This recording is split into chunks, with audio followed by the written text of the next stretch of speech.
Hello and welcome. It's Saturday, August 1, 2026. As we say in Nigeria, Happy New Month.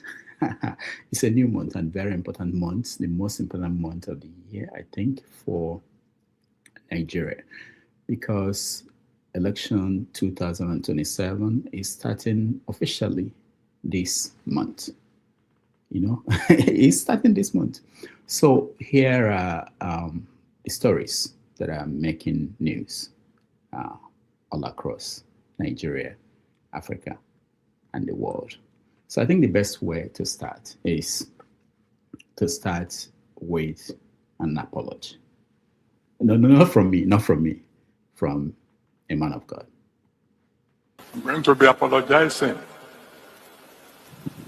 for making a mistake, for saying that if you don't pay tithe, you might not make it to heaven. Wait. Did I just hear him? If you don't pay tithes, you won't make it to heaven. That it was a mistake? I'm sorry. That's wrong. Wow. Clap for the man. It's not easy for a man to come out and say, I was wrong.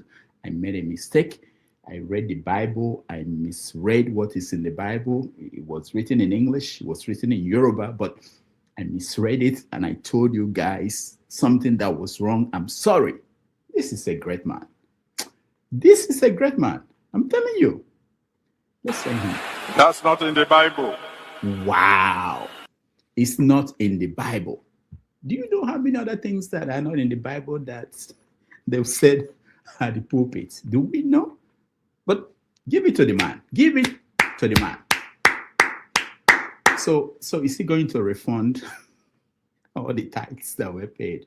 Is he going to refund that? No, seriously. Including the ones that people stole money from the government, government positions where they were to pay the tithes. Even women that took the cars that were given to them by their husband.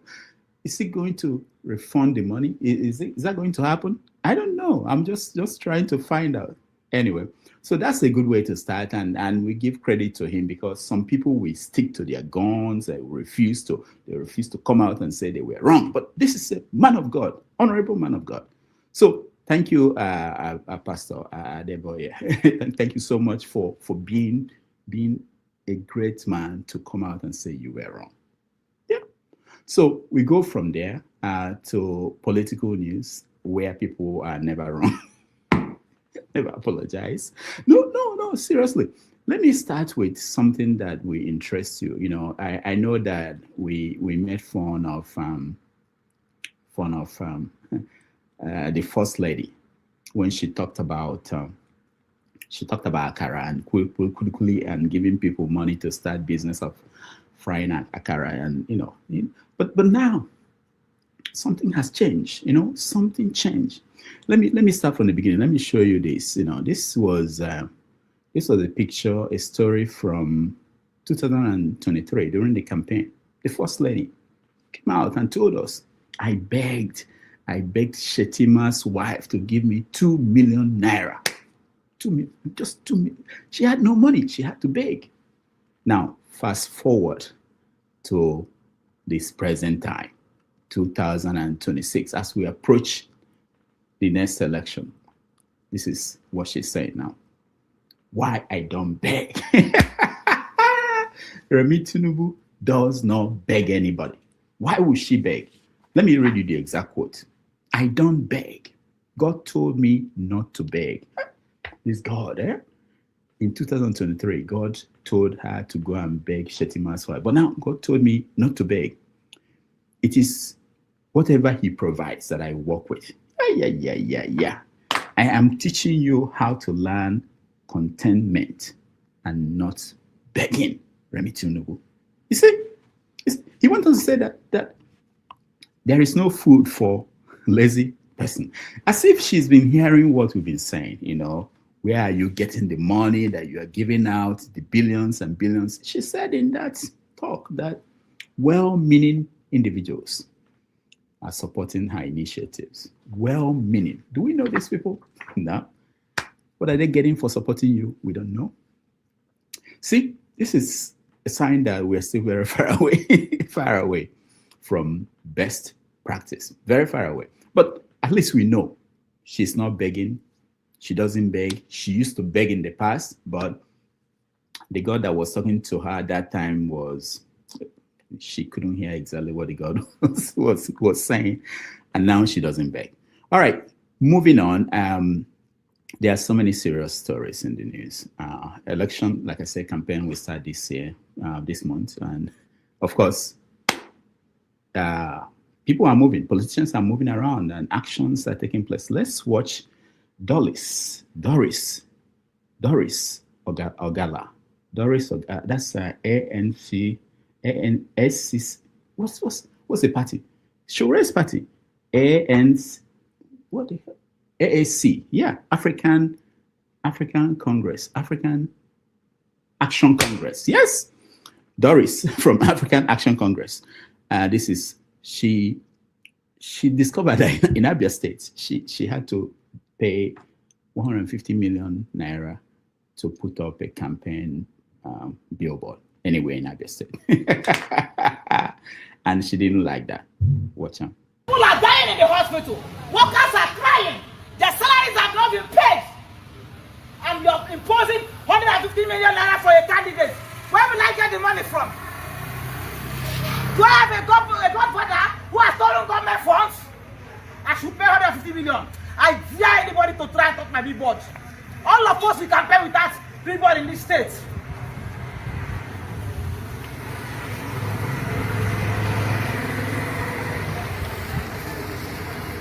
No wonder. After we will can pay without billboard in this state.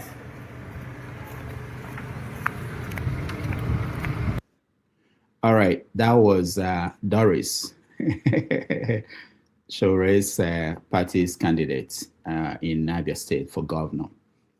I don't know. I still don't know whether it's really true that Abia State is imposing that kind of fee on everybody. I don't know if it makes sense. I don't know why the governor will do that. It doesn't make sense. It shouldn't be an issue that the government of Abia State should be doing, but that's something to look into. OT sometimes. They're all politicians. I don't know how they think, all of them. Anyway, but let's talk about bishops. So remember, in 2023, Bola Tinubu's APC, they rolled out their bishops, their bishops to political events and campaigns. So it was surprising. This week, some real bishops went to Aso Rock. Oh yes, they went to Aso Rock and they spoke to the president. They told the president what was really going on in the country. It was unbelievable. Things that you don't say in the face of the president, they did it. They were not scared. It didn't go very well. Let me play you a video of one of the participants, retired Archbishop or Cardinal from Lagos State. He went on Channel TV to explain what happened at that meeting. Let's watch. How did I see the face of the president in reaction? I was not surprised that he was not looking very happy. Not even his colleagues who were there. We knew that this is different from the kind of statements that our president keeps receiving from all kinds of people. And that is one of the things that worries us, that there are so many people hanging around Mr. President, giving him a rosy picture of what the country is, which it is not. And we felt that we have no duty to do that. Indeed, we have the obligation to help him to appreciate the reality of the situation in which we find ourselves. And that is the reality that we painted, which I know is not the kind of thing that he wanted to hear. And the reply shows very clear. I'm concerned that your cross is going over your microphone. Okay. Yeah, sorry, go on. Yeah, and you can see his reply. We left that hall, both sides, knowing that Well, we said what we had to say. He said what he had to say. So was it a frosty meeting? Would you describe it as fairly frosty? Because, I mean, many Nigerians have become accustomed to polite meetings between religious leaders and political leaders. When the nation is bleeding, you can't expect a polite meeting with the head of state. We need to let him know.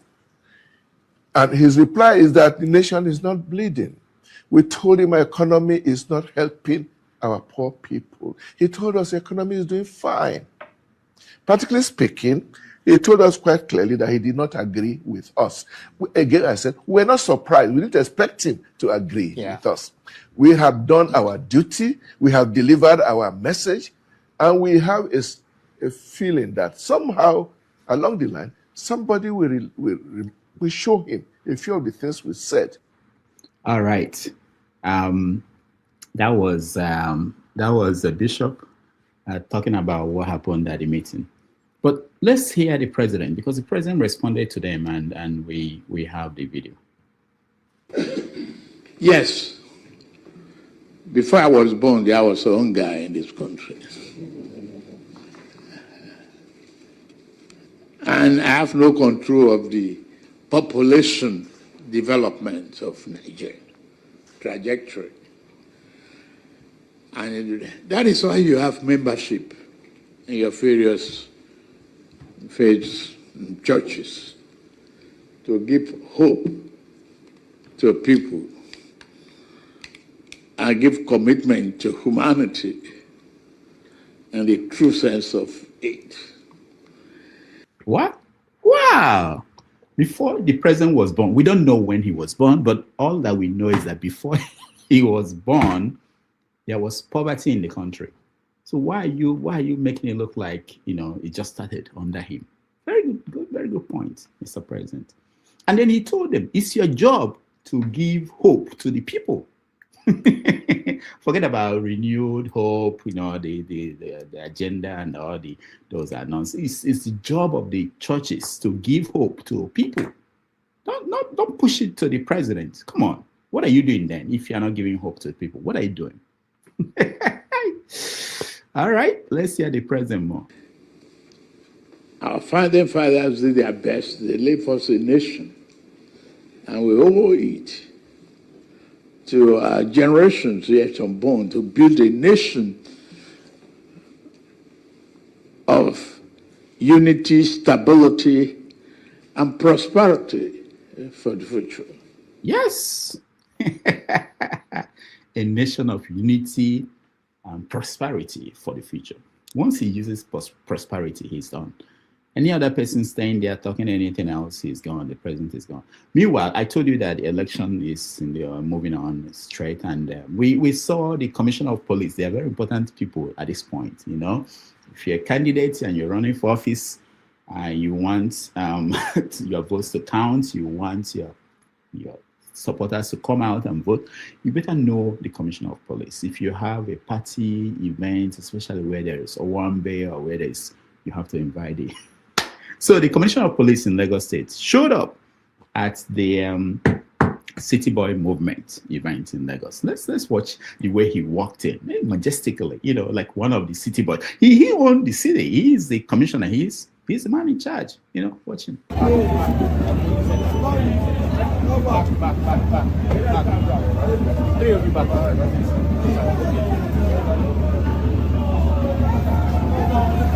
Oh yeah. See move. Because he's wearing uniform. I think he cannot be part of the city boys. If you own the city, look at the man. Look at the man. Now that didn't end there. He went inside and rubbed shoulders with the owners of the city. Let's watch him. The CP, Tijani Fatai, and his entourage, and please, we welcome them.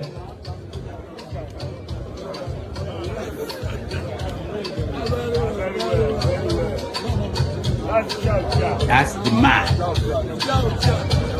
That's the man. And Tinubu was talking about INEC. INEC is neutral. INEC is not bothering the opposition. The police is neutral. They are not bothering the opposition. You know, everything is going well. Why are people complaining? You know, at the beginning, I talked about Remi Tinubu and, you know, the idea of giving people money to start doing business, you know, Akara business and stuff like that. But if you're actually a city boy or one of the top people who are important in the nation, there's a special gift that the campaign of APC, Tinubu, special gift they give to people who are important, like this one. Watch.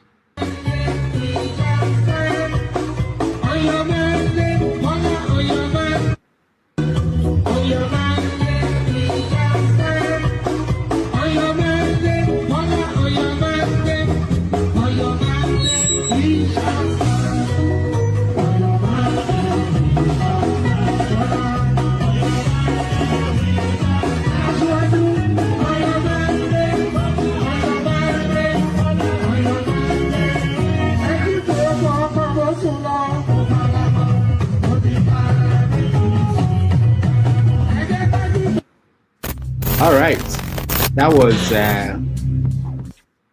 the gift that people are getting, the real people who are important. If you are not important, to give you a akara and kurokuri to go and eat. All right, so moving on, we have to round up. There's so many stories in the news every week, you know, and they give you insight where things are in the country. But there's something that happened. Shetima, you know, he got the ticket, so he's been moving around doing things, you know, as vice president and maybe the heir apparent, because if he stays with Tinubu for another 4 years, if they win, I don't think anybody will stop him. So recently he went to Benin Republic to look at the things that are going well, to learn, you know, study their economic policy and economic success story. You know, this were people. I think he was one who was actually laughing at P2B last election when he went to Egypt to understudy their power plan. But they sent him to Benin Republic, not Egypt, not South Africa, not Benin Republic, and this is the trip. Kashim Shettima, accompanied by 6 state governors, toured the Glojigbe industrial zone in Cotonou, describing it as an African success story in value addition and manufacturing. He pledged that Nigeria will replicate key aspects of Benin's industrial zone as 8 agro-industrial processing zones are developed across the country. We are overwhelmed. I want to commend the government of people of Benin Republic for being intentional in this their drive for industrialization. I still don't understand. 2026, a television station in Nigeria, especially NTA, but this one is News Central, cannot give us a good audio. But anyway, that was Shetima in Benin Republic, Cotonou, looking at their industrial success story. But he also met somebody. I think he traveled to Maiduguri and met an Igbo man who told him that he's not in support of Biafra. And the man was happy to meet him and look at the encounter. Watch. Ba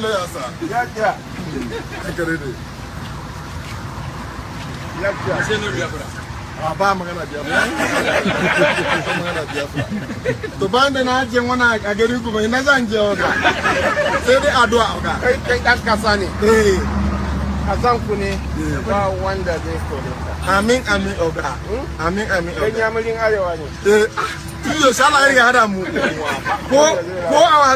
For our grandfather, they know some women will divide. Sorry, how come you bang Allah? I'm going to find.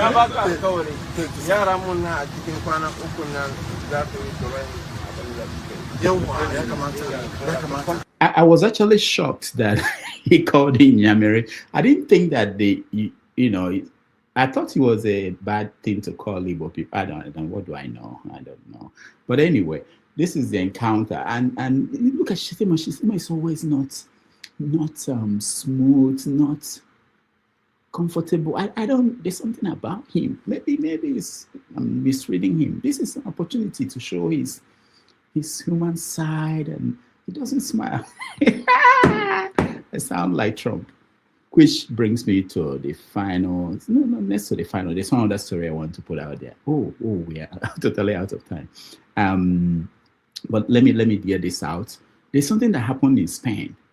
So migrants invaded this Spanish island from Morocco, and they scared everybody around the world. I can tell you the MAGA movement in America were scared. Everybody in Europe, UK, scared.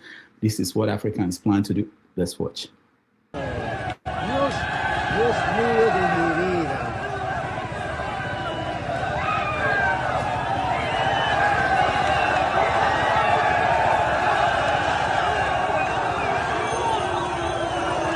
Qué fuerte.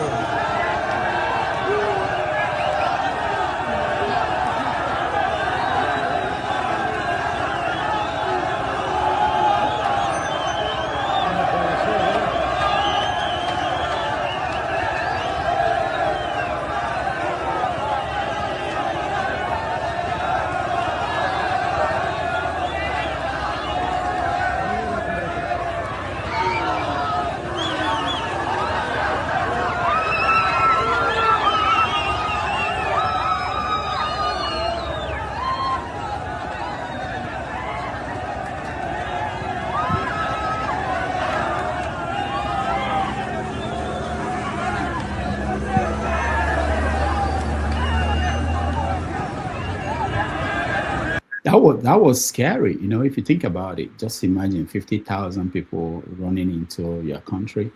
I mean, people. I'm not talking about people who cross over Nigeria.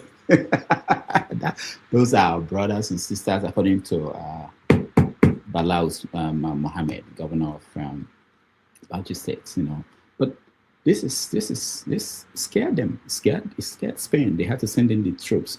Okay, finally, I don't know. We don't get a chance to talk about the President Donald Trump, how he's doing. He's been wonderful. He stopped another war. He stopped the Iranian war with Iran I think he stopped it more than 10 times now. But he stopped another one with Gaza, and we talk about that later today. Hamas and Israel stopped that one instantly. So I lost count how many wars he stopped. Let's end with this video of Americans, you know, being asked about Trump and what they said. Watch. President? Absolutely. I mean, look, you think he's the greatest president of all time? Oh, I think absolutely he's the greatest president. I mean, look at he's brought all these wars to an end, 8 wars in there, and he's protecting our country from being nuked. What were the 8 wars he stopped? I don't know them all offhand, but he stopped them over. Yeah. Do you know? Can you name a couple? Fact. Tell him, Gail. Well, yeah. What were the wars that he stopped? Go. Other countries. Talk to him. I'll think of them. Yeah. Just one war that he stopped. Do you know any? I can't think of one now. Yeah. He says it. There are so many. I mean, I understand why you can't name one. There are so many wars he stopped. You know, so. We talk about how he's doing and which one he stopped in Nigeria. Okay, until next time, take care.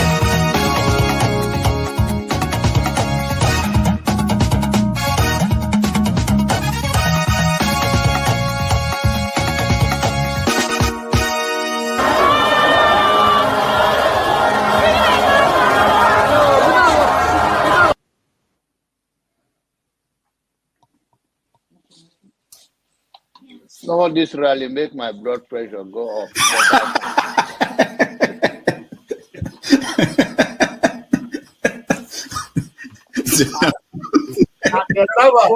And the people who are asking a platform for him, who are supporting him. So, you know, you should get a filter sometimes, you know, filter your thoughts before you say. I'll continue to take blood pressure medication.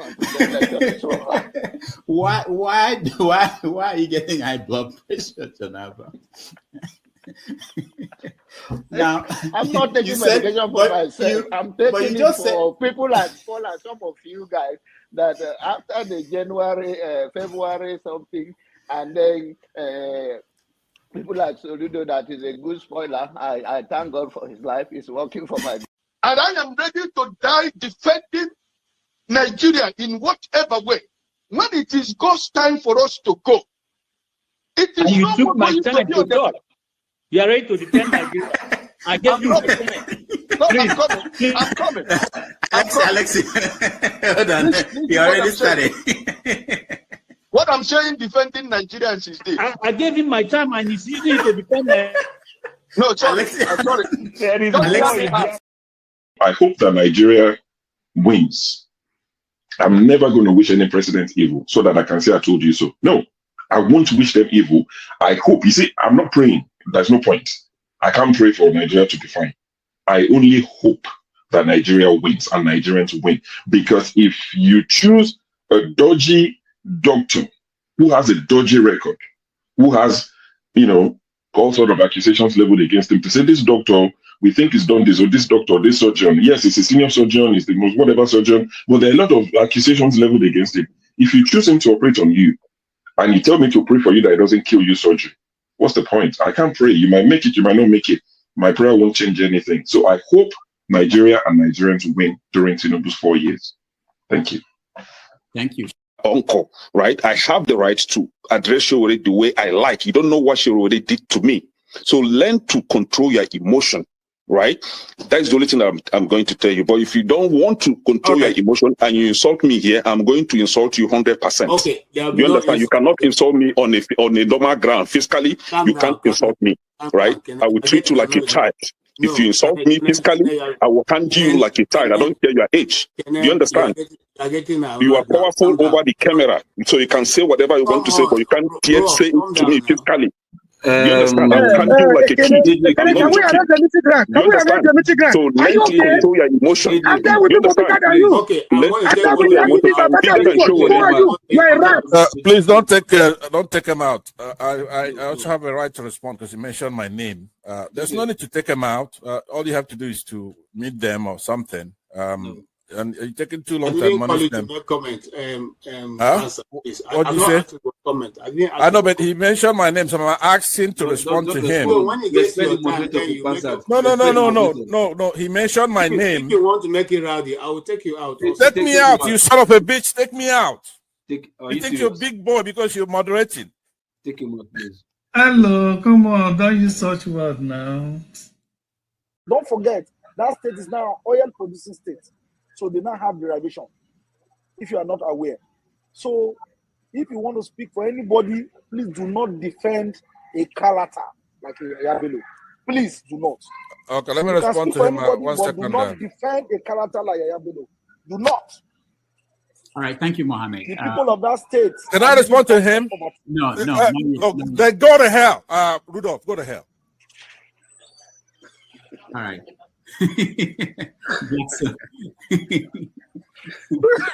Rudolph, I've never seen this part of him before. Tinubu is a criminal, yes, of course, a categorical grade 1 criminal. The only person more criminal than Tinubu in Nigeria is probably Babangida. But he's a criminal, and is he fit for purpose? Absolutely not. Should Tinubu be the president of Nigeria? Categorical no. Is there a better option than him? That is subjective. So show me who he is.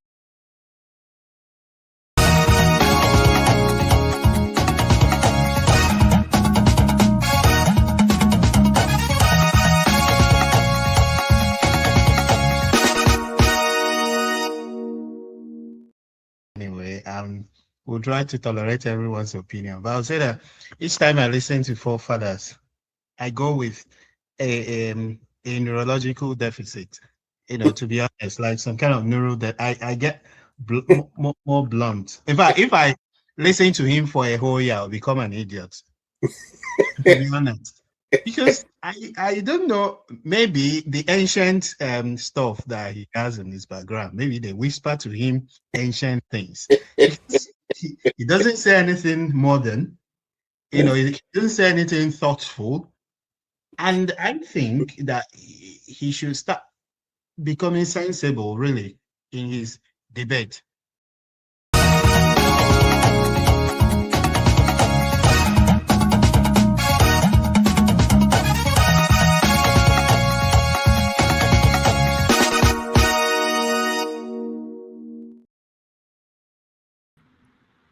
Thank you so much for joining us, everybody. Welcome to the show. It's Saturday, August 1. Happy New Month. I resisted it, but I'm joining them. Happy New Month. Thank you so much for being here. I appreciate all of you. It's heating up, and we're in August. Most of you may not have seen the latest timetable for the election 2027. It starts this month. So we noticed that that is actually starting up because Atiku came back to the country. Once Atiku is back into Nigeria, that is an indication that something is about to happen. So Atiku came back. We will show you the video of his arrival and what followed. Political activities are going on. Shore is already talking about P2B again. So which tells you that everything is set. Kenneth Okonkwo is talking about P2B. You know, things are going well. But few things I didn't mention in that intro. In South Africa, the issue of xenophobic attack is still ongoing. AU is about to meet. South Africa was able to stop them from making it a topic in their agenda. Ramaphosa, the president of South Africa, sent some people into Nigeria, delegates, to come and meet our people, and they were basically told that we don't have room for you. The same thing that happened to them in when he requested for a state visit to Ghana. But there's this musician from South Africa, Tyler, who wanted to come and perform in Nigeria in December. And people said, please don't try it now.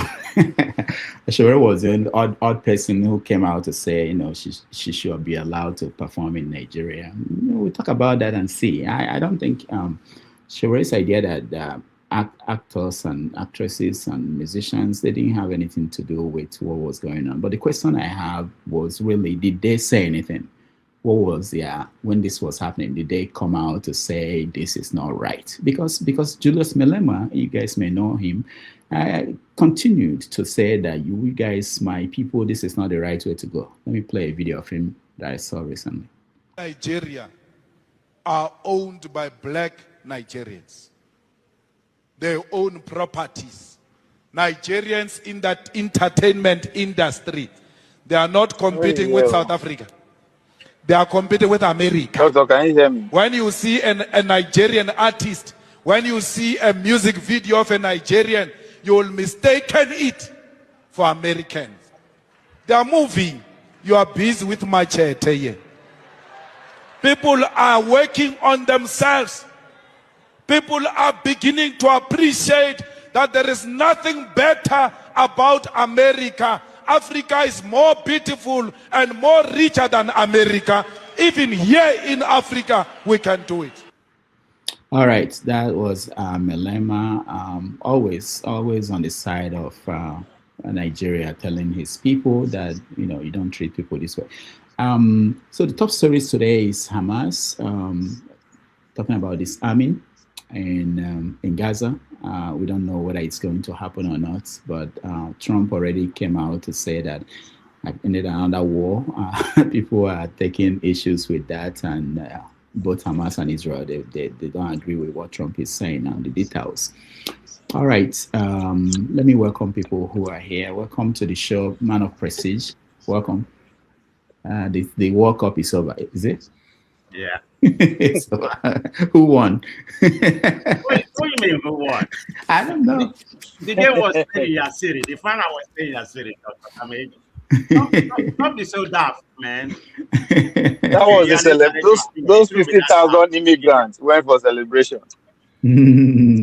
All right. Madam President, thank you so much for joining us, and I'll come back to you. Femi, thank you so much. Ike, thank you, and Mr. James, thank you. Ovie, thank you.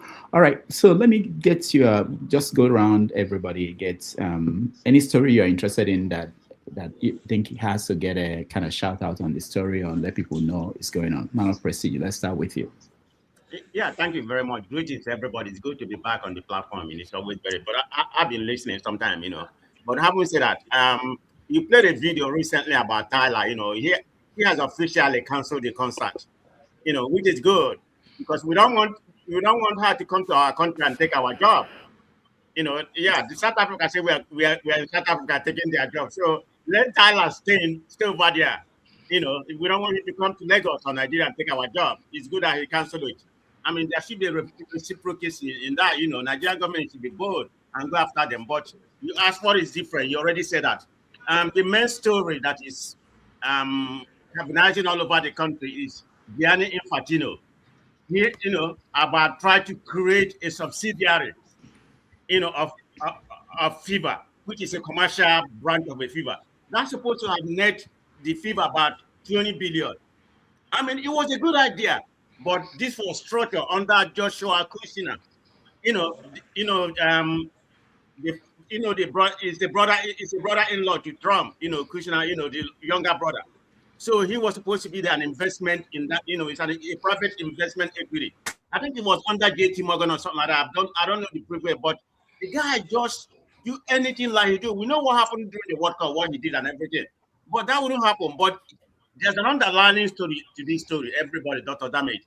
There's about 5 conferences in the FIBA. You have the Asian Conference, you have the UFA, you have the CAF, which is African Conference.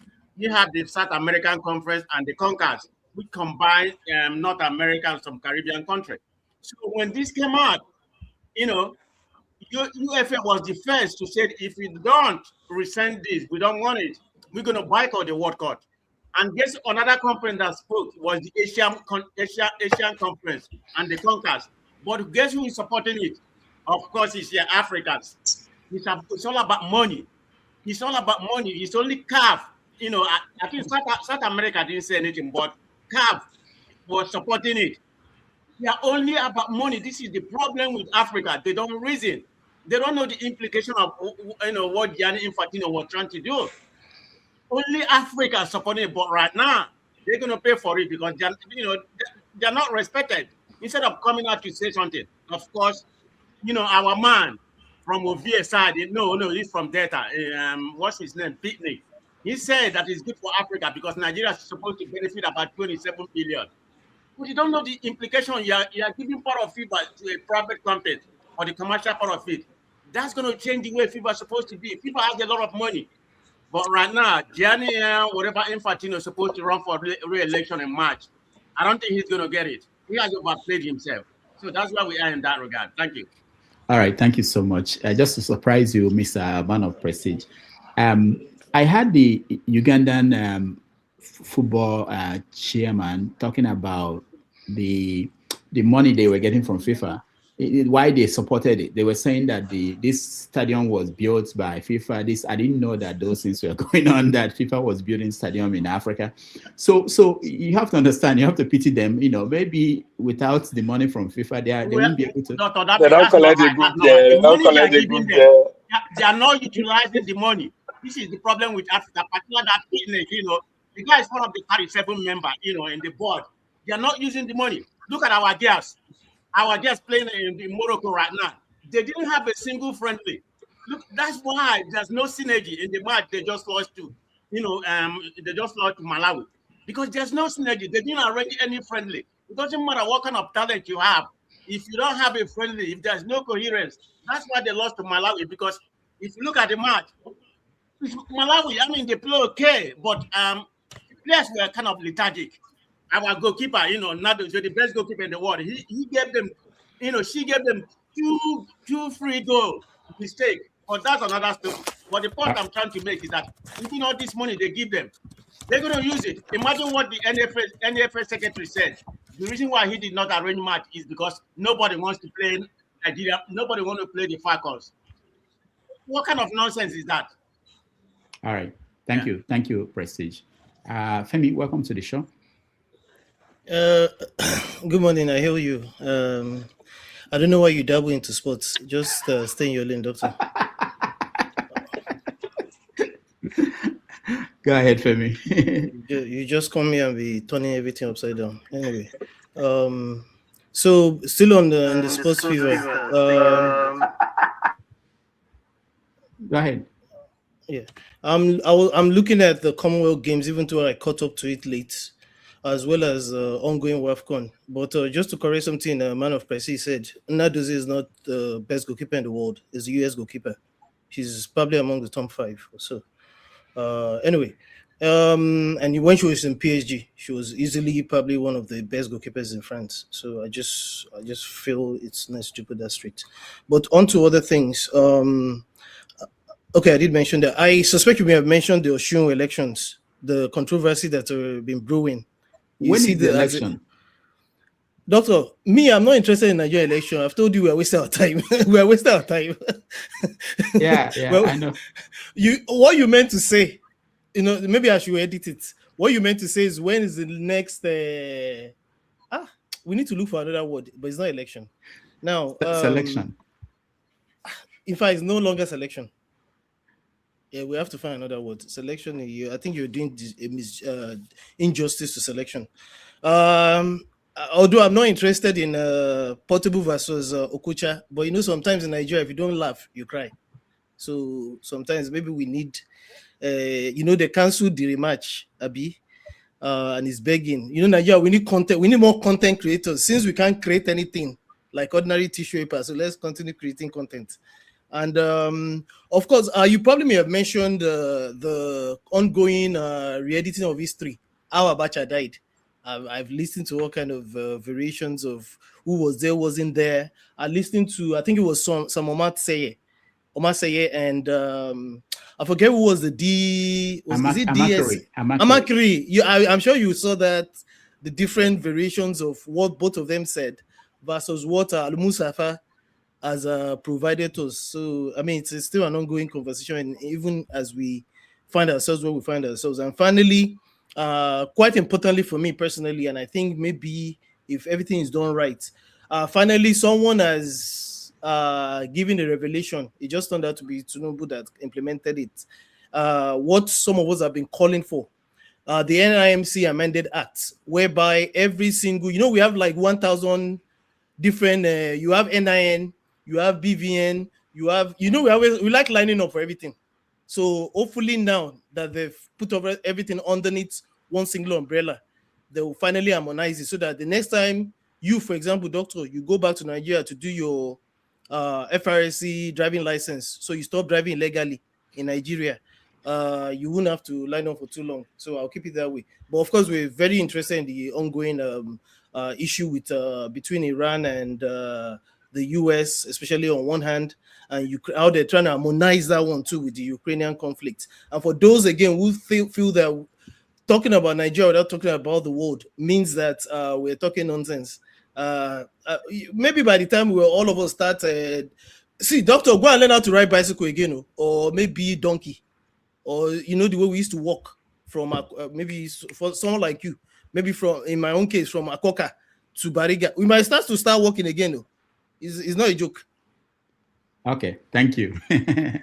Ike, welcome to the show.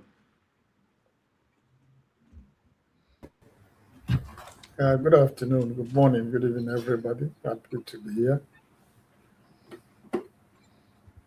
I think I have to say that the governor of Osun State, Adeleke, I have no sympathy for him because he felt that by accord,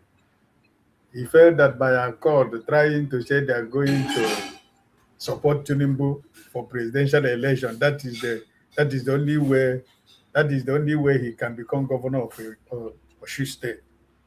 But I'm sorry for him because that is the state that Tinubu wants to take by any means. So I'm sorry for him that he has come out in public to say that Accord Party is going to support Tinubu for second term, thinking that is the easy way for him to win his governorship election in Osun State. But I'm sorry for him because he has shot himself on the foot. That's the state that Tinubu want to take by all means. All all this peace accord they went yesterday, bishops and all those things are just talk. At the end of the day, that is going to be a first-time governor. Is going to go. So people like him and people I do not have sympathy for in Nigeria, because he felt he needed power. He wanted to go back for the second time. And I think by doing it, he's doing what he's doing, thinking, but this man will tell him, okay, listen, APC, back down. That's the state they want to take, and they need it. I'll leave it for now. All right. Thank you so much. The election will take place on August 15th. I think that will be 2 weeks from now. All right. Mr. James, welcome to the show. Yes, thank you very much. Can you hear me? Yes. Yeah. I'm interested in the South African delegation that went to Nigeria, and the Nigerian government snubbed them. I think the government is just pretending, because a lot of things are happening behind the scene. The relationship between Nigeria, instead of wasting time, why not just make it a topic so that All right, yeah, it's going to be a topic when we talk about South Africa in all dimensions. Okay. You know, yeah, we're going to talk about that. It's okay. So I better reserve my comment. Okay. Better reserve my comment. All right, thank you. Ovie, welcome to the show. Yeah, thank you, Doctor. Femi, I think you might have to take well, maybe you say you don't live in New York before. Dr. Dameji has never stopped working. So you don't need to, he lives in New York. Everybody in New York works. I don't know how they do it, but it's actually possessing it. Dr. Dameji, I think 3 things happened this week that they needed to pay attention to. One, Nigeria, when APC chairman came out to say that there's no way you can be holding the political office and be hiding under your title as a technocrat. There's nothing like that. So everybody that collect appointment should roll up his or her sleeve and start mobilizing. I think that is very important, because obedience they only follow what the APC will do next. So I want our own poly unity agent, because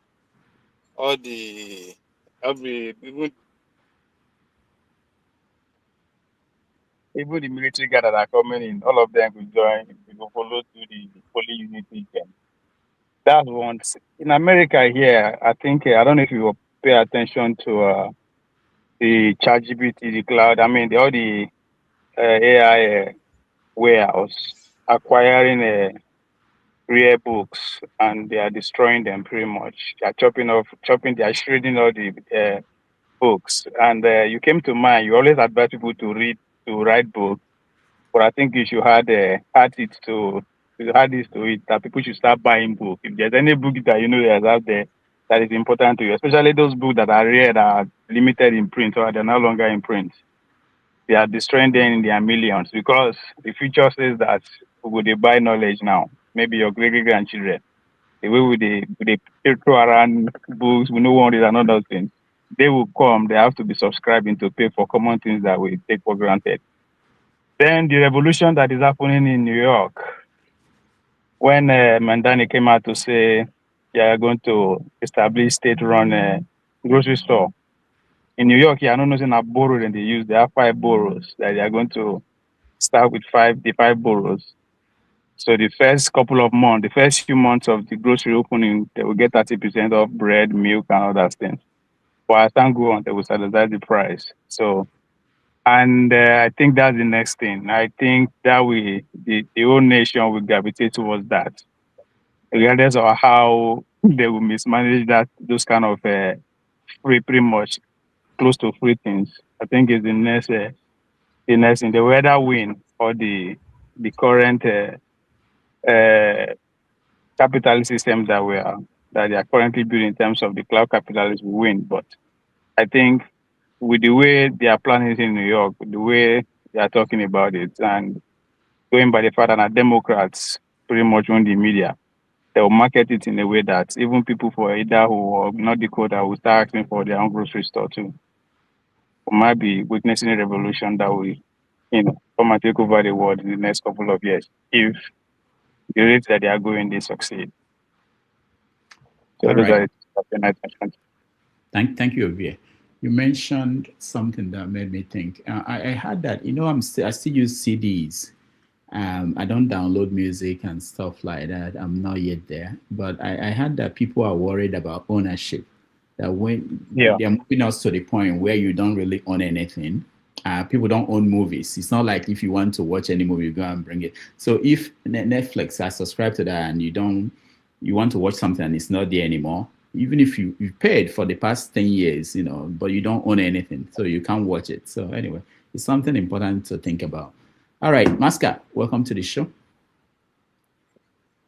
All right, good evening, Mr. Rudolph, and good evening, everybody.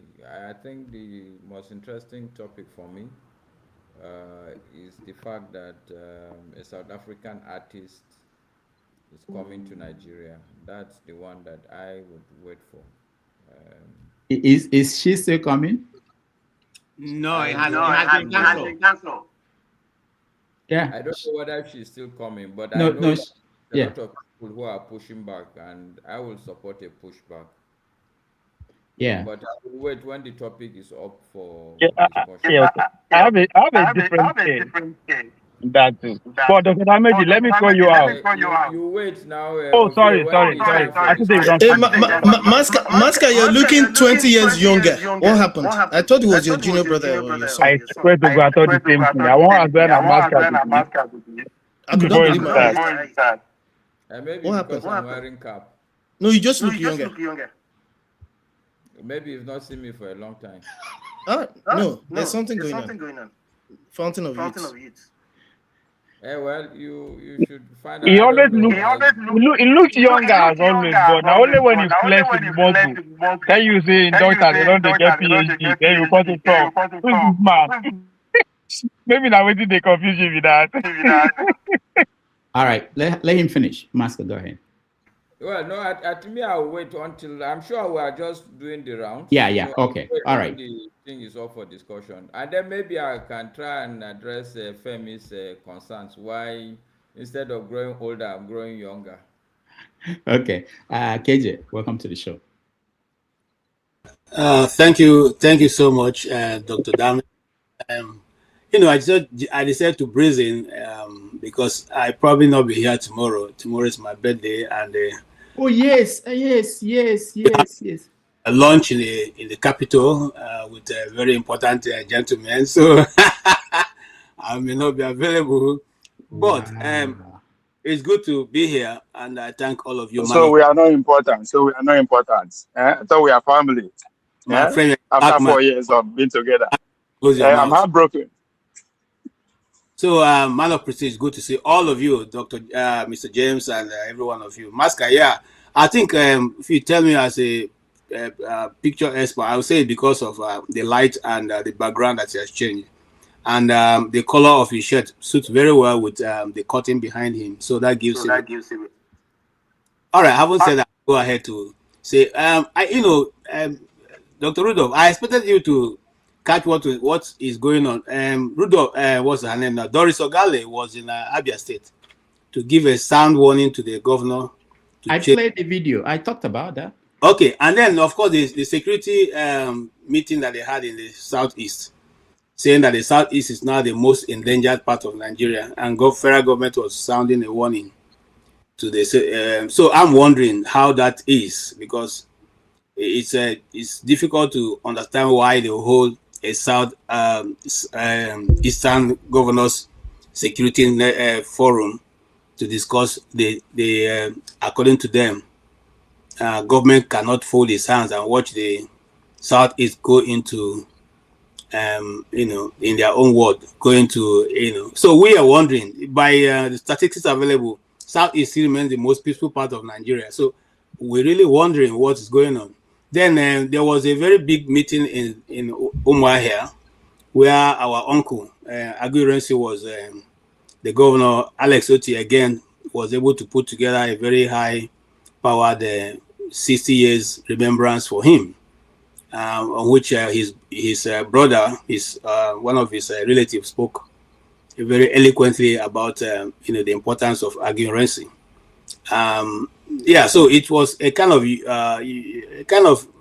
maybe I would say the first time that such a high-powered people will have met on behalf of Ironsi, who otherwise was actually relegated to the backburners of Nigerian history. So I would have loved to see that and to know that Decree 34, even though it was one of the reasons why he died, we are still using Decree 34 today to govern Nigeria. So for me, that would have been a very good point to discuss, because we didn't do away with Decree 34. Rather, we are bringing it forward and insisting that Decree 34 has to be used instead of true federalism. So it's Nigeria is a contract of very interesting place to analyze politically and otherwise. Thank you so much. All right, thank you, Doctor. KG. Before you start, I know just a topic you might not get to before you go. About I think 2-3 weeks ago, you won't try scold me when I did tell you say those people whether they recruit now as vigilante, they'll be your next police. They tell me you want them. I said those are the Nigerians that will wear state uniform. I'm surprised to see it on one of your topics that 5 states have adopted that strategy, and they're going to convert their current security architecture to the state police, which is exactly what I told you. But you stood your ground. I don't know whether they talk. I go they talk as usual. I go they talk. But here we are. Rudolph, if you allow me to just buttress a bit, you see, we are also careful to say, to remind everybody that we said here that eventually all these repentant terrorists are going to be part of those that will form these organizations. And my fear is that these are the models that have been used in other places in the world. Turkey being one of the chief places these have been used. And now we have Turkey soldiers and paramilitary training Nigerian soldiers. They'll be taken away from the Americans, given to Turkey.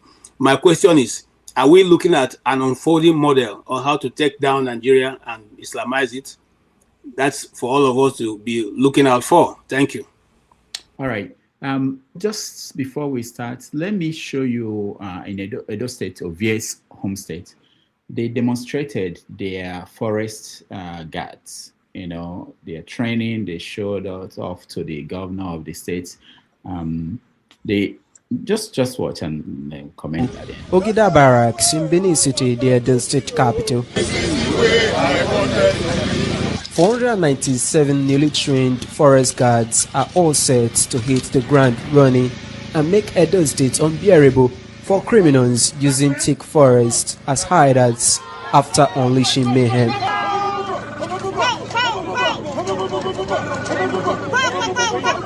Retreated their stronghold. Governor Paulo tags the newly trained forest guards to secure all ungoverned forest areas and. Ovie, yes. Is that the best that your people can put up show? Is that the drill? They're using their mouth to make the sound of gunshot. Bo, bo, bo, bo, bo, bo, and you want hear the sound of the gunshots. Do they have bullets? But that was funny though. I didn't expect that. Huh? Even me about this small day village, they had me with my peers, But hey, you have to make do what you have. We are making progress, By the time they don't give us the official go ahead now, we keep them with AKs. But the most important thing is that yes, the security that they will be gathering, I think, is the most important thing. But is the forest guard and the state police of the thing. We are going to have real native intel directly coming from the community to the central command. So I think to me, I pay attention to that more. Giving them guns, I don't know where we will get there anytime soon. But again, that's another drill for 2.5 million votes, or the polling units are secured. Yeah, Rudolph, did you discuss the issue of the bishops that are made to tell? That's the first story we had. Yes. Oh, great. That's why I came in. Okay, we are starting with that. Like I mentioned at the beginning, Tinubu finally received real bishops at Aso Rock. Somebody sent me a message. He said that the reason why they came was that out of the, I think it was 9 billion they spent on churches and mosques, only 1 billion went to churches and 8 billion went to mosques, renovating mosques. That was why they went. But that's not the reason. Let's hear the spokesperson for the bishops and go. There have been growing concerns about the electoral processes. We note the efforts being made to ensure that the elections are free, fair, and credible.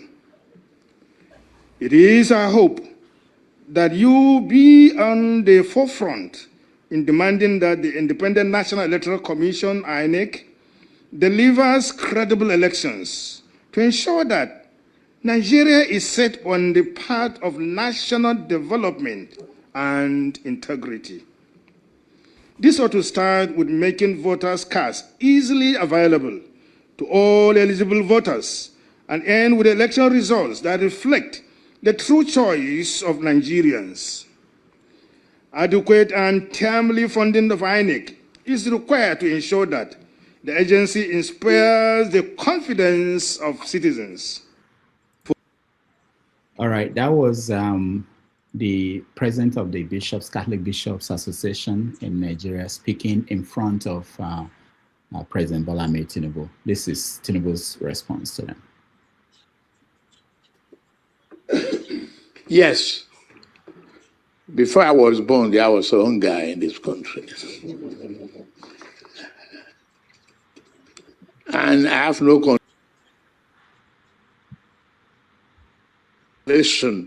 development of Nigeria trajectory. And that is why you have membership in your various faiths and churches to give hope to people. Then he went on to say that in politics, everything is fair. Anything you do to win, that's what matters. It didn't go as planned. Let me hear what you guys think. Let me start with you, KJ. Thank you so much. And I want to applaud the Catholic bishops. I say, if nobody will say it, they have taken the bull by the horn. And I'm happy, like I said, that they put it squarely on his table. So even if his handlers have not been telling him the truth, some group of people have told him the truth. And he has also given those people his own truth. His own truth is that hunger have always existed, and consequently, he can't do anything about it. His own truth is that everything is fair. All is fair in politics. All you need to do is win. His own truth is that the Nigerian police is not harassing the opposition. And INEC is fair, very fair to all. So when you see these things, you begin to know the reason that you know that anybody who comes and tell you nobody is telling Tinubu the truth, the person is lying. He knows the truth, but has chosen the alternative, which is what he has spoken. And I am glad if you go on to say one of the bishops I respect, Bishop Onaikon, went to TV to squarely say exactly what they told him. And he didn't miss word at all by saying, look, we told him the truth. He cannot say he doesn't know the truth. And we now know that he's not ready for a credible election. It's now clear. So every member of the fold, every parishioner in the Calico, as they call themselves, now knows that we're not doing politics on the fair ground. And it's unfortunate, Rudolph. It's very unfortunate. In fact, those statements he made is an impeachable offense. If it's where politics is being practiced, you cannot tell the people that you voted you in to remove hunger. In fact, in America here, you have agency that is fighting hunger. Do you understand what I'm saying? What do you think those agencies will be referring to? This is a soundbite, free of charge soundbite for them. Are you saying that it is a right thing for your country to have hungry people, and so there's nothing you can do about it? Then what is the purpose for your being a president of the nation? You came to enjoy the wealth of the people because you are not looking at somebody who is hungry. Did you come to spend the people's money on your own family because your family is not looking at people who are hungry? If you follow the news in Nigeria, you will have found out that one of the places that we all enjoyed in Abuja is the Jabi, the Jabi Park. Almost everybody who lives in Jabi Park, those of us who don't have the chance to be there on every day, go there every Saturday morning. Rudolph, you have about, sometimes you have up to 5,000 people who are in just that park doing all kinds of exercise. And then people also, making all kinds of activity go on there to keep, well, it's a fitness center. It's just an open park, but people turn it to a fitness center. People come there to jog, to do all kinds of things. Now, Wike have taken that park, and now hear that park has been given over to Tinubu, Tinubu's son. Now, is that the governance that you see? Is that all that you see, to grab and take Nigerian property and our resources and make your family better for yourself? And the unfortunate thing is that some people, they are praising his responses. They are so. In fact, they tell you that, he answered very well. The bishop are trying to put. How is the bishop trying to put him down? The bishop are telling him, we are the people that meet with the ordinary people. This is what we see. This is how things are going. This is what they perceive, and this is what the reality. That's why we have come to you, because they all cannot meet you. So we are meeting you on behalf of the. Let's even reduce it, on behalf of the Catholics in Nigeria, and the Catholics in Nigeria are more than every other set if you put it together. Okay, now we are saying this is what you are saying, and you are saying it doesn't matter. All is fair.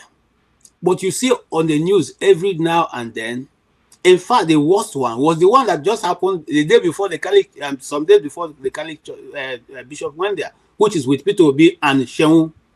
Okay, Peter Obi is an Igbo politician, okay, contesting the presidency. Now you have an opportunity to interview him. You are asking him if he should now look in the camera and assure the North why the North should trust an Igbo man. What nonsense! What arrant nonsense! You must be suffering from some form of mental problem to ask that question. Peter Obi was 6 years old when the war was being fought. Some of us didn't even know about the war. Do you ask Atiku when he's sitting in interview with you? Will he look in the camera now and apologize to Nigerians for all the damages the Fulanis have been doing around the country and all the people who would have been killed? Do you ask Tinubu when he's sitting with you to say, can you look into the camera now and tell us that you did not forge a certificate, or you did not support Oduduwa movement, or you did not say in 1992 that you said you don't believe in Nigeria as a federation, that you want everybody to go their way? Why are you always bringing that burden on every Igbo man when you see? So that's a different case. But in this case, you see, the bishop came. They're not even Igbos, so that it's not even a question of say, okay, they're Igbos. These are bishops who came to meet with the president and to tell you our people are suffering, just like we have in the Bible. When King Solomon died, the elders gathered and went to his son and said to him, "Your father treated us so badly. Now, can you reduce the weight of governance upon us so that we can all govern you or can be your subject?" And he said to them, "If my father used Koboko, I'm going to use Scorpion to bite all of you." And that was the end of the republic. Okay, that was the end of that. And eventually, when the republic divided, he had only two. Two went away. Yeah, he had only two to himself. So what am I saying? Is so. Nah, English very media for me to be able to express how I feel, because it was totally a slap of the Nigerian people, and I think it's so bad. His handlers are not telling the truth, and that's so bad. Thank you. All right. Because Thank you, I'm in public, okay? I'm in public. Because I wanted to say that the government, the spokesperson for Tinubu, Buala, responded. Essentially sent these Catholic priests, and he connected them to P2B, and that they are basically doing the bidding of P2B. That's the interpretation people are giving to his response to that. Man of Prestige, did you watch? No, sorry, just 1 minute. Does he know I don't think he's a Catholic. If he was a Catholic, you know that the Catholic bishop don't speak on behalf of anybody. And this Catholic bishop who even went, we are nice to him. If it was Onaikon or Anthony Okoji, okay, he won't have it that easy. They will look into his face and tell him rubbish. So what? Anyway, Daniel Bala, should even discuss him, not worth it. Thank you. All right, man of prestige.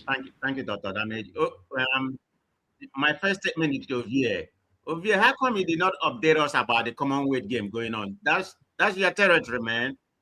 You're not telling us how good Nigeria is doing in the Commonwealth. I mean, I thought you would have said that in your opening, statement, but that's fine. That's a good one. That's a good. I'm guilty. Yeah. When is my turn? Speaking about that country called Nigeria, our country. I mean, there's nothing really going on in the right way. I mean, we know Tinubu, what he's all after. It's not about the Nigerian people. So when people come to, national TV or the advisor telling me that, the bishop said that the advisor is not telling him what's going on. Tinubu knows everything going on in Nigeria. He's the president, Mr. Dr. Rudolph. The buck stopped with him. Whether the advisor tell him what's going on or what's not going on. We know that, Nigeria has become, the poverty capital of the world. He knows that people are suffering. So nobody can come here and tell me that he doesn't know what is going on and he speaks. I mean, look at what he told Prince Adebayo when they went to him about the election. I think you spoke about it last week or the other day. I mean, look at the kind of statement he made, when the bishop come and visit him, like he doesn't know anything going on in Nigeria. Nigeria doesn't have a vision. There's no trajectory. It's about enriching the country. So I just get tired of, speaking about Nigeria. Like I said, I'm not against borrowing, but what are the borrowing money? How has that helped the common people? There's no economic feeling. Forget about all this policy. The policy is good on paper. What matter is the economic feeling of the people. How are the people feeling? Look at. I'm going to read to you, the framework, what a reasonable country does. Kenya just outlined their 30 years plan, and this is what their 30 years plan said. Becoming a high-income industrialized economy by the year 2060, expanding manufacturing, modernizing agriculture, investing in infrastructure, growing the digital economy. But the one that gladdens my heart when that this is a workable country, they say improving the governance accountability. The three branches of government should be separated, but we are not having that. That is the paramount for any government to succeed. If there's no separation of power, this is where we are right now. I mean, the whole apparatus is subsidiary, to as a rock. That's where we're not heading anyway, Dr. Damage. I'm just, I come here, just to hang around with my friends. I'm tired, I'm tired of talking about Nigeria, okay? Sometimes, I don't even want to, because they're not listening. I mean, what kind of English will I speak, that is going to make a dent into that Nigerian people, I mean, I'm sorry, I wish we have a right people or whatever. I think Tinubu, I hope I'm wrong what I'm saying. Tinubu is coming back. I mean, everything is already ringed. Look at what's going on in the state right now. I mean, I just have a little bit of what's actually going on. I don't have in-depth knowledge because I need to protect my mental health, okay, Dr. Damage. I just come here to hang out with my brothers, let's, get some idea or whatever. People like Ovie, who are so political, enlightened. Just to hear what everybody said. That's, that's where I'm in right now, okay? Thank you, Dr. Damage. All right. Thank you, man of prestige. Ovie. Man of prestige, I lie, the good idea. You have invested so much in it. Yeah, it's in your DNA, okay? It's okay to get frustrated there every now and then, but hey, it's part of the game. I'm surprised, KJ, I know go, yes, I give up, be fake journalist, but you are a dishonest journalist, to be saying that to have to be Biafra question is a no-go area. How? I mean, what is he or his? What is not accepted about the question? Biafra is part of Nigerian story. I keep telling you people, no be only Igbo story. It's a Nigerian story. That's why you're in Nigeria. The civil war affected every Nigeria. So, and anybody that is approximate to where the action they want for leadership, as you say, it's a low-hanging fruit. They will always go there. But and again, so they easy to go. They compare him and Atiku, so they get the same treatment. I don't that again. You are being dishonored. They will never get the same treatment. Atiku, na former vice president. No be every time you go to see say in the go when Charles interview. I know see how Charles say expression. So instead at least carry himself come studio. He said yes, there are some respect and accord you give to for the fact that he don't own a higher office before. Or being a former governor who is just running for that office, so they will always scrutinize them. And if you are expecting, you are a journalist, they will not going to be able to be fair balance in the way journalists approach them. So, as far as I'm concerned, the question is not out of place. Now, on the bishop, and again, you said that the bishops, the Catholic bishops, they know they take order from anybody allowed. I have also come to realize that there are two external forces that control our socio-economic activities in Nigeria. One is the Islamic Brotherhood. Then the second one is the Jesuit version of the Catholic wing. And all of them are the same interest they get. Their activities and their way of operation will be different, but they are all the same. So the Jesuit wing of Hangu, that's what Bola Tinubu welcome to Asu Rock. Now them they speak. So to see them when they take all that, and his response also correlate with, go according to the way the message they brought. And power they look for. If you're expecting me to make life easy for my opponents, anybody that believe that, it doesn't understand what power is all about. Now fight to finish, now do or die. It's a matter of life and death. It's not going to be this. That's what I'm talking about. Anybody that sign up to go into place at that level, he or she understand everything at stake. Even before you get to that level, say your soul self will be every. It's no longer like ordinary soul. So the idea that we always invest interest, our emotion towards how they are mistreated or how they are being treated is ridiculous. But people be find themselves in power today, they will do the same thing. Forget when they thought, oh, I'll make it easy for our opponent. It's not up to you. It's not up to you. You are just a figurehead. Now interest bring you to power. And what those interests want, you can't say no, you can't say no. So 6 months to election. I don't expect how they expect the president, who is the candidate by the way, to respond to that kind of a thing. And he said he received the message and he's responding to it accordingly. I don't see anything wrong with that.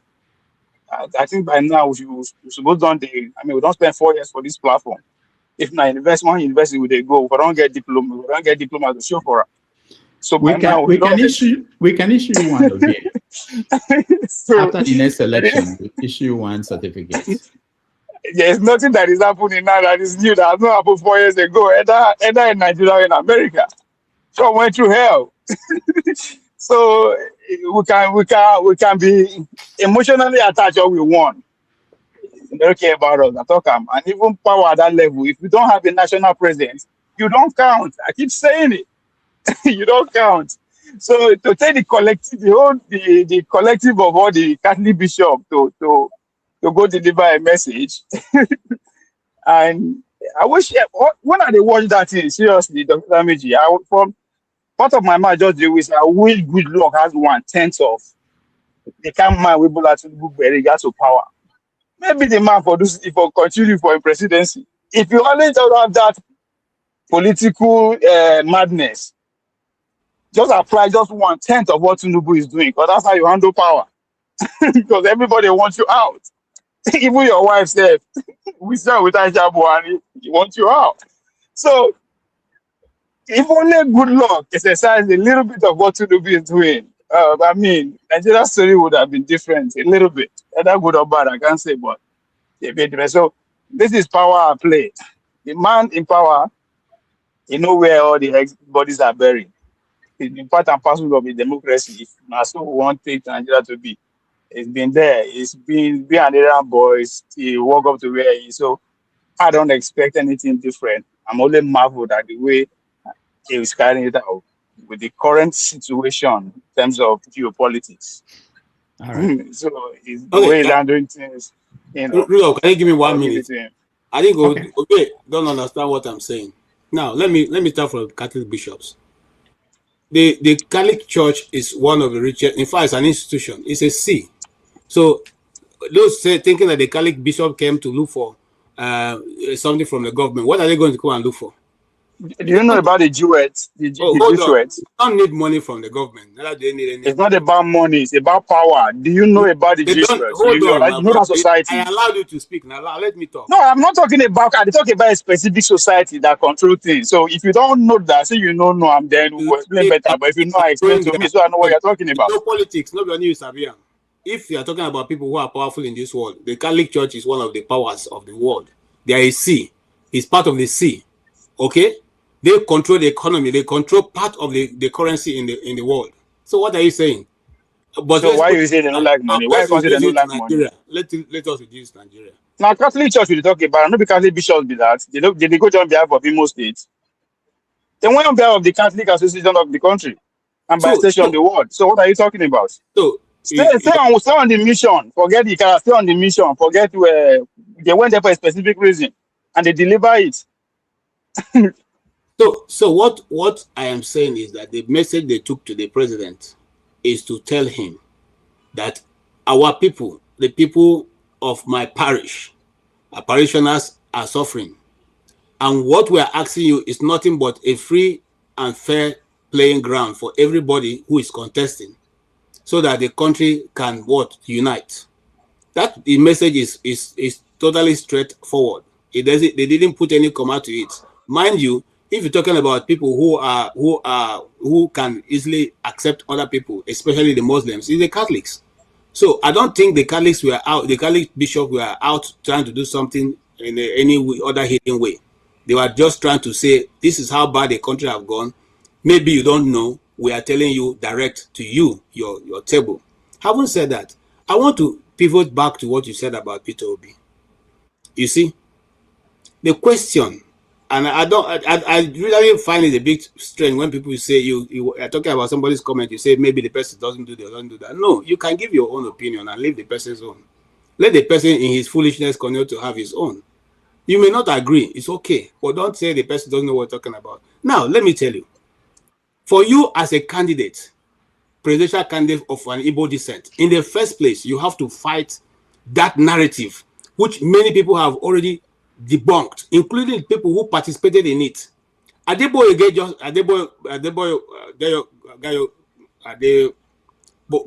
just died just a few years ago. And he said clearly he was the originator of the coup. He's a Yoruba man. Okay? The only reason why Nzogu showed up is because Nzogu was more radical than he. But let's put that aside. Those military officers who participated, who lived to tell their story, have constantly said this was not an Igbo coup. Now, I say that to say, each time we have a northerner coming to interview, do we ask them to renounce Boko Haram? Do we ask them to talk about terrorism going on? Do we ask them to apologize for the lives of people who their people have been maiming and destroying, and the farmlands that have been destroyed, and every other thing going on in Nigeria? Do we ask them to apologize? Do we ask them to look into the camera and tell the Nigerian people the reason why they should trust you? You, who didn't even take part in whatever was being said. That's the dishonesty we're talking about. So when a candidate of Igbo descent comes to the national center, he is made to carry that burden for which he may not have been part of, for which he wasn't even, and no Igbo man can say there was a national meeting where the Igbos decided to go and carry out a coup against Nigeria. And after that, there have been subsequent coups. When the people meet with northerners, are they going to say now, can you look into the camera and tell the people from the Igbo, the southeast, that you people who killed Nzogu, you should now apologize for his death? Do you now tell them, okay, because of what you did, what people did, the pogrom that happened in the north, where people killed uncountable Igbo people, do you ask them to look into the camera and apologize to the Igbo people for carrying such an act? Now, if you fail to say that, do you ask them to say, for all the atrocities that have been committed against the Igbos in the north and other parts of Nigeria, do you ask them to apologize and look into the camera and apologize to the people from the east? This is the narrative we are all fighting against, we from the southeast, and we'll keep talking about it because it's very disingenuous for people to continue to do that and make those candidates begin to fight not even what they have come for. You don't ask them for their competence. You don't ask them what they are bringing to the table. You don't ask them for their ability to turn around the Nigerian economy. You ask them silly questions that you will not dare to ask other people. When Tinubu comes, if you are asking Tinubu question, if you see him to even have an interview, do you ask him that? Do you ask him all this? Do you ask him, should he now look into the camera and apologize for the advice given by Awolowo that they should use hunger and starvation to kill the 3 million people from the east? Do you ask them to say that? Do you? Or don't you think people think we also have sense? But you make an Igbo man begin to fight even before getting to the place. He's just trying to deal with his credibility to satisfy you people that the Igbo man should be trusted by the North. That is, we have done doing that. And if I was one of his advisors, that's the last time he will answer that question in any interview. If I was one of his media advisors, I would ask him, next time somebody asks you that, tell a person, when you ask Atiku, when you ask Bola Tinubu those questions, then come back, I'll answer you. We are done carrying that burden on our shoulders. We will not carry it again. Full stop. Again, you are being dishonest as a journalist. The issue of the civil war is a double-edged sword, especially to you Igbos. No, at times, you claim there are glory that comes with the civil war too. You gladly talk about that, how heroic some of your men were, right? But when it's time to talk about the other side of this war, excuse me, hold on. How many times have come, my brother? I listen to you talk now. I did not interject, not because I agree. Talk about the glory that comes from it. How many times have you had a national conversation and say, let us talk about the glory that comes from the civil war? How many? You couldn't even allow the people of Southeast to have a day that they can commemorate the people who fought for them. How many times have you started to have that national question to commemorate the good that come from it? And then whenever we talk about it, you begin to gaslight and say, hey, again, you're being this year. Again. No, we are done trying to defend that. We're not going to defend that anymore. All right. You don't finish. No. He's a journalist. I'm addressing him as a journalist, not being a panelist. He's been dishonest. You understand? Because the issue of civil war, the way it affects and also it affects me, I'm also a Nigerian. All right? And it's a two double-edged sword. It's not all doom. And for you to compare the issue of civil war with terrorism, it's below your standard of practice. There's no question is off the table for a Nigerian presidential candidate as far as we're concerned. Okay? And you as a journalist should know that. For all the other person, now you can say, yeah, you can criticize the fact that I'm not asking other candidates that same question, but the fact that it's off the table is unacceptable. There's no high amount of how you want to do and where I go for your emotional this, because when it's time to glorify some of the action that come out of the civil war, we talk about it gloriously. Now, but when it's time to talk about the other side, we're all up in maybe if we go on to other people, go free. This that I talk about our story. You are telling my story. The Biafra story is my story. I'm a Nigerian. So you cannot, I not go feed the watch with the butcher my story and you say me to keep quiet. It's not going to happen. Those generations, the parents when they suppress or they don't die. We are free to talk about anything we want to talk about now. That's what will make us the country where we actually want to succeed at all. So no question is off the table. Thank you, Ovie. Let's get back to the topic. Mr. James, the Catholic bishops, they went to see Bola Ahmed Tinubu. This is the reaction from how did I see the face of the president in reaction? I was not surprised that he was not looking very happy. Not even his colleagues who were there. We knew that this is different from the kind of statements that our president keeps receiving from all kinds of people. And that is one of the things that worries us, that there are so many people hanging around Mr. President, giving him a rosy picture of what the country is, which it is not. And we felt that we have no duty to do that. Indeed, we have the obligation to help him to appreciate the reality of the situation in which we find ourselves. And that is the reality that we painted, which I know is not the kind of thing that he wanted to hear. And the reply shows very clear. I'm concerned that your cross is going over your microphone. Okay. Yeah, sorry, Yeah, go on. yeah. And you can see his reply. We left that hall, both sides, knowing that, well, we said what we had to say. He said what he had to say. So was it a frosty meeting then? Would you describe it as fairly frosty? Because, I mean, many Nigerians have become accustomed to polite meetings between religious leaders and political leaders. When the nation is bleeding, you can't expect a polite meeting with the head of state. We need to let him know. And his reply is that the nation is not bleeding. We told him our economy is not helping our poor people. He told us the economy is doing fine. Practically speaking, he told us quite clearly that he did not agree with us. Again, I said, we're not surprised. We didn't expect him to agree with us. We have done our duty. We have delivered our message. And we have a feeling that somehow along the line, somebody will show him a few of the things we said. All right. That was the Cardinal reporting back on what happened at that meeting. Mr. James, what's your take? Well, I think the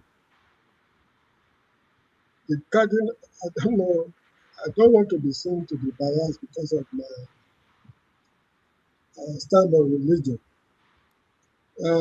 Who told him that Bola Tinubu is not aware of what is going on in the country?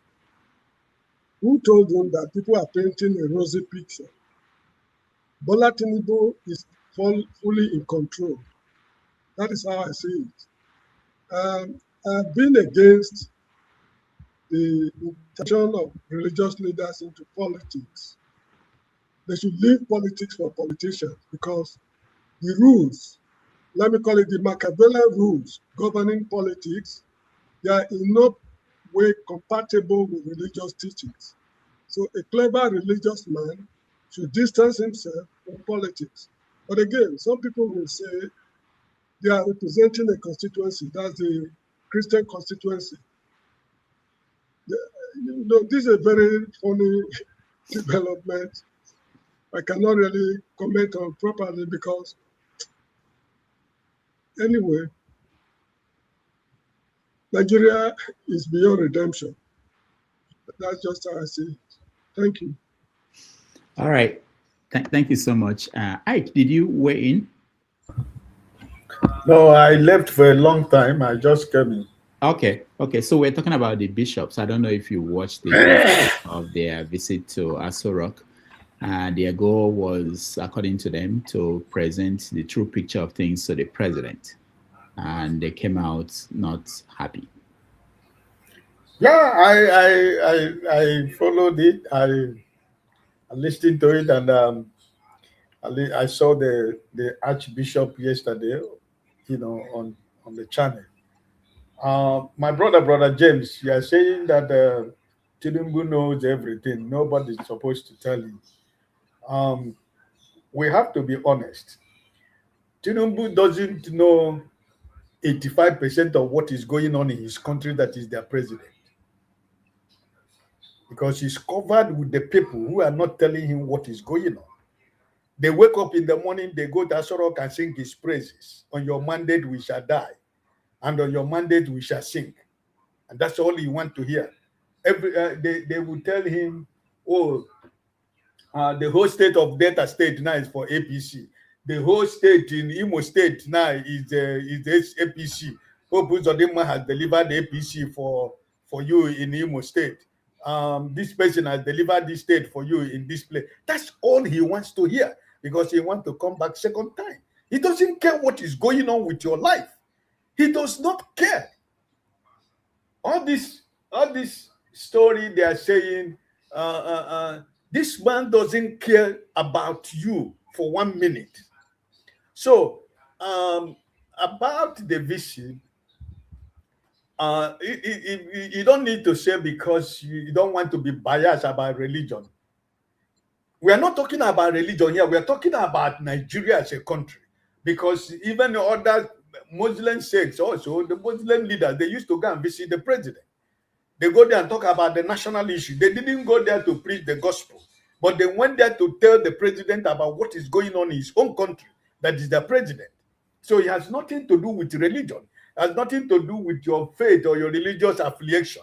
When they went there to Asarok, they were not speaking about, we want you to become a Catholic, or we want you to go and confess your sin and begin to receive Holy Communion. No, they were telling him about the country that is their president, including the bishops and the archbishop who were there.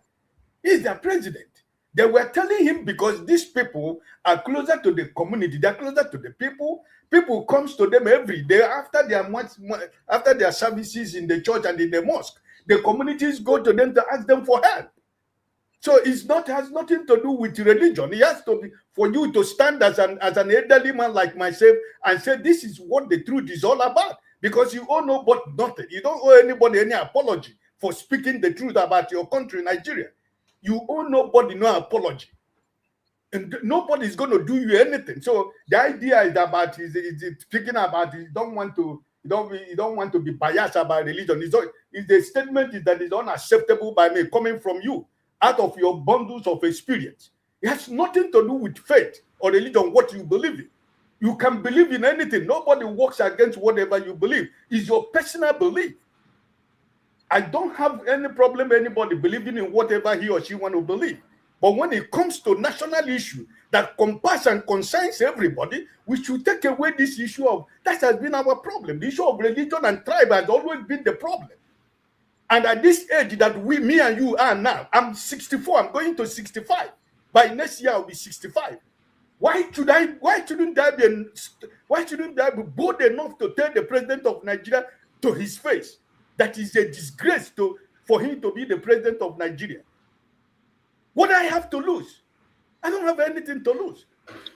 So the president, if you think that this man, this illegitimate man that is in Asarok knows what is going on, he doesn't know anything going on. What he's after is coming back the second day. The day he said that, what is he called? This thing removed. What did they call the petroleum something is removed? It Subsidy. Was in that platform that day that he started the campaign of 2027. Is he governing Nigeria? No, he's not governing Nigeria. He handed over Nigeria to people who will come to him every morning and bow down to him and tell him, on your mandate, this country will sink. And that's why the country is where it is. The man in Asarok is telling the bishops that INEC is neutral. INEC is not against anybody. Is it the prerogative right of the president of Nigeria to begin to speak about an independent institution that is running an election in Nigeria is defending INEC? Which country are we living in? What right has the man to tell us that INEC is not partial, INEC is neutral? Is it his job? He said it's an independent National Electoral Commission. So why should he be your president? He's telling the world that INEC is not partial, INEC is neutral. Which game are we playing?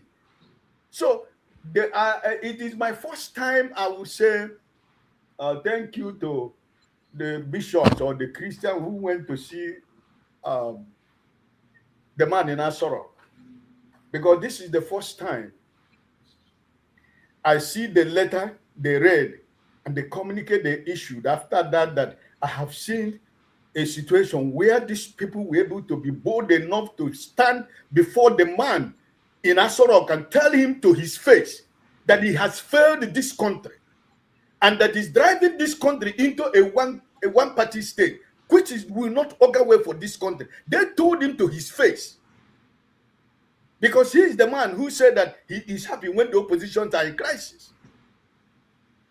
So it's the first time I can commend them for what they said and for what they did. So I think that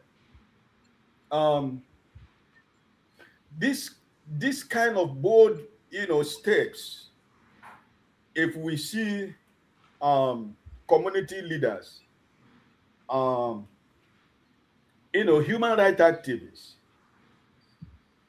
and other people, if they can be bold enough standing before the man and telling him the truth, I think Nigeria, we can be able to find a common ground how we can be able to rescue this country. But people go there to shake hands and take photo and put it in their timeline on their whatever platform they belong. They went to shake the hand of the president. So I am, I would say that I'm impressed with what they did. The Archbishop who went to Channel, he has always been a man who hit so hard to this government. He didn't just start yesterday. He has always been very hard on what this government is doing. So what he was speaking yesterday for me is not the first time I know the man speaks the way he's speaking, because you can see that the president, when you are watching him on that day, you see that he was shocked and surprised to hear what these people were telling him because he wasn't prepared for it. And when you see his response, you see that he's frustrated and angry because they told him what nobody is able to tell him. So for me, I think I like what they say, and I like the outcome of their visit. Does it change anything? But it's always good to speak the truth, because when we speak the truth, a day shall come. Maybe we are not going to be here tomorrow, like Dr. Damages used to say. While you're in this platform, you should mind what you say, because in generations to come, maybe they will play what we say here. And so this is what my father said on a particular day when a particular case was raised, that he was supposed to say, this is where I'm standing, or this is what I believe in. So history is going to judge all of us. That is whatever I believe. Because there was a time after 2023, I wanted to give up about Nigeria. After some months, I decided, if I give up Nigeria, what about my children? What about not even my children? What about my 2 grandsons? What is going to be their life? What is going to happen for them tomorrow? They find their grandfather, I'm no more here. What will be my contribution to see that Nigeria is a better country? And that's why I decided to come back. That this 2027, we shall all see what is going to happen in Nigeria, because that country must be better, whether anybody like it or not. And it is what is going to be. This is a 2027 election. When you rig this election, you die. Because that's the only way we can. This is the way Nigeria is going to go. So they know what is coming. But they have the whole 37 governors in their kitty. We are not after that. He's with the governors, but Nigerians are with the Nigerian people are with Nigerians. Because it's going to be APC against Nigerian people. It doesn't matter what anybody is saying. We shall do what we need to do. We shall do what is needful for me as a person. I am doing what is needful for me as a person. The 2027 election, anybody who rigs that election, in my own polling youth, you will die. People will be there to take you, because time has come when people will say, oh no, it doesn't concern me. After all, I collect 10,000. You will collect 10,000, but you're not going to get home. You will collect 10,000 that day. All those INEC officials who are preparing that 2027 is the time that they are going to make money. This is their bazaar time. Prepare to write your will, because you got to write your will in my polling booth. You will write your family will. You will tell your children, if I go to this exercise, if I don't come back, remember that I have written my will. Anybody that is in my polling booth, you INEC, be you police, be you anybody, you must write your will. Because that's the last thing I think I have that I can give to my grandchildren, that I was alive and I did what I'm supposed to do as a Nigerian to make sure that we have a credible election in Nigeria, because I'm not doing it for myself. I have grown past what is Nigeria going to do for me to do. They didn't do it when I needed them to do something for me. Is it now? No, they can't do nothing for me. So, but I am doing it because of my grandchildren. Okay.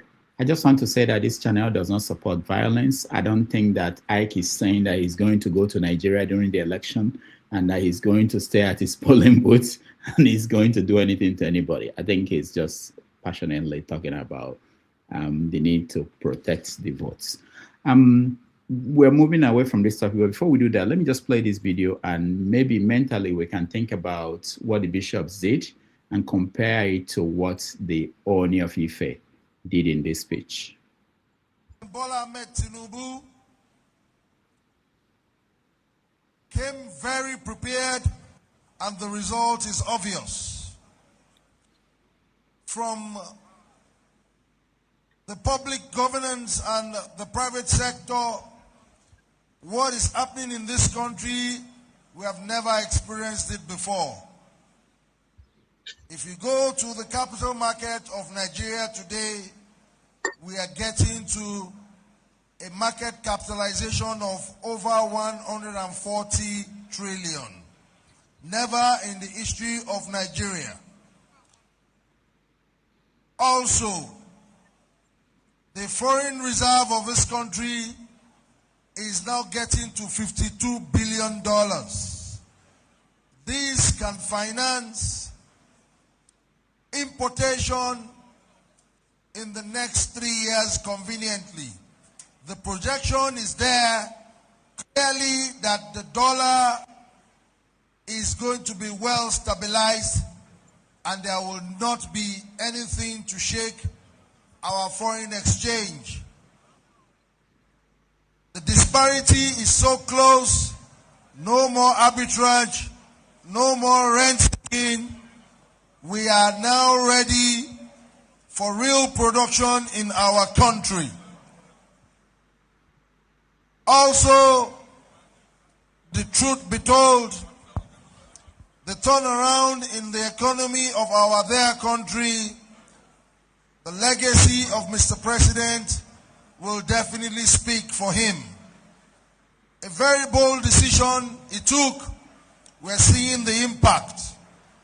Never in the history of our country that Nigeria will play a very strategic role in European economy. Thank God for a company in Nigeria to have sustained the aviation industry of the entire European market. Right now, a company in Nigeria, a local company in Nigeria, is at par in terms of production capacity of aviation fuel of the entire United States of America. Also, our dear president is turning around the engine room of our economy.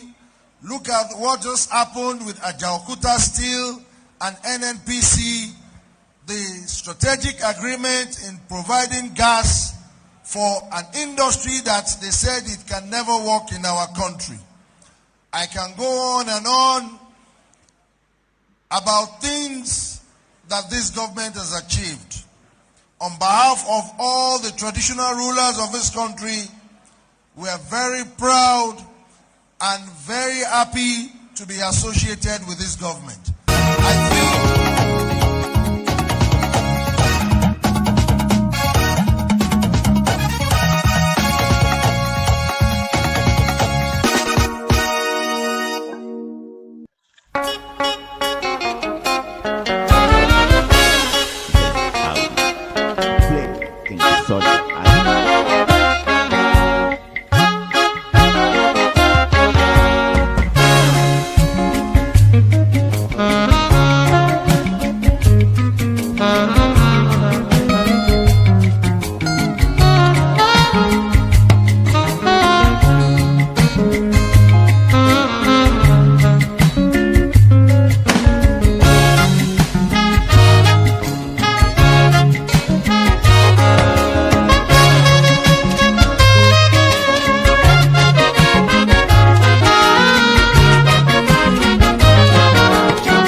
All right, welcome back, everybody. Thank you so much for joining us today. Before we continue, let me just announce that tomorrow on 90 Minutes Africa, we are going to welcome Pa Ikide. He's a writer and a critic. He's coming back. He's joining us live from Nigeria. So he went to Nigeria. He gave a speech at Odumegwu University in Igbariam, and he's been traveling across the country. He will give us a live feed on what he's seen, and it will be quite interesting. So if you can join us tomorrow at 6:30 p.m. West African time, 1:30 p.m. in New York, Pa Ikide will be our guest. All right, so before we went on break, I played a clip of the Oni of Ife sharing his view of the government and how the government is doing.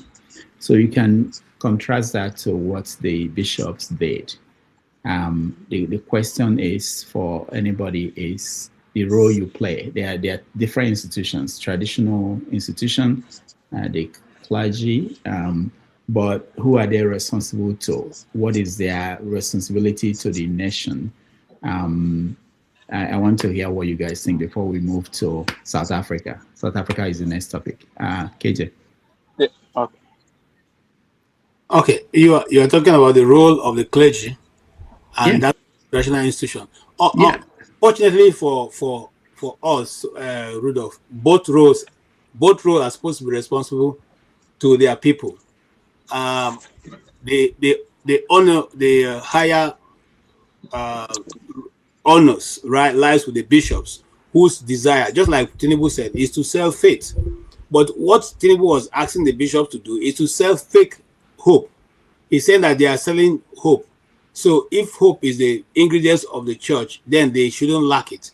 But when you are selling hope, you should sell hope to people who you know what you are telling them is realizable. You cannot go to your congregation and tell them that, look, be hopeful, tomorrow things will change, when you know that nobody is making effort to change things. And, sometimes I get a bit worried when people say the way politics go in Nigeria, once you sign up to be a politician or to contest a position, you have signed up to die. No, it's not the same thing in the other places. I don't know any other place where, apart from some places in Africa, in Europe, where people are vying for positions and they are having to lose their life for it, and they're having to lose limb or, lose family or property for that. I've not seen, I don't know if there's one that, Pablo knows, let us know. But for so far, I don't know where when you go to buy a form to contest an election, means that you have signed for your death and whatever is thrown at you and you should accept it. No, that's not how it's done. And except there's another form of politics, which we don't know about. But if it's this politics that we read about and other countries where we copied from are practicing, then I think we are doing it wrongly. Politics is not a do or die kind of thing. It's not it. And we see it. And even in the United States right now, they're going to have, the midterm elections. I don't know any place where people are going to put posters and people are removing it. If you know, Rudolph, please let us know. Is there anywhere people have gone to campaign and the people are chasing them with their chairs and chasing them away from it? If there is, let us know. So we now say, oh, that's what is done in other clients. But as long as that is not done, we should do things the proper way because we are human beings and there's a way that human beings are supposed to act. For us in the church, I am a church person. I believe in the church.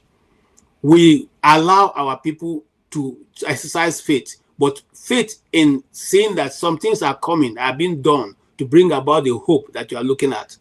And the bishops, and just like Ike said, it's not on Nikon.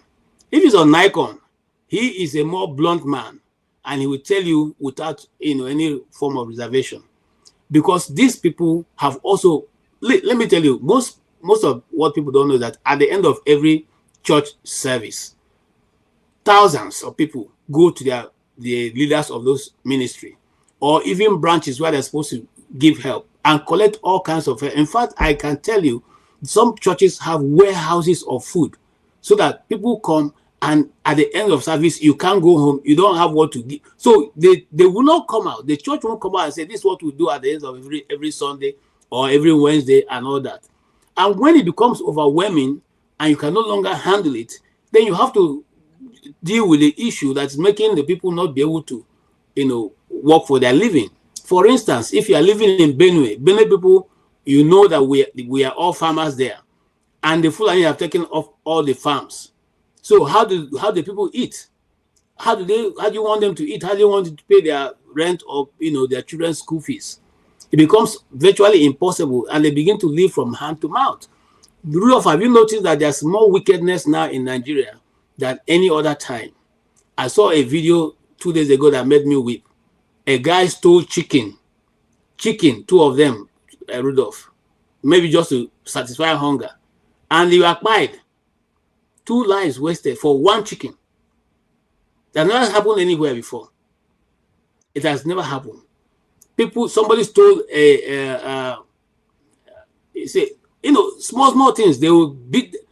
Now the story of the guy who we are going to talk about, the plateau guy. You saw what it is. Where else, if not because evil have permeated the systems, and people have now become savages.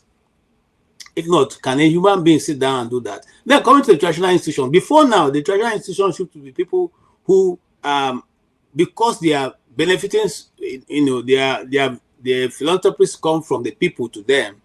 Now that they no longer have need, since their needs have been taken care of in the national budget, they don't care about the people that are now, ruling over, who they are, their people. Like what the Oni is saying, in his own domain, people are not eating. In his own domain, many of them are living in Benin Republic on IDP camps in Benin Republic. In his own domain, people can't go to the forest. But he said the economy is turning around and things are happening. Forgetting that 50 billion is a little thing compared to when, before this government came into power, before the 8 years of Buhari and now the continuation of this. We had more than that.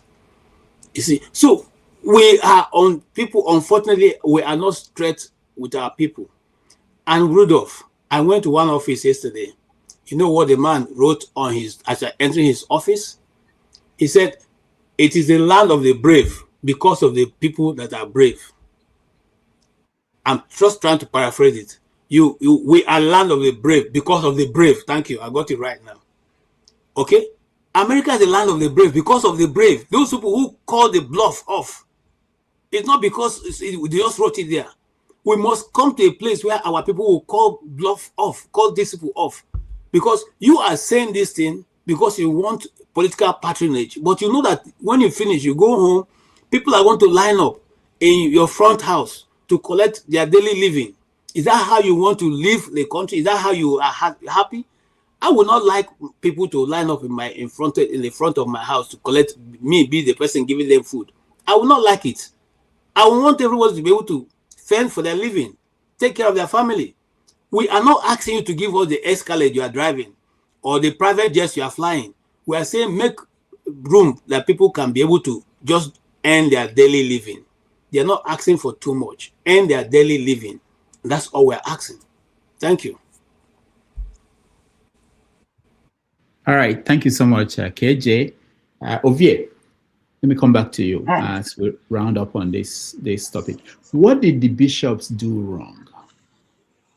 They didn't do anything wrong. Okay. In comparison to the man that spoke, they are playing the same role. You ask what's their responsibility, or what are they serving? They are serving their interests. They are serving power through an institution. Now, the king spoke like a father, as the royal head of the Omoluabe kingdom. So he spoke like a father. I mean, what do you expect of a father? He's proud of his son, especially when he's occupying the position of a once in a lifetime opportunity. You don't want to, call him out in the public. So he spoke like a father. But at the same time, as a capitalist, the reform definitely impacted very beneficially to the few to which he belongs to. Some of the investments everywhere are booming at this point. So I don't expect anything different from the way he spoke. He was proud of the president. But that of the bishop, Then again, the king was speaking from a place of power too. They are in power. Don't forget that. Why the bishop, they came, one, for their own interest, but most importantly, they represented a higher power. They can claim that they came on behalf of the people, but actions, they say, speak louder than words. They dress accordingly. That's a message. So they came as emerging power, people who are looking for power. They are Catholic. And whether we like it or not, Obi is a Catholic candidate. There is no way the Catholic will vote against Obi. Whether they know say you know go win, they will vote for him. So I don't expect the bishop to put up a different front the way they do. One, maybe they speak that because the Tinubu had been ignoring them since the beginning of his administration. And if I were in his position, so I'll do the same thing. I've been saying it here. Anybody who is serious for Nigerian president is not have a sleepless night about the Southeastern votes. Nobody can become president of Nigeria without the Southeastern votes. And the headquarters of the Catholic, if you get a lot of the Catholic mission in Nigeria, based in Southeast.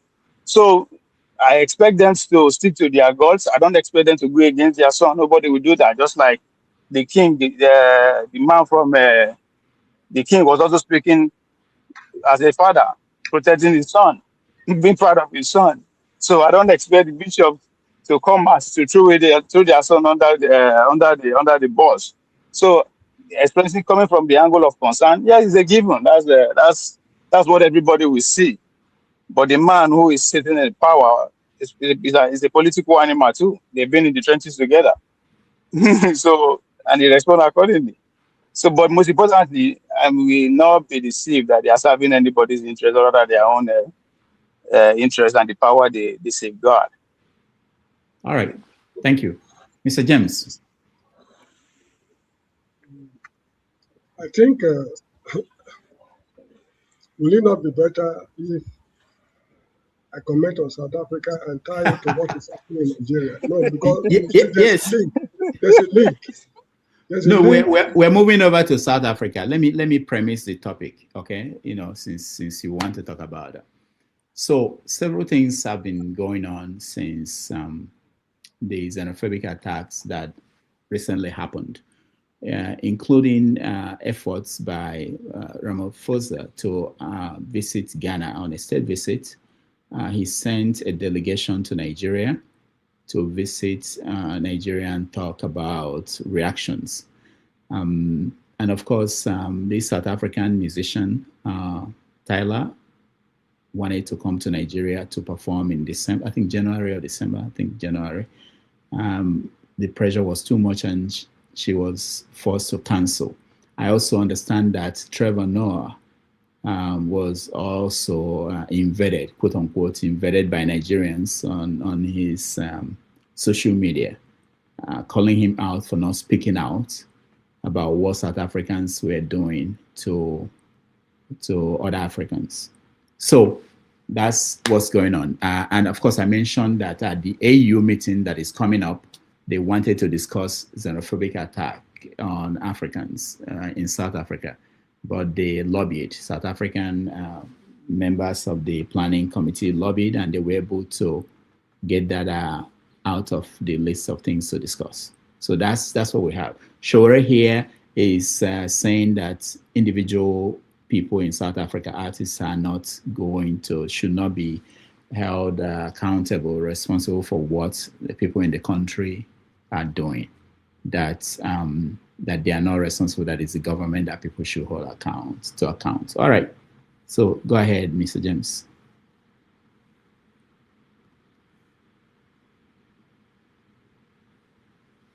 I can't hear you, James. Unmute yourself. Yeah, thank you. If you look at the Nigerian foreign policy since independence till now, the policy of Nigeria or South Africa has been very contradictory the way we conduct ourselves in relationship to South Africa.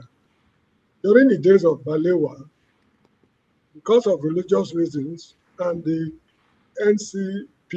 NCNC coalition, they could not come up with a clear-cut policy on South Africa. The Igbos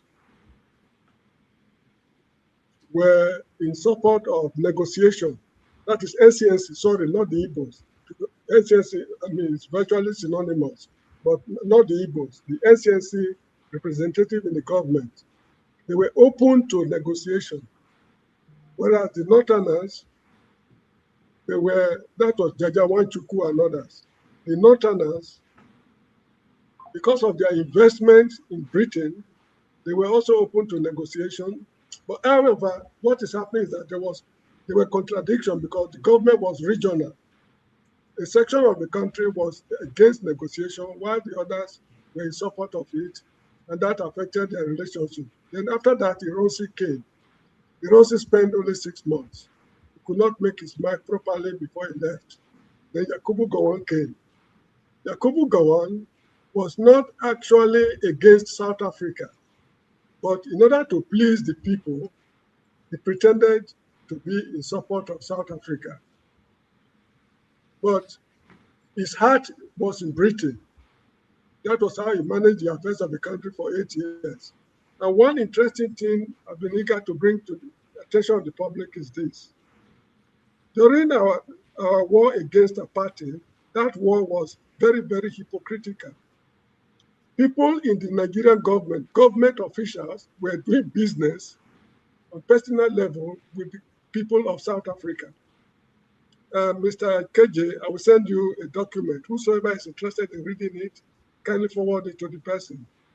Nigerian government officials were doing business with South Africa, while on the official platform, they are condemning apartheid in South Africa.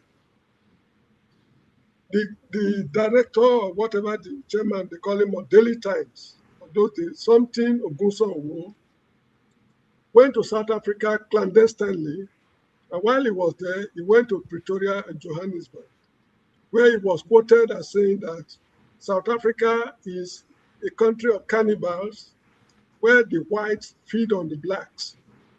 And it came to public attention. That made people to know that he went to South Africa. Yakubu Gowon did not discipline him for going to South Africa. Then after that, Shagari came. Shagari was neither here nor there, a confused man. And eventually, up till this time, Nigeria had no clear-cut policy on South Africa. In principle, they support the liberation movement.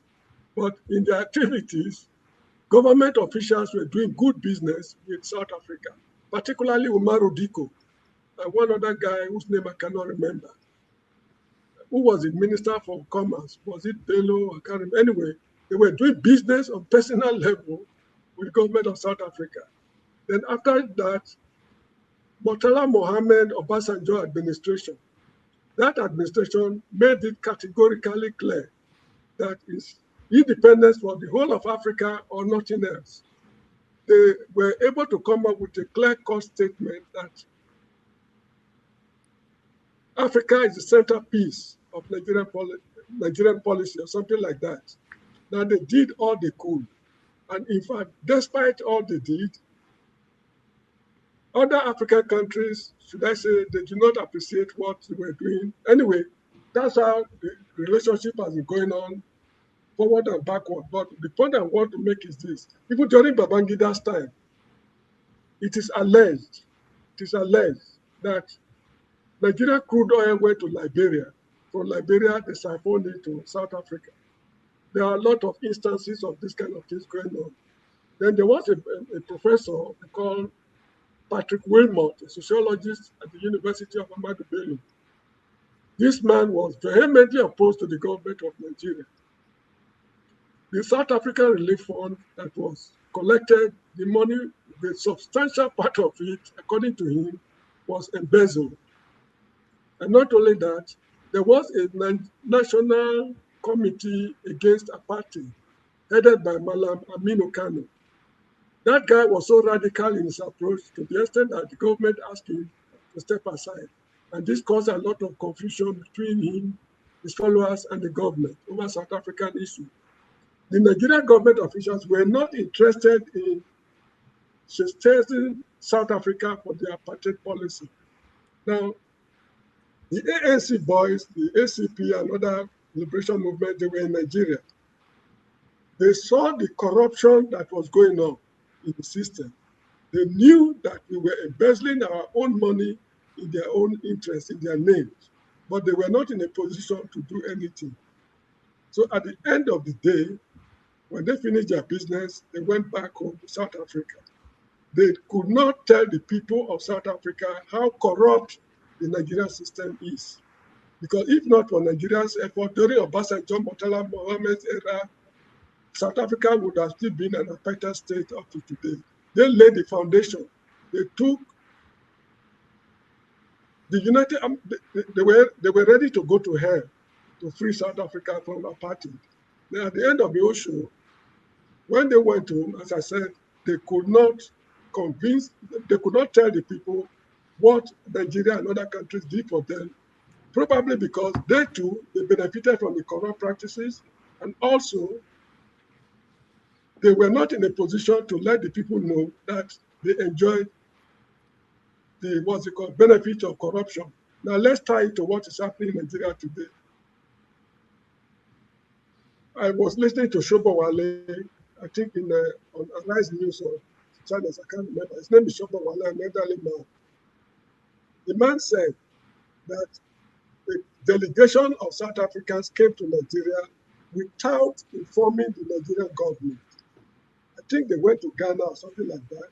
And from Ghana, something like that. They did not inform the Nigerian government that they were coming. What the hell are they to enter the plane, just walk into the State House, they said they want to meet the President of the Republic. This is because they look down on us beyond compare. The level of corruption going on in the system, they are fully aware. During apartheid, there are a lot of things I cannot collect off right now. During apartheid era, crude oil from Nigeria was used as a barter to collect rice, sugar, salt, and other items from South Africa. There was good business between Nigeria and South Africa. That corruption is, from the look of things, I'm not 100% certain, is still ongoing. There are still Nigerian businessmen doing business with South Africa. Of course, it's legal now. Now, what is going on is that they deceive you and me that they are fighting, they are protecting the interests of Nigeria and South Africa. Nigeria should be repatriated home and things like that. But behind the scene, what is going on is likely to be despicable. And South Africa has got industries in Nigeria. Who are the Nigerian members of their board of governors? And how many Nigerian elite members are having shares in South African companies? These are the people that call the shots, not you and me, not public opinion. So a lot of things are going on behind the scene. And also Britain in particular was 100% solidly behind South Africa during apartheid. The Nigerian government relationship with Britain disturbed them a very great deal in taking definite stand against South Africa. And I would not be surprised to find out that Murtala Mohammed's death on February 13, 1976 can be linked to his stand on South Africa. So this is what is going on. Whosoever is praising Bola Tinubu and other things, the business deals going on behind the scene, the crude oil, and in fact, there was a case, was it Shankari's time, I can't remember, an oil tanker was arrested in the Nigerian waters, shipping crude oil to South Africa. When they arrested them, the captain of the ship said that, I am surprised that I'm being arrested. This is the 6th time I'm coming to lift crude oil to South Africa. Why are you arresting me now? That was before 1994, when we were carrying apartheid on our heads. Now, if you know the amount of money Nigeria spent, according to the Benin people, if you pour the money into Ikoba River, the river will not flow. It will dam the river. The amount of money Nigeria spent on apartheid. And from the look of things, when they said that, when the Nigerians said that we gave you, let's say 10 million pounds Be rest assured that you will not get the entire 10 million pounds, going by what Patrick Wilmot was saying. So the root cause of the ocean, to summarize everything, the South Africans of today, they have seen through us. They know that we are stinkingly corrupt. And don't be surprised that Nigerian officials will go behind the scene and tell them, don't worry. What is the next? Can we buy more shares in Anglo Gold or Bahama business or whatever it is? So this is what is just going on. And I've come to conclude, I've reached the conclusion that we will never see the promised land, at least in our lifetime, because what is going on behind the scene, if you read the articles I'm going to send to KJ, is beyond description. We will never, in our lifetime, see the promised land. To remove this government from office, in fact, there's what the Jehovah's Witnesses call Armageddon. Armageddon cannot remove this government from office come the next general election. All right. Thank you, Mr. James. I will come to KJ, who has to leave, I think. KJ, go ahead. Okay. Thank you so much. I appreciate Mr. James, the way you have taken time to explain. Here is my take. On this case, I don't agree with Shore at all. You see, the reason why certain people do certain things and get away with it is because there is no reaction. If we go by the teaching of international relations, which is that, diplomacy is reciprocal, it then means that if you do me, I do you. I don't have to sit back and watch you do these things to my people and not react. You see, 3-4 days ago, another Igbo man was beaten to death by police people. That was on. It's still on the internet. You can look it up. And that's because they've done the first, the second, the third, about the third. Apart from the son of my friend, Mr. David Satlat, whose son, David, was equally, brutally killed right in the front of the camera, which the whole world saw. Up to this moment, there have been nothing that have come out of that. His family is bearing the brunt of that pain. They have returned back to Nigeria. They went there, 4 of them. They're back now, have lost one of their sons, and they are back to Nigeria. No thing have been said or heard. No case. The case is not even, it's the Nigerian community there that are even fighting the case, not the government. Even though the people who killed him, their faces are there on the internet. It's not hidden. They are known. Okay? And all this can be done and they get away with it because we have failed as a nation to be able to act when we need to.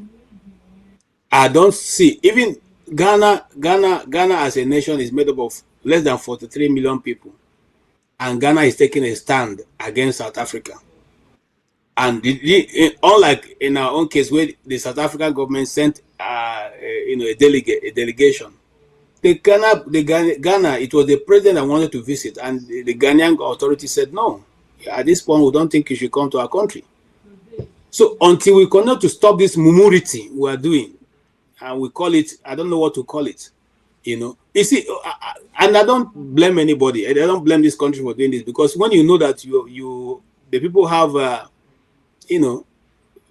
a very stupid person at the helm of affairs, they don't care because they know nothing will come out of it. A very transactional person, what he's concerned about his business is going well in South Africa, and that's it. He doesn't bother himself about whatever, any other thing.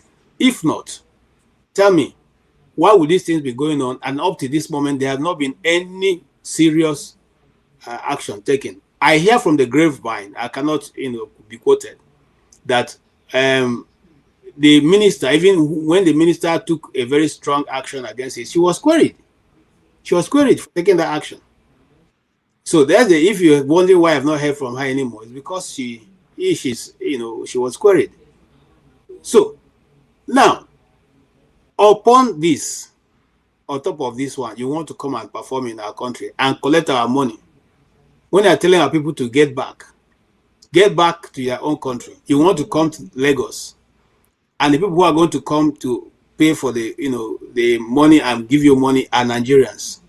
How does it, tell me, just balance it out for me now. How does it work? No, you should organize your concert in your own country and let your people go now, and then be able to let the rest of Africa try and organize themselves. Because you see, until we teach this lesson, it will not be learned. An Igbo proverb says something about the tortoise. The tortoise was heading for a senseless journey.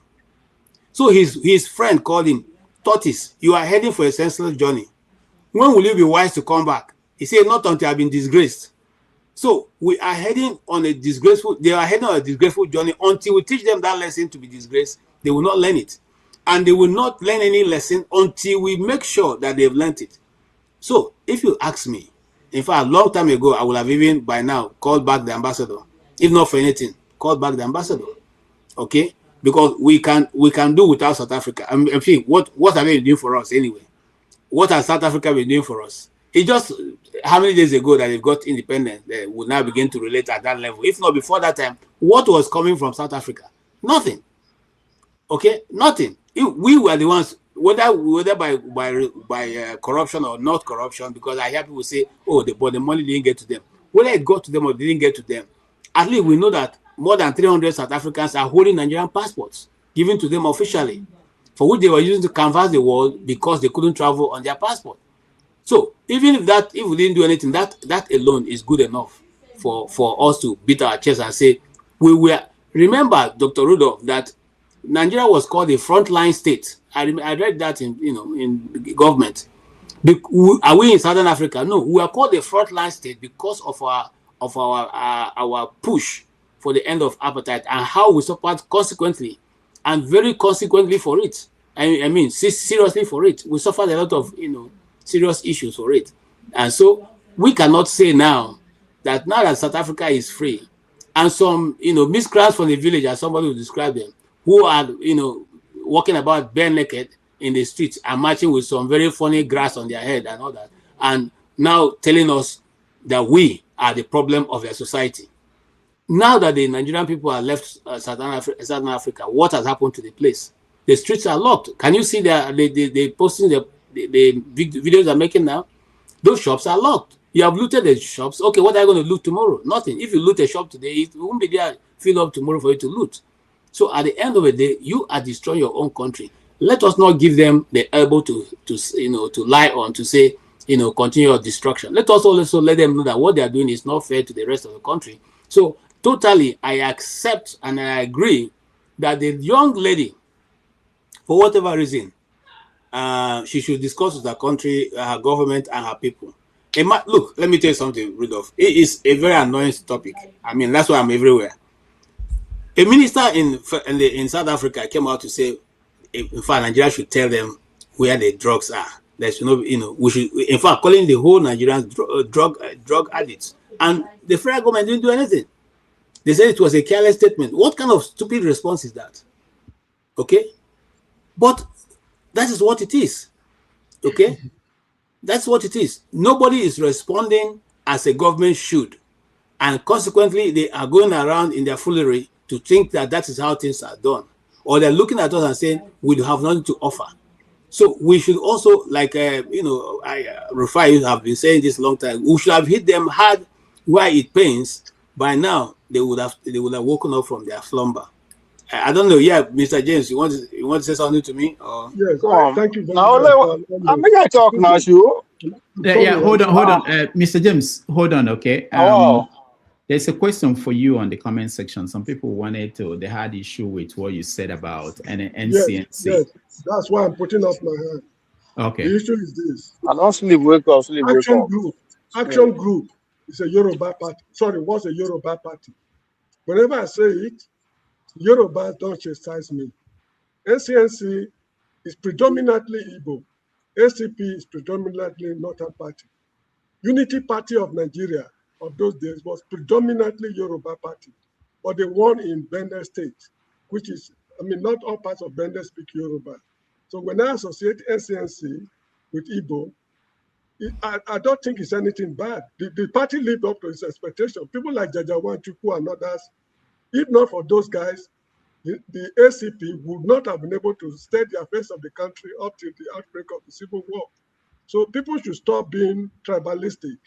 When I make any statement, in most cases, I back it up with some reasoning. If not a lot of reasoning, but at least some reasoning. NCNC was not, I think, Mr. James. Yes. James, didn't Herbert Macaulay, wasn't he the first leader of NCNC? No, the point is this. Majority of their votes, where were they getting it from? On the west? No. You mean the Yorubas, you mean the vote they got from the east? Yeah, no, they got votes from the east, yes. No, excuse me, the vote they were getting from the east was less than what they were getting from the west? I don't know if it was less. You see the point I'm making? So it's not that look, the issue is this. Go ahead, Mr. James. Yeah, anyway, the point I'm making is this. Secondly, the government of Nigeria, take it or leave it, cannot do anything about this problem with South Africa because their business interest in South Africa, you and me do not know anything about it. As I was explaining earlier on, while we were fighting apartheid to finish, Nigerian businessmen were doing business deals with South Africans, what they call Southern Rhodesia, that's Zimbabwe of today, during the days of Ian Smith, whom we call the rebel leader in public. But behind the scene, they were doing good business. Why is it that up till now, the federal government has not been able to come up with a categorical statement? The team that came to Lagos not long ago, a television house interviewed, I think, the leader of the team. So I can't remember the TV house. Now, the man made some very sweeping statements. Unfortunately, I could not take him to task because I'm just a listener. He said that there are certain quarters in South Africa that are no-go area, that is only Nigerians who dominate, control the area. And he happened to mention a place called Hillbrow. I know Hillbrow the way I know my fingerprints. It is not true that Nigerians are controlling any section of South Africa 100%. Hillbrow, made up of SLM Street, Tweed Street, Court Street, and what's it called, Claim Street, Banker Street. All these are streets in the city of Hillbrow. One of the tallest buildings in South Africa is there, they call High Point. Those who have been to South Africa will know what I'm talking about. It is not true that Nigerians control the area. In fact, Nigerians own no building in the whole of that area. The buildings there belong to South Africans. So how can he come and say in public that it's a no-go area to non-Nigerians? You see, South Africans own South Africa. They are telling you and me, leave our country. Why are we fighting them? The reason is because we are very lazy people. Let me tell you why we are lazy before I round up, Mr. Rudolph. We are very, very lazy people.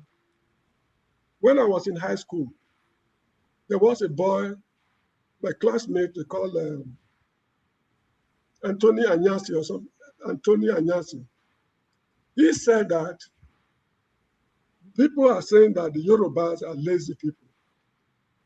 That was what the boy said. Then he continued by saying that if the Yorubas are lazy people, how were they able to produce Fela Anikulapo Kuti? Because Fela Anikulapo Kuti, according to him, is the only Nigerian who has done what he did, to take the military headlong with bare hands. He confronted the military to stand still.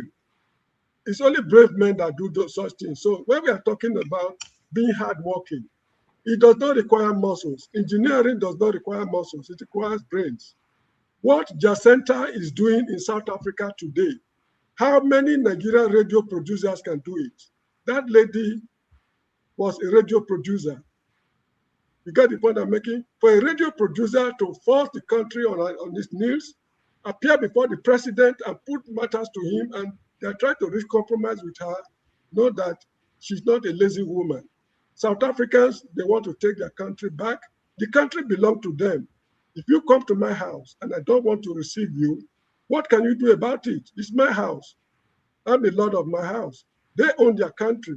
So if they say we should leave, we just have to leave. Let us fix Nigeria. During the apartheid era, Please let me make a point, one more point. During the apartheid era, neighbors, South African neighbors were still going to the mines to work in South Africa. From Malawi, Zimbabwe, what's called Lesotho, and other countries. They were still going there, but Nigerians were not going because Nigeria was on top of the game at that time. We had surplus money. Yakubu Gowon said, money is not the problem, but what to do with money. That was what Yakubu Gowon said.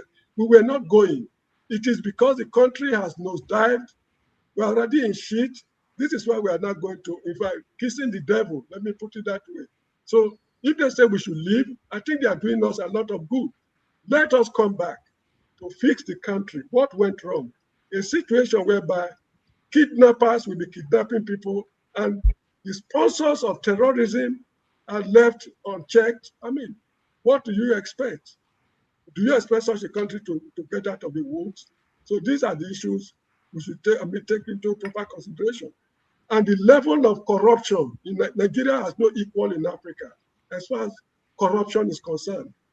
From these articles I read, no country in Africa can defeat Nigeria when it comes to corrupt practices. I'm not saying it's a good quality, but what are we doing about it? Look at Gbajabiamila or whatever it is called. The Senate has concluded their investigation.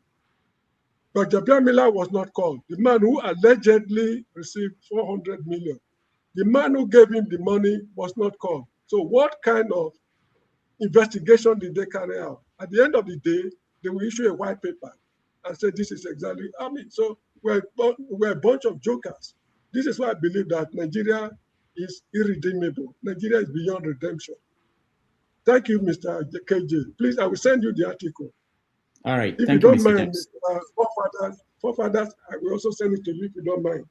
Ovie and yourself, Dr. Rudolph. All right. Thank you, Mr. James. Ovie, there's a question for you on the comment section. I'm sure you saw it, but while you comment, you can respond to that question. It says, can you please tell us one or two glory of the civil war that Igbo people are enjoying? All right.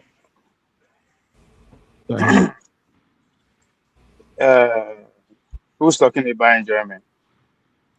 Before the conversation started properly, we are talking about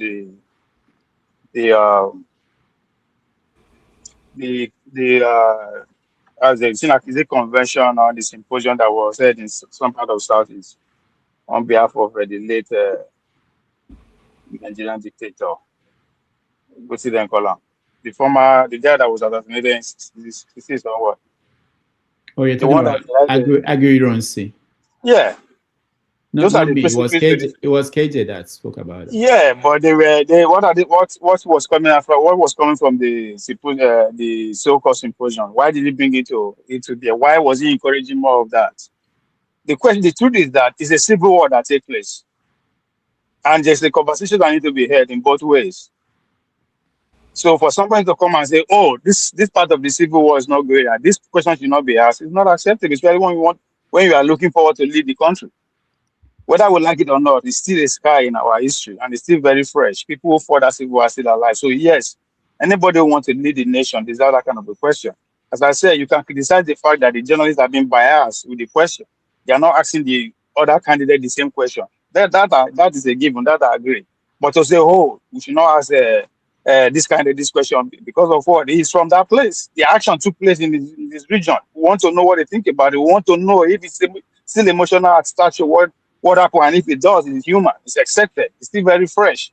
So those are the things we want to know. But for somebody to come and tell me, a journalist for them to say, no, you should not ask that question. Who will be?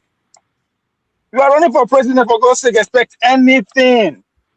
Out of 240 million people, say you won't lead them. Okay, now you get to come now, we'll go scrutinize you. Everything will be thrown at you. That's what it means to only 240 million people. Doesn't matter if it takes place in another place. You live in America. How many presidents don't assassinate? If statistics start me where about 14% of them have been assassinated, why seeking for power? Why staying in power? So they don't say no, they happen anywhere. Now we are human beings. That's who we are. We kill for fun. We kill for fun. Only species on this planet that does that. Mogu no go there. As I said, it's our story. On the issue of South Africa, I think the small girl, the young lady, missed an opportunity here. Sorry, the question the person asked you on this thing. The question, Rudolph, I just pointed out to you that you started. Why did you brought what is the thing they are enjoying? That's what the person asked you. Can you just listen to what I just answered you? No, don't answer me. The person asked you a question. Don't answer me. I just answered the question by using you as an example. God damn it! Answer the question. Come on. Dr. Dameji, please, can you tell him? I just answered it. I say you using that as an example. How you spoke with it gloriously when you were talking about it. You encourage more of it. Come on, man. Stop being a kid. No, there's not useful now. The question the person I asked just you. answer it. Nobody answer, so. Please, Rudolph, can you put back that question so that you will see it? Dr. Dameji, what I just said. Hold on. What I just said. Can you respond to that question or not? This is a question. Answer the question. How do you want me to answer it? Okay. No, tell me now. Tell me how to answer it.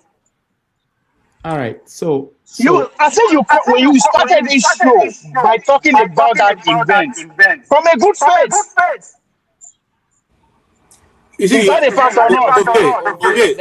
Let me help you, Ovie. No, help me first. No, help me.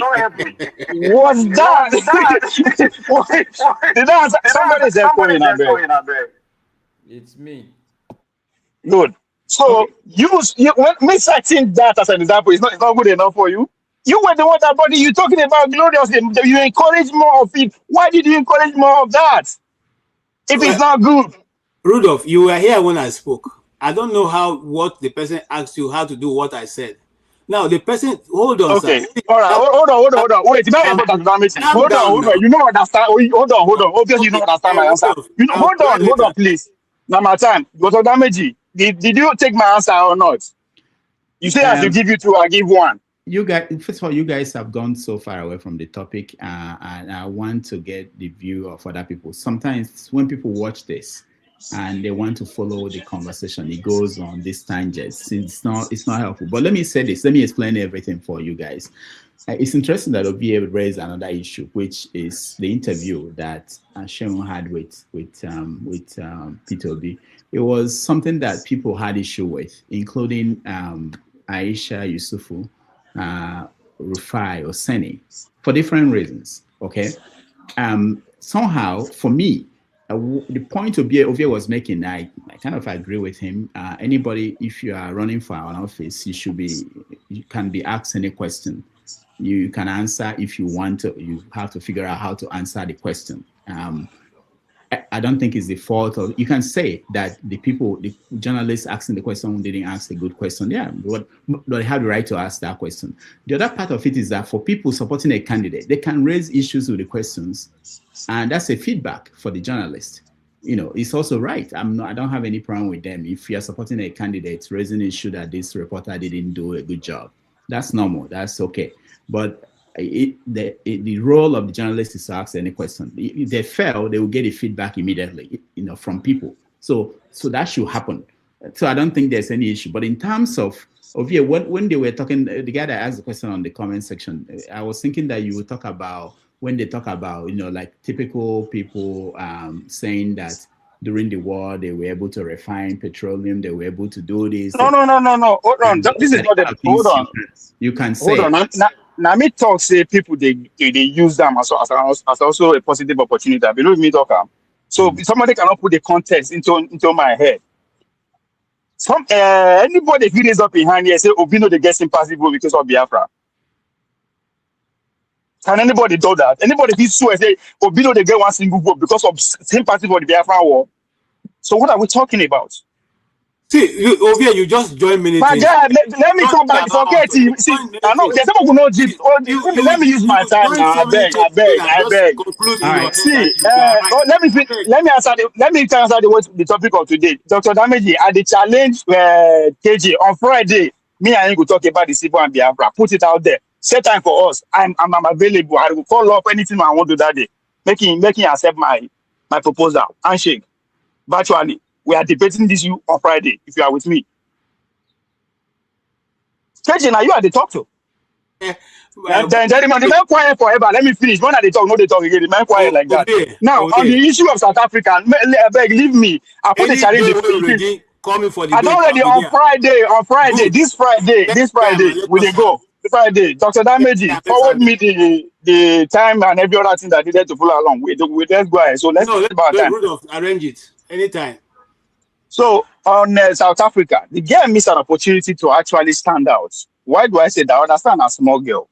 Maybe she no get that intuition here. She never matured that level. Or the people that she represents because she worked for an agency. Because there would have been a good opportunity for her to use that platform to speak to the issue, regardless of where she stands. But again, I understand that she's on a contract. Maybe the company that she can't show contract with don't allow her to dabble into politics. Or she hasn't come to that kind of consciousness because of her age. But as I said, a good platform to actually go straight, set the record straight, speak to the issue. As far as I'm concerned, maybe that opportunity is on the table or it has been lost. I don't know. 2, I think man of prestige was talking about FIBA, why they want to say 20% stake of the business side of FIBA out. When he was talking about that, this South African issue comes to mind. Because we can criticize the poor people on the street, we can talk anything we want.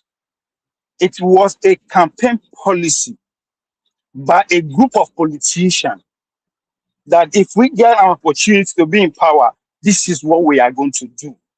So it is not the genius of those people in the street, the organizing skill. No, this is coming from the top down. Those people, God bless them, they were able to win some seats in the house. Therefore, the NCSC or whatever they call the majority party, no get choice than to go into a shared government with them. So that is what is taking place. And I'm saying that to say, unless you get consequences, right? Maybe we never get that kind of faction in Nigeria yet, but it's coming. There's so many reasons you can read to what is going on in South Africa, but it's happening everywhere, and it's just the beginning. So it is not something that just originated from the street because the people are fed up. All those everybody mentioning their leader, how genius they are. No, this is a well-organized movement from the top down. As I said, it was a campaign. It might not be the official policy of the government now, but it was a campaign policy by a group of people who want to come into government. They got into government, they are implementing it, they are pushing it. So we can reason it all we want. However we see it, it is bigger than just say some people are superior, some people are mad. And again, dealing with enemy business where when war they go on is a normal practice. If you catch it, just because this government they fight, don't means no activities no be gone. It all depends on the rules and regulations that play between those the countries that we are talking about here. But Dr. Dameji, the way they try to control my voice by the ring bell is not acceptable. I sleep, wake up 2 times when somebody was still speaking. I slept, wake up. Ask people on the comment section. One person was still speaking. But it's okay. Now here we did. I will continue to comment to make sure this platform will become echo chamber for one particular group of people or group of subjects. Now what's going to make me they come here? That go they put needle for those that bourbon. So you can make me talk 2 minutes, 2 seconds, all like that. Make every other person talk 2 hours. Because people are watching and I'm watching too. Thank you so much. Maska, welcome back. We've talked about the bishops that went to visit Bola Tinubu in Aso Rock, and we are now talking about South Africa, the whole xenophobic attacks, and where we are with the story because it continues. Reaction of Nigeria, Ghana, the proposed performance of the musician that was cancelled, Showere's reaction to the attack on the musician. We talked about Trevor Noah and the heat he got from Nigerians who felt that he kept quiet while the attack was going on. So that's where we are. So you can weigh in on any of those things. Oh, well, thank you, Mr. Rudolph, and once again, good evening to all the panelists and the people on the comment section. A big shout out to forefathers. I can see you have settled back home. Thank God for joining Mercies. Now, like I said at the beginning, my specific interest is about the South African woman. My interest is not really to do with her like that, you know, but it's more to do with, for me, everything that would support a rise in our consciousness. You know, I'm happy that ultimately she has wisen up. I think what had happened was that they've removed Lagos as part of her itinerary. And for me, I think it's a win for us and for South Africans also. So they would know that, because when people are doing the wrong thing and you keep quiet, it's kind of embolden the people to continue to do the wrong things. And I think that is the primary reason why Nigeria is where it is. People do all sorts of things and then we don't say anything. If you do a routine search, somebody will tell you that Kogi State is the most corrupt state, but what is happening? Nothing is happening. You know, so people will continue to do what they do. One would hand the baton to the other person to continue what he was doing. I'm happy that people were pushing back, and I'm happy that she has removed it. So, which means people would see that, look, there's right, there's wrong, and there's also the need for you to point out when something wrong is going on in any way you can. So I think that's the much I can say. I have watched when you guys were discussing about the bishops. I'm also happy because my position is that both religions in Nigeria, they need to reform themselves, both Christianity and Islam. And I'm happy that that's the kind of reform I'm talking about. If you say we are plenty Christians, then you should, at least that should be a basis of organizing yourselves in such a way that the bulk of these people that say they are Christians, their life should be better. What's the point in organizing yourself if it's not going to end up in a better position for you and your people? I believe that if the next thing now I would want to happily see is some major Islamic cleric to gather his own people also to go to Aso Villa and say a lot of Muslims are also suffering. So it shouldn't just be also a Christian thing now. If both Muslim and Christian leaders are now going there and saying, oh look, there's a problem. This is the basic responsibility. That is the basic responsibility. It's not to be preaching and preaching and preaching. The truth is that the man that is a Christian should have, okay, I know that Christian, they say man should not live by bread alone, but that presupposes that the man has bread. This is a concern why the man doesn't even have the bread. Therefore, the first role of a pastor is to see how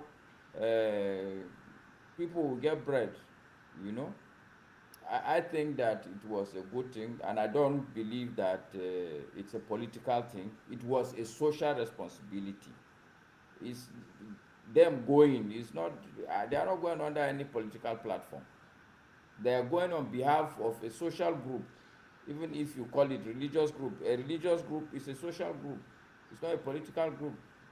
So these are the things. Me, I'm happy, honestly. I'm happy that these things are happening. Like I said, what I would really love is to see some Islamic clerics also gather themselves under a banner, whether it's Nasrul Islam or Nafsat or whatever it is. Let them go there also and flex their muscle and say, look, our people are suffering, because that's the reality on ground. The truth is that everybody across the board, across all religions, people are suffering. And the primary responsibility of these leaders of religious sects is to let the political people also know that, look, it is, if you don't win any Islamic Muslim vote, I don't win a single Christian vote, how will you have been a president? Even though somebody will argue that no, they are rigging. But I doubt if no Christian rigs you, no Muslim rigs you into power, you can't be a president of this country. So I think for me, these are two good things. It's good that we get her to counsel it, and it's good that we are having pastors to go and speak truth to power. I yield. Thank you. All right. Thank you, Maska. Forefathers, welcome to the show. Thank you, Dr. Damages. Thank you for having me. And greetings to the panelists, greetings to the chat and the viewers. I think we're talking about religious leaders going to Aso Rock or the presidency to go and ask for. I think that is a good thing, as Maska said. I don't think much wrong with that. I wish they were more outspoken when divisive rhetoric is going around in the country and you see tribal divisions everywhere. And I hope they keep engaged throughout the period when the actual campaign commences. And the same thing for the Muslims from the north. I hope they too come out. But I think if leadership, start showing up, traditional leaders, all of them start saying, no, we have to have a sane system where without all this stuff going on, I think they are sending a signal, and the followers will more likely pay attention to that. And because some of all these things they take their lead from what their leaders are doing. Because if a leader is not living large and is asking the people to make sacrifice, the people are far more willing to make that kind of sacrifice. But if they see the leader living in luxury and, with all the various things that they can do without, and then you're asking people to make sacrifice, that's where the problem is. And when people say Nigerian people are suffering, I think that's where they are coming from. That the way their leaders are living is not, they are completely detached from the lives of their people. That is a problem, because if you can't make any sense of the fact that there are nations out there that have lived on rations, but their people don't go after them. But that's another one. Shore, I think I don't know what Shore did to I don't know what's up with my mic. People are saying something is wrong with my mic. I don't know my mic. I don't know these days. What's going on? Your mic is okay. Okay, so good. So I don't know what is it with Shore. I think I gathered that he was trying to defend Tyler, from South Africa. South Africans they are really surprising me. Every single day they surprise me even more. That I'm almost tempted to say the entire nation is xenophobic, because you even see even musicians, they don't come out and say anything about what their people are doing to other Africans. I remember Sonny Okosun sang a lot of songs about the apartheid regime and Majek Fashek, all of them. But all these artists, they don't seem to have any moral compass. Zero. And it really bothers me. And all they asked her to do was just condemn attacking fellow Africans. And I don't know why we try to conflate the idea of, oh, this is my house, you need to leave, with the fact that this is my house, you came in and I will kill you, and I will kill you, and you need to leave at the same time.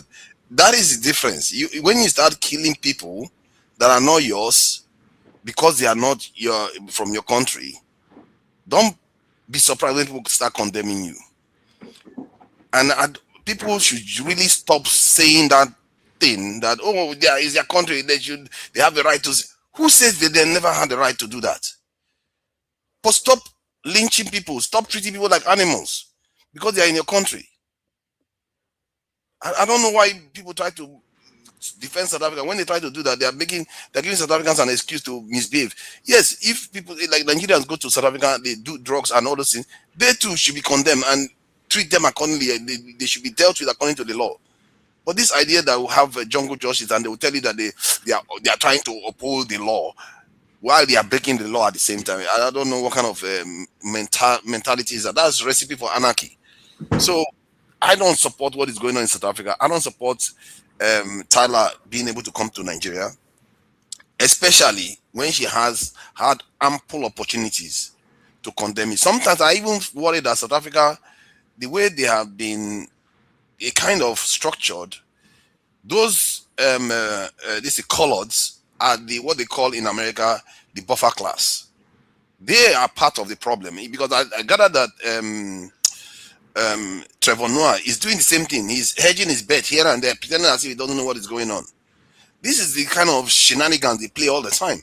It's like, what kind of not? These are people that Trevor Noah will go to America and pretend as if it's all for black people and everything, and equal.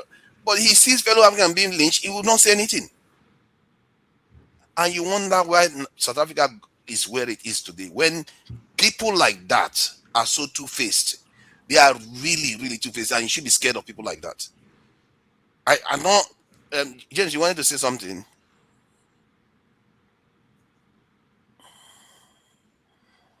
Money they play role. Please. I would like to interrupt you. Just finish your line of thought, please. Okay. So Thank you people very like much. that, Thank you. yeah, people like that are two-faced. They pretend as if they are wanting, but yet they dislike black Africans. They too have been conditioned to prefer European people and favor Europeans, especially those so-called buffer class. Most of them are like that. When I say South Africans, I'm saying it from the context that the signal that is coming out from there, this is the direction. It doesn't mean that there are no ones out there that are completely against this. And funny enough, the ones that have the clearest, the people with the highest clarity about this most of them are Europeans, for crying out loud. In that country, they know clearly what is going on is clearly not the fault of black Africans, and they state it clearly. And people like Malema, the rest, they pretend as if they don't know what's happening. Even that so-called I don't know what it's called, this guy that comes to make inspirational speeches and motivational speeches everywhere. And even the way he was talking in Nigeria, and Nigerians were sitting there when he was saying those things. I was looking at it like, the stuff he was saying was actually xenophobic. He makes it sound as if they are not, but they are. Many of these people, Ramaphosa, all of them, they share the same views. And the stupidness of the entire thing is that this is the same people that took Israel to International Court of Justice for violating the Palestinian right by doing a lot of killings and everything. And within a couple of years, look at what they are doing again. And they've been doing it almost like, funny enough, almost like the Israelis, although the Israeli one is far worse. But they too, South Africa has been doing this repeatedly. This is not a one-off event. I don't understand how African leaders tolerate it. I don't know what they think they are getting from South Africa. What is it you are getting from South Africa that you're not going to get from China? Or you are not going to get from Europe? You're not going to get from anywhere else? Why do you accept them killing your own people? Because if they are killing Nigerians in UK right now, the whole world will be hearing about it. We'll not hear the end of it. But somehow South Africans can do it repeatedly and get away with it. And I hear what KJ is saying. Every day KJ is growing on me on some level. When he said that when Bianca came out a little bit strong, I noticed her absence. They've reined her in. I don't know why. Maybe because the people that are mostly being targeted in all these events are not from certain parts of the country. Because I saw how the ones in Ethiopia welcomed her when she was there. You see, this is the thing about Nigeria that I don't understand what is going on. Because I know for sure Abike Dabre was once, even instead of her to be trying to cater to her own citizens, she's busy castigating them. Partly because they are not from her own part of the country. This kind of behavior, personally, if you know that there are more people from certain part of the country that are mostly overseas, maybe you should be appointing people from those areas now and again to represent that ministry of that country. Because if you keep having people that don't share the sensibilities, this in ties with the people that are experiencing most of these attacks, then you can see this sort of nonsense keeps happening. Because Bianca came out strongly and said, these people are not even attacking black people. They are white people. They just keep only attacking black people all the time. And that's the kind of stuff you want to truly hear at a high level. This nonsense where they are pretending as if they don't know what is going on, this is very, very horrible, because those Europeans there that are of the higher, these upper classes, they will never share wealth. No upper class shares wealth with the poorer people. So I feel like Nigerians have to react more to this type of these events. The only thing that they are praising Tinubu for doing was not meeting the envoy from South Africa, which I don't see that as a big deal. And I've not seen Nigeria take the kind of action that Ghana is taking. Ghana is basically leading this in African continent now in terms of holding South Africa accountable. Finally, I actually think this is an opportunity for Nigeria if Nigerians were thinking strategically, because South Africa is one of the countries that dominates telecommunication in Africa. South Africa is competing with Nigeria in terms of music and movies, those areas. What they've done now, technically, they've decided, you know what we are going to do? We are going to shoot ourselves in the foot, and Nigeria should take the opportunity to expand its influence in such a way that South Africa will not be even in the running anymore. If you think they are counseling South Africa in Nigeria, many African countries will not welcome South Africa right now. Nigeria should capitalize on that to expand their influence, just the way Dangote is doing all over the continent to increase the influence of Nigeria. But I'm not going to hold my breath. Maybe they are, because I'm using MTN in Nigeria. My data goes like water. We are still investigating where my data is going to. I'm beginning to see what Shiwori was complaining about. So this is something we have to investigate. So maybe they are taking their revenge by taking our data. I don't know what is going on. Thank you for that. Thank you. All right. Thank you so much, forefathers. Let me just announce that Italy, this is breaking news. Italy closes air and sea borders, suspends Schengen visa over Spain, with Spain over the migrant crisis. Sorry, you rang the bell. There was something I wanted to add. One last thing. South Africa, what is happening in South Africa right now, and what is happening in Spain is connected. People have this is said that there is evidence that is actually connected to Israel. And these countries are countries that go after Israel. As a matter of fact, when the Nigerian government went after Israel, that's when this Christian genocide thing exploded. So there is this element. I don't know how Israel does it. I really don't know how they do it. They've mastered the art of being able to manipulate nations.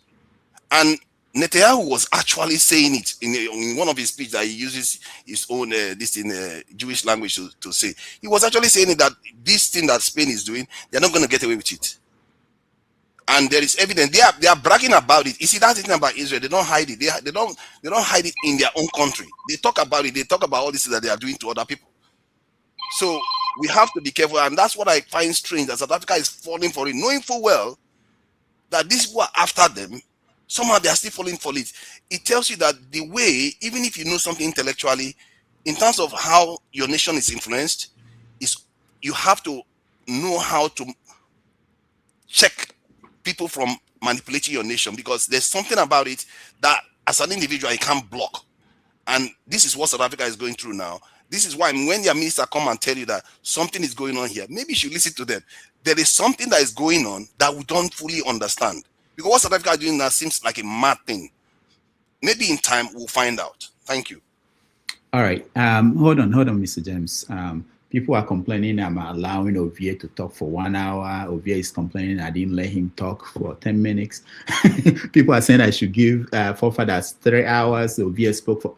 You know, sometimes when people talk, they don't even have any sense of time, and they blame me. I'm always here to take the blame for everything wrong. It's all right. Ike, welcome back. Yeah, leader. Don't be feel like a leadership style. Yeah. The damage is frozen. Dr. Damage, thank you. Okay? That's why when you say something not correct about Ruby. What happened? Yeah. I'm here. Go ahead, Ike. You froze. I'm frozen. No. Sorry, I went out. Dr. Damages, I'm getting ready to fly away from here. I'm going for vacation. So 1 or 2 things are keeping me away. What are we talking about? South Africa? Because we were talking about the Oni of Ife before I left. Yeah, we're talking about South Africa now, and the continuing reaction to the xenophobic attacks on Africans in their country. Well, if you can indulge me to talk about the Oni of Ife before I switch over to South Africa, because... All right, go ahead. You know, Dr. Damage is like you said, when we should be able to compare with what he said and what the Archbishop was saying. This is Nigeria for you. The question should be, what was Oni of Ife saying after 2023 election, and what is he saying now? If each and every one of us can see the heart of man, all those things that he was vomiting from his mouth, is he really coming from his heart? Or is he just playing that politics of Emiloko, that politics of on your mandate we shall sink, you know?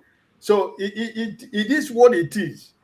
You know, I have a lot of respect for traditional institutions, you know, but when the traditional rulers have become politicians that are being used as a pawn by politicians that they're supposed to, you know, they're supposed to be able to be respected when traditional rulers speak. But what kind of traditional rulers do we have today? Traditional rulers that have been appointed by politicians. You know, that's why they have lost the respect of their people. You know, but I still believe that there are some traditional rulers, more especially in the eastern part of Nigeria, that a lot of people still have a lot of respect for. And there are a lot of them that have lost their respect and dignity before the Igbo people. The same thing applicable in the West and in the North. Because most of these traditional rulers have abandoned their traditional responsibilities and begin to play politics. You know, so what he was rambling about, this is the one of the greatest problem we're having in Nigeria. Because the so-called people of, you know, power and authority, they cannot use their platform. They cannot use their, you know, their bigger pulpit to speak the truth for Nigerians to be able to know which direction are they supposed to be going. So am I surprised of what he was saying? No. It is just he's a normal Nigerian politician. You know, so you know, should anybody be surprised? No, I should not be surprised. But what is important is that when they use their bully pulpit to say things that is not true, to say things that are not, you know, reality, to say things that Nigerians are not seeing, because he has turned to become an economic advisor and finance minister to the government of Nigeria. That is what he was speaking, because he's now the minister and the economic advisor, probably the governor of Central Bank. He become everything together. But what is the practical reality of Nigerian lives? All those things he was quoting and saying. How is Nigerians, the common Nigerian man and woman in the street, how is their life being affected by all those grammar he was speaking? This is the problem. And at the end of the day, when they speak all this grammar, they will go to Asorok and have a handshake. You know, so, but it is what it is. To talk about South Africa, listen, Dr. Damages, the problem is that we have a government in Nigeria that has no legitimacy. We have a government that is not respected by anybody. We have a government that is being questioned by almost even the smallest country that is not supposed to stand before Nigeria. Nigerians are being questioned by the credibility and legitimacy of the people that are called their leaders. So whatever South Africa is doing today is because they have seen that we don't have a government, because they have seen the system in Nigeria is so corrupt to the point that we don't have legitimacy among nations of the world. If not, was it not the same South Africa that Nigeria spent every human resources we have to make them to become a nation? And today our people are being chased like rat, and you know, they are being chased like rat and dog in South Africa. Why? Because you don't have a government. You don't have any authority that can be able to say, South Africa, what you are doing, I'm giving you 48 to 72 hours. If what you are doing does not stop, Nigerian government is going to come hard on you. But no, because we don't have government. We don't have, the government has no legitimacy. So everybody comes and ride on your back, climb you, and they use Nigerians as a staircase, you know, because we don't have anybody to speak for us. That is the failed country we are trying to see how we can rescue. If not, Nigerians, there is no country in the world that doesn't commit crime. There is no country where there is no crime. Why is it that everything is being piled upon Nigeria and that we are the people that are doing the thing? Every country, we have people, we have bad people. We have citizens that commit crime. And why is it that everywhere we go, we are being chased up, we are being chased like animals? You know, So I think that South Africa is doing what they're doing and getting away with it is because of the illegitimacy of the government that we have. If not, that musician, what God she had, and the people that were organizing that event for her to come to Nigeria and play in Nigeria in December, why Nigerians have been murdered in South Africa, why Nigerian businesses have been taken over illegitimately, why the government is watching in South Africa, Nigerians are being treated like they didn't come from nowhere. And we talk about we Africans, we talk about African Union, we talk about whatever we talk about Africa. At the end of the day, Nigeria's centerpiece of African foreign policy is Africa. And where is our position today in Africa? Nigerians are being treated anyhow, from Togo to Benin, to Mali, to Guinea, to Burkina Faso, to Senegal, to anywhere in the world. We are seen as criminals. You are flying anywhere with Nigerian green passport. You are treated as if you are not a human being. So it is because you don't have a government. Because if you have a government, things like this will not happen. Ghana having the same issue, but how is the Ghanaian being treated all over the world? There is respect. Why treating Ghanaians? Nigeria has become Nigeria that is known as the giant of Africa today. We are not being respected. We are being treated like we are nobody. So South Africa doing whatever they're doing and getting away with it.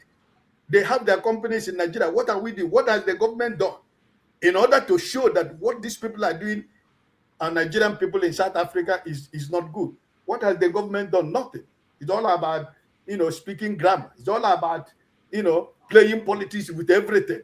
So at the end of the day, who is going to win and who is going to lose? At the end of the day, Nigerians lose.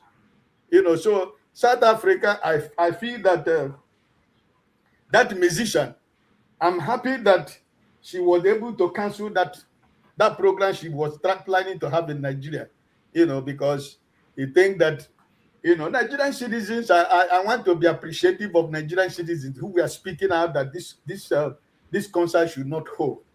And I'm very, very happy that at the end of the day, it's not going to help. So as long as the government you have in Nigeria is concerned, you on your own, wherever you are in Nigeria, you live outside Nigeria, my advice to you is to do the right thing. Follow the rules and regulations. Follow the laws of the country where you live. Don't expect anybody to come for your rescue and for your aid when you're into trouble, because you don't have a government. Your government is so corrupt that nobody from your government is respected anywhere in the world. We are seen as corrupt people. So you need to live your life, do the right thing, follow the rules, follow the laws of the country where you have found yourself, and make sure that when you get into trouble, you have the resources to fight for your case. I raise my case. Thank you, Ike. Let me just point out, just before I come to you to round up, James, I checked the trade deficit. Sometimes we speak as lay people who are just not in government. We don't even know, trade deficit between South Africa and Nigeria. So South Africa imports about $1.69 billion from Nigeria. Nigeria imports something worth about 468 million from South Africa. So just looking at that, if we should break relationship with South Africa on the basis of this, we are the ones that will suffer. So that may be a factor in the reaction Nigeria is showing. Actually, it's the opposite, because oil is leverage. It's the opposite. If we pull it from them, they are in trouble. Oh, they can get it from somewhere else. They can get it from Angola. Yeah, they can go if Angola is closer to them than Nigeria. Yeah, then why they don't buy from Angola? I don't know, but I'm just saying that's the balance, the books. If you look at Ghana, it's the opposite. So Ghana MTN. Huh? MTN and this. No, I didn't look at the businesses they have in Nigeria or they will have in. I'm just talking about the trading, the trading. But in Ghana has the opposite. It's surplus for Ghana. So Ghana can decide to say, look, go to hell, So there may be a factor. I'm not saying. Ours is leverage. The oil is leverage, especially with the Iran war going on right now. It's actually leverage. If we decide to pull that oil from them, they are in big trouble. Yeah, but I'm just saying, you are saying this as if they won't have any option. Because Dangote can use the oil. It's not like they don't have any option. Take the So oil and anyway, give to Dangote. I'm just saying that may be what's going on that we are not seeing. Sometimes I want to see, I want to think about what we may not be seeing because we are commenting on this as outsiders. Yeah, Dr. Damages, you are trying to use economic gains on the expenses of Nigerian life that have been lost unnecessarily. No, that Nigerians are taken away from their homes like dogs and murdered on the street. Is it what you're trying to say? No, I'm not saying that. I'm just saying that there may be something that we are not seeing why the government is reacting this way. I was just thinking, why is it that Ghana could take these steps that Nigeria is not willing to take? Maybe there's something going on. It may be. Yeah, but the same is true when Ghana treats Nigerians badly. You see, Nigerian government, they don't react. Even when Ghana treats us bad, destroy our consulate building, ask Nigerians to pay 1 million, all kinds of stuff people do to us, Nigerian government will just sit there. So it's not new that Nigerian government just sits and watch. For whatever reason, maybe there's a reason like you said, but I don't think it's got to do with trade. Because we sell more to Ghana than Ghana gives to us. Then the other thing to think about is what is happening in Spain. It's actually Moroccans that were going into Spain, not other Africans. You know, I was thinking that you may find that most of them are from sub-Saharan Africa. No, most of them are from Morocco going over. So what it should make Africans think is, what is the kind of economic difference between Morocco and Spain that 50,000 people from Morocco will want to go to Spain and live? Just think about that. If Nigeria is close to Spain, if they say somebody opens the door, how many Nigerians will go into Spain? If Morocco that we look up to, I mean, not look up to, we look at Morocco and we think that their standard of living and their GDP per capita is actually a lot higher than that of Nigeria. If they are willing to move over 50,000 young men to move to Spain at any opportunity, think about Nigerians or people from Ghana. If they have that opportunity, how many of them? And that will tell us something about where we are in Africa in terms of our economy and how we are growing. All right. Anybody has any final thought before we close up on this? I want to go to rant and then round up and hand over to forefathers for part 2. Any outstanding issue? Ovie, we don't have time to discuss this today, but that interview and the outcome of that, it's been playing out in so many places. Ovie's interview. What might happen, which people don't know, is this: the advice he might get now will be, don't do interviews. That will be one of the reactions. After all, Tinubu is not doing interviews. After all, Atiku is not doing interviews. So that might be the advice. Well, I think the question would be, is the interview helping him or not? Hold on, let me finish. What might happen is that he might not do interviews, you know, and I'm sure, and I think I've heard from people advising him, you don't have to do this. Don't go to, if they are not being fair to you, or if they're asking questions that you don't want to take, or if you are not prepared to take these kinds of questions. So that might be what will happen. And then are we going to be better off? So I just wanted to drop. I don't think he can afford it. He will be at the losing hand, because what leverage does he have? He doesn't have that political network like that they will, communicating his policies and ideas to the Nigerian people. The government is using the state apparatus to do that. So if he stops talking to people, who is at the losing hand? It's not him. It's not between him and the journalists, or between him and Nigeria. It's between him and Tinubu. If you are not training, your opponent is training. So if you take that decision, I wish him luck. I think he should carry on talking, because publicity is also good. Sometimes, even when it is bad publicity, as long as people can see that you are actually sincere, it will translate to positive thing. I remember when Obama had his pastor problem, and the more he spoke, the more people gravitated towards him, even when the pastor was cursing America like crazy, and he attended his church. So I think he really should get himself. I think P2B should get himself out there, because Tinubu is just coasting now. Why would somebody not be campaigning and getting himself out there, and they are expected to win? then you should be the one getting yourself in the mouths and minds of Nigerians all the time. Sooner or later, they will, if you mean well, they will see through it. And when you talk, people will know where you are and that you are talking. And soon you find that the president will be the one running to come and copy you. Because I don't understand why somebody's not talking, then he get away with it. I will run circle around that person. I will be accusing the person every single day. I'll be putting one accusation against him. Let's see what he's gonna do. That's what he will do. You will have to come and defend yourself. All right. And again, we don't have more people speaking for him this time around compared to 2023. After Obi, there's a layer that we're everywhere talking on his behalf 2023. But I'm not seeing that this time around. There's no layer between him and his followership that actually is supposed to be on the feed too, taking all these lashes from the journalists and everybody. It's just only him. And if he's making that decision to stay off, I don't know how that's going to play out. Doctor, please, can I quickly say something, please? Yeah, go ahead. So, I wanted to speak to something that we may have missed with respect to this Morocco thing, because Forefathers said something that I'd wanted to see if I was here at the time. Something we're missing is, remember this issue of Western Sahara, the status of Western Sahara. That's on one hand. I don't know if you noticed, and I found it really interesting that this thing happened because just a couple of weeks ago, I happened upon it was on some form of documentary for the first time. And I kind of assume that a lot of people are only knowing this for the first time with this incident, so-called migrant incident. I don't know if you're aware or if you're actually taking time to look at the fact that they're two parts of what's supposed to be part of Morocco that actually belongs to Spain, one, including that Quetta that people were alleged to have mass migrated into, that seems to serve as some sort of funnel into Canary Islands, and of course the not so small matter of Gibraltar and how that is disputed as well. So even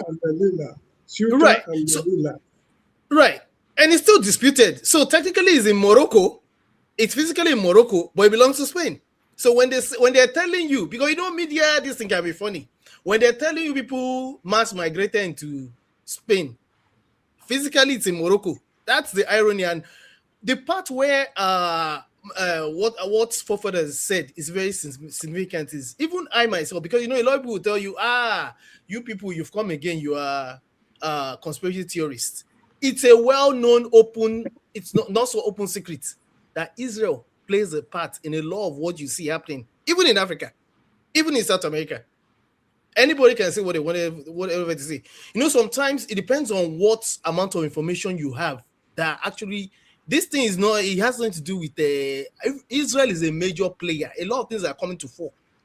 Geopolitics is interesting though. So whenever we Femi, can you tie it with the Odyssey, the movie that just came out that had to do with that particular area too?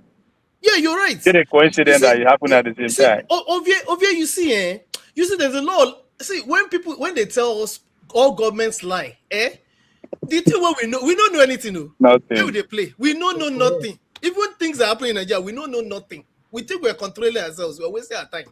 We go soon learn. It might be too late. All right. Thank you, Femi.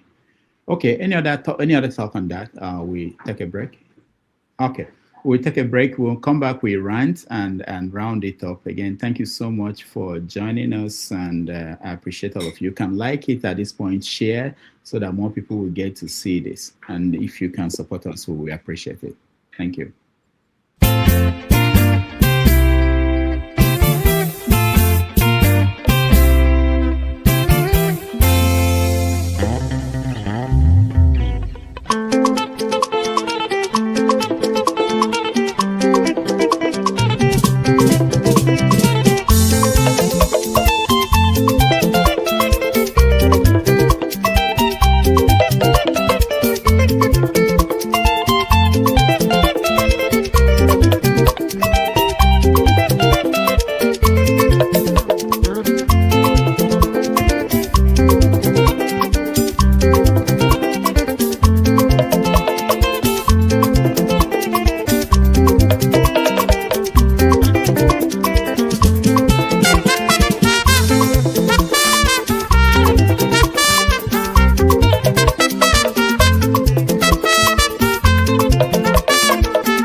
All right, welcome back, everybody. Thank you for staying. And let me just, Mr. James, I think that's you. Or is he over here? Okay, it's over here. Just for your information, Pella got married today. I'm sure James has no idea who this person is. Our forefathers may not know, Ike may not know, but he's one of the top content creators in Nigeria. He got married today in, I believe it's in Lagos. So it's important that we mention that young people.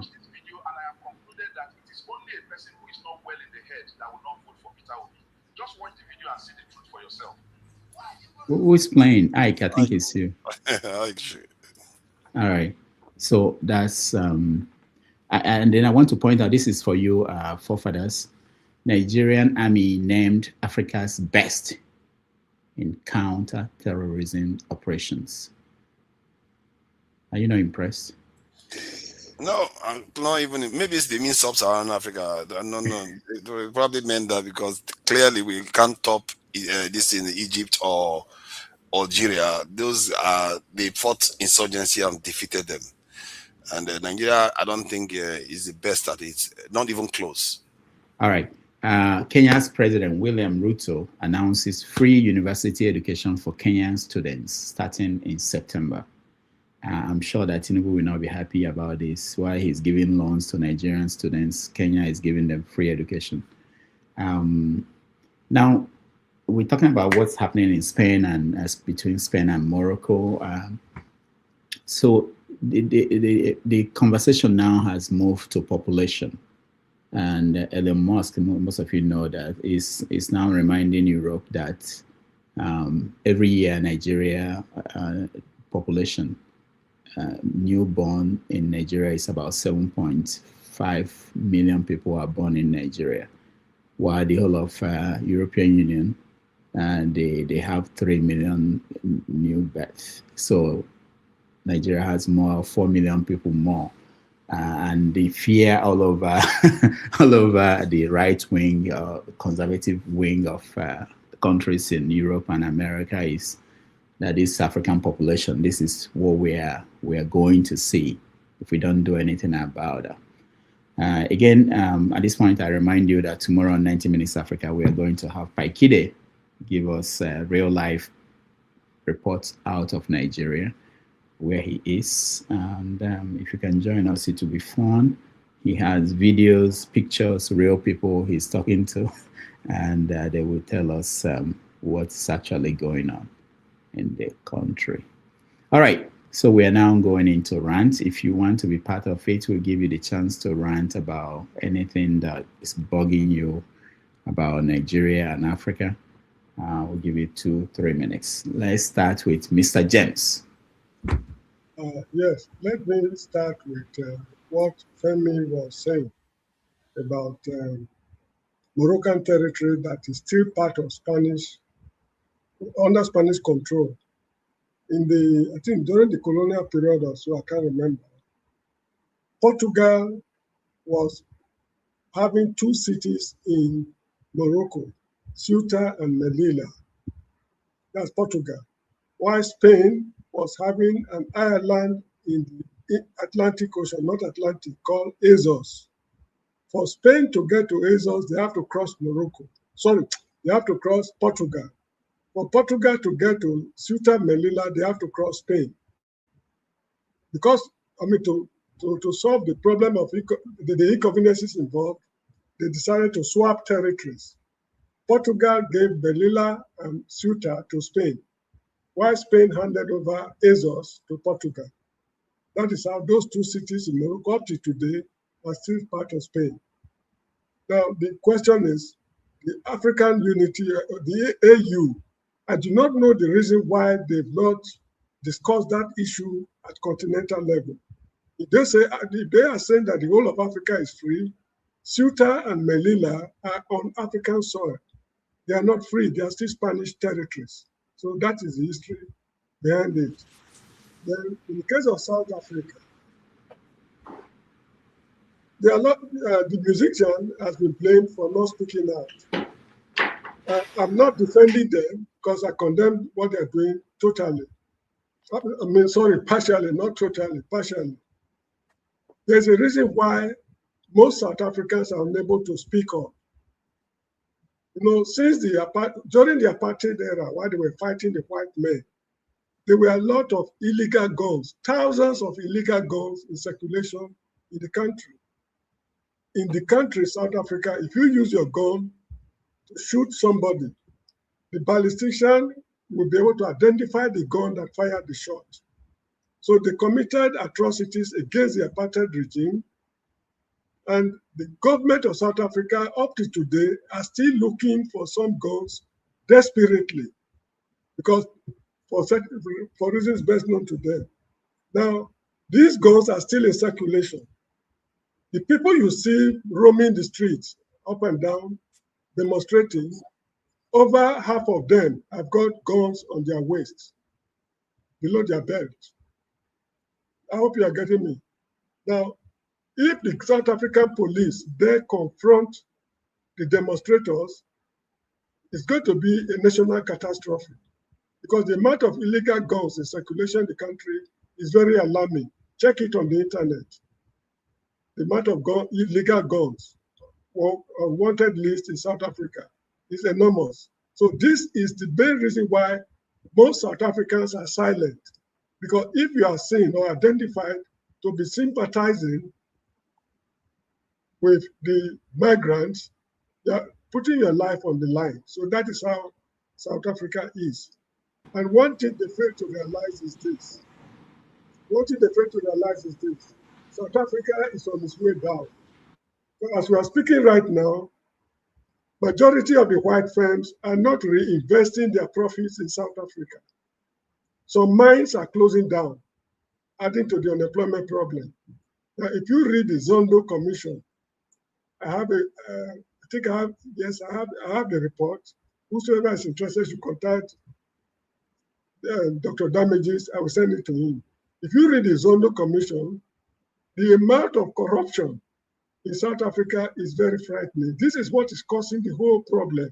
And this is where I really congratulate Jacinta. They've identified the problem. How do we solve the problem? We have to take the government to task. The ANC government is rotting to the core. The airlines, the electricity ESCOM, the railway, all sectors of the economy have been hijacked. And this was exposed in Zondo Commission.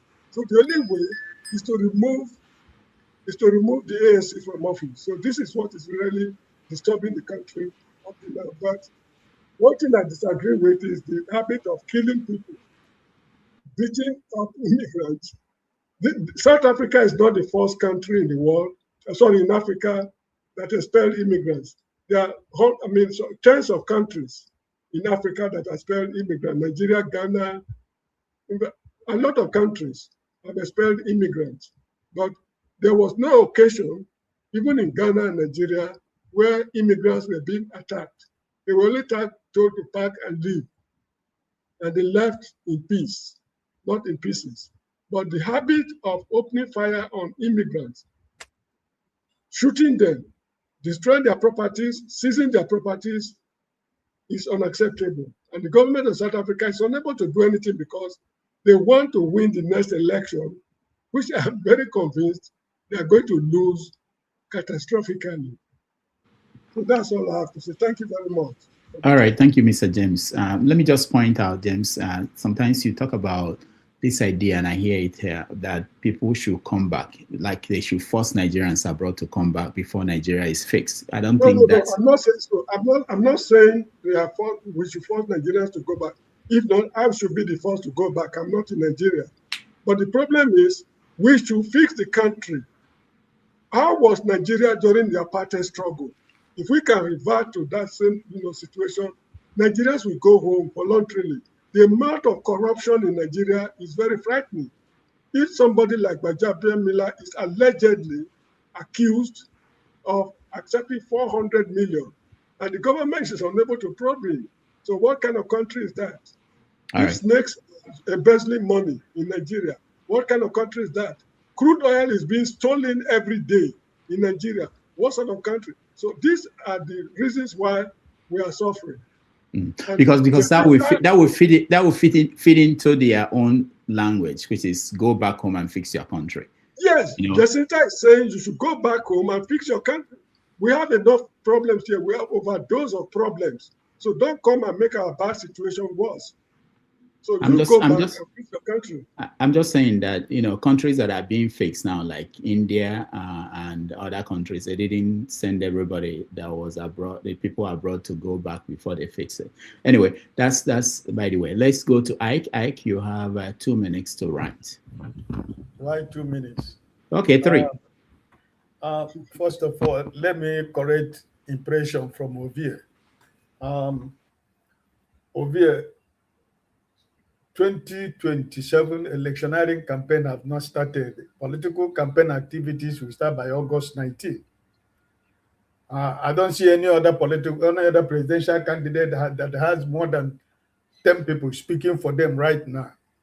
So you are saying 2023, Mr. Peter Obi has more people speaking for him. We're entering 2027.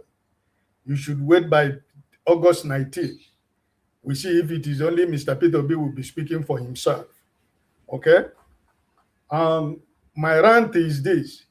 It's not a rant, but it's my last appeal to Kenneth Okonkwo to learn from people from the Southeast who have spoken or taken ill against Mr. Peter Obi, from Senator Kwere to Umahi. The rest of them is history. He should learn, because the consequences, what is going to come to him as Onyibo, he should ask questions.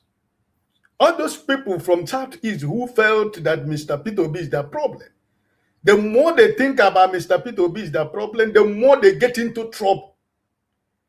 The week Umahi told Mr. Peter Obi for a debate, that was the week he entered into more deeper trouble. And since that day, he continued to get deeper into that trouble, because he was trying to use his bully pulpit to bully everybody. And let's forget about the death of the woman who died in his own private home. Listen, politicians from the Southeast should learn from Hope Uzodinma of Imo State. Irrespective of whatever that is going on, check Mr. Hope Uzodinma. If you have ever had Mr. Hope Uzodinma talk about Mr. Peter Obi, no, because he knows what the consequences of it is all about. So, Kenneth Okonkwo, you are still a young man. If you want to be a politician, you still have a lot of future ahead of you. So, you are a practicing lawyer who practices your law in channel television, but not in the law court. And you have been running around, dodging for you to be handed over the court something. You have been dodging, running around Nigeria, hiding yourself. When you appear at the channel as a lawyer, because that's where you practice your law, But you see, the thing is so funny is that the man you are trying to pull down today, he's a liar. He's a stainless man. He's a whatever. Automatically, that says so much about your own personality. Because this was the same man from 2022 to 2023. You are going everywhere around the world defending. So that shows your level of credibility. That shows your moral compass. That you do not have anything but all about your stomach. Everything you are doing is about your stomach. So it's my final advice to you. Because what is happening to Umahi today, he's not going to come out of it. He will not even know when 2027 election is going to finish. He'll be fighting about the lady who died in his house. Go and check in the Southeast as a whole.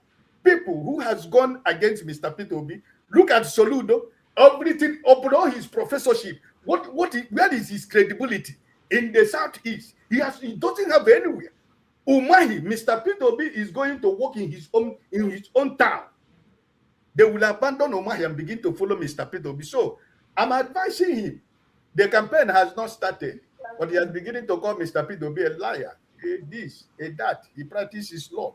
I just hope that he can go to the court in Onitsha and be able to make sure that what he said he want to tell Nigerians, that if he says it, Mr. Peter Obi might eventually stop his campaign. So I don't know why he's running away from telling us what he knows.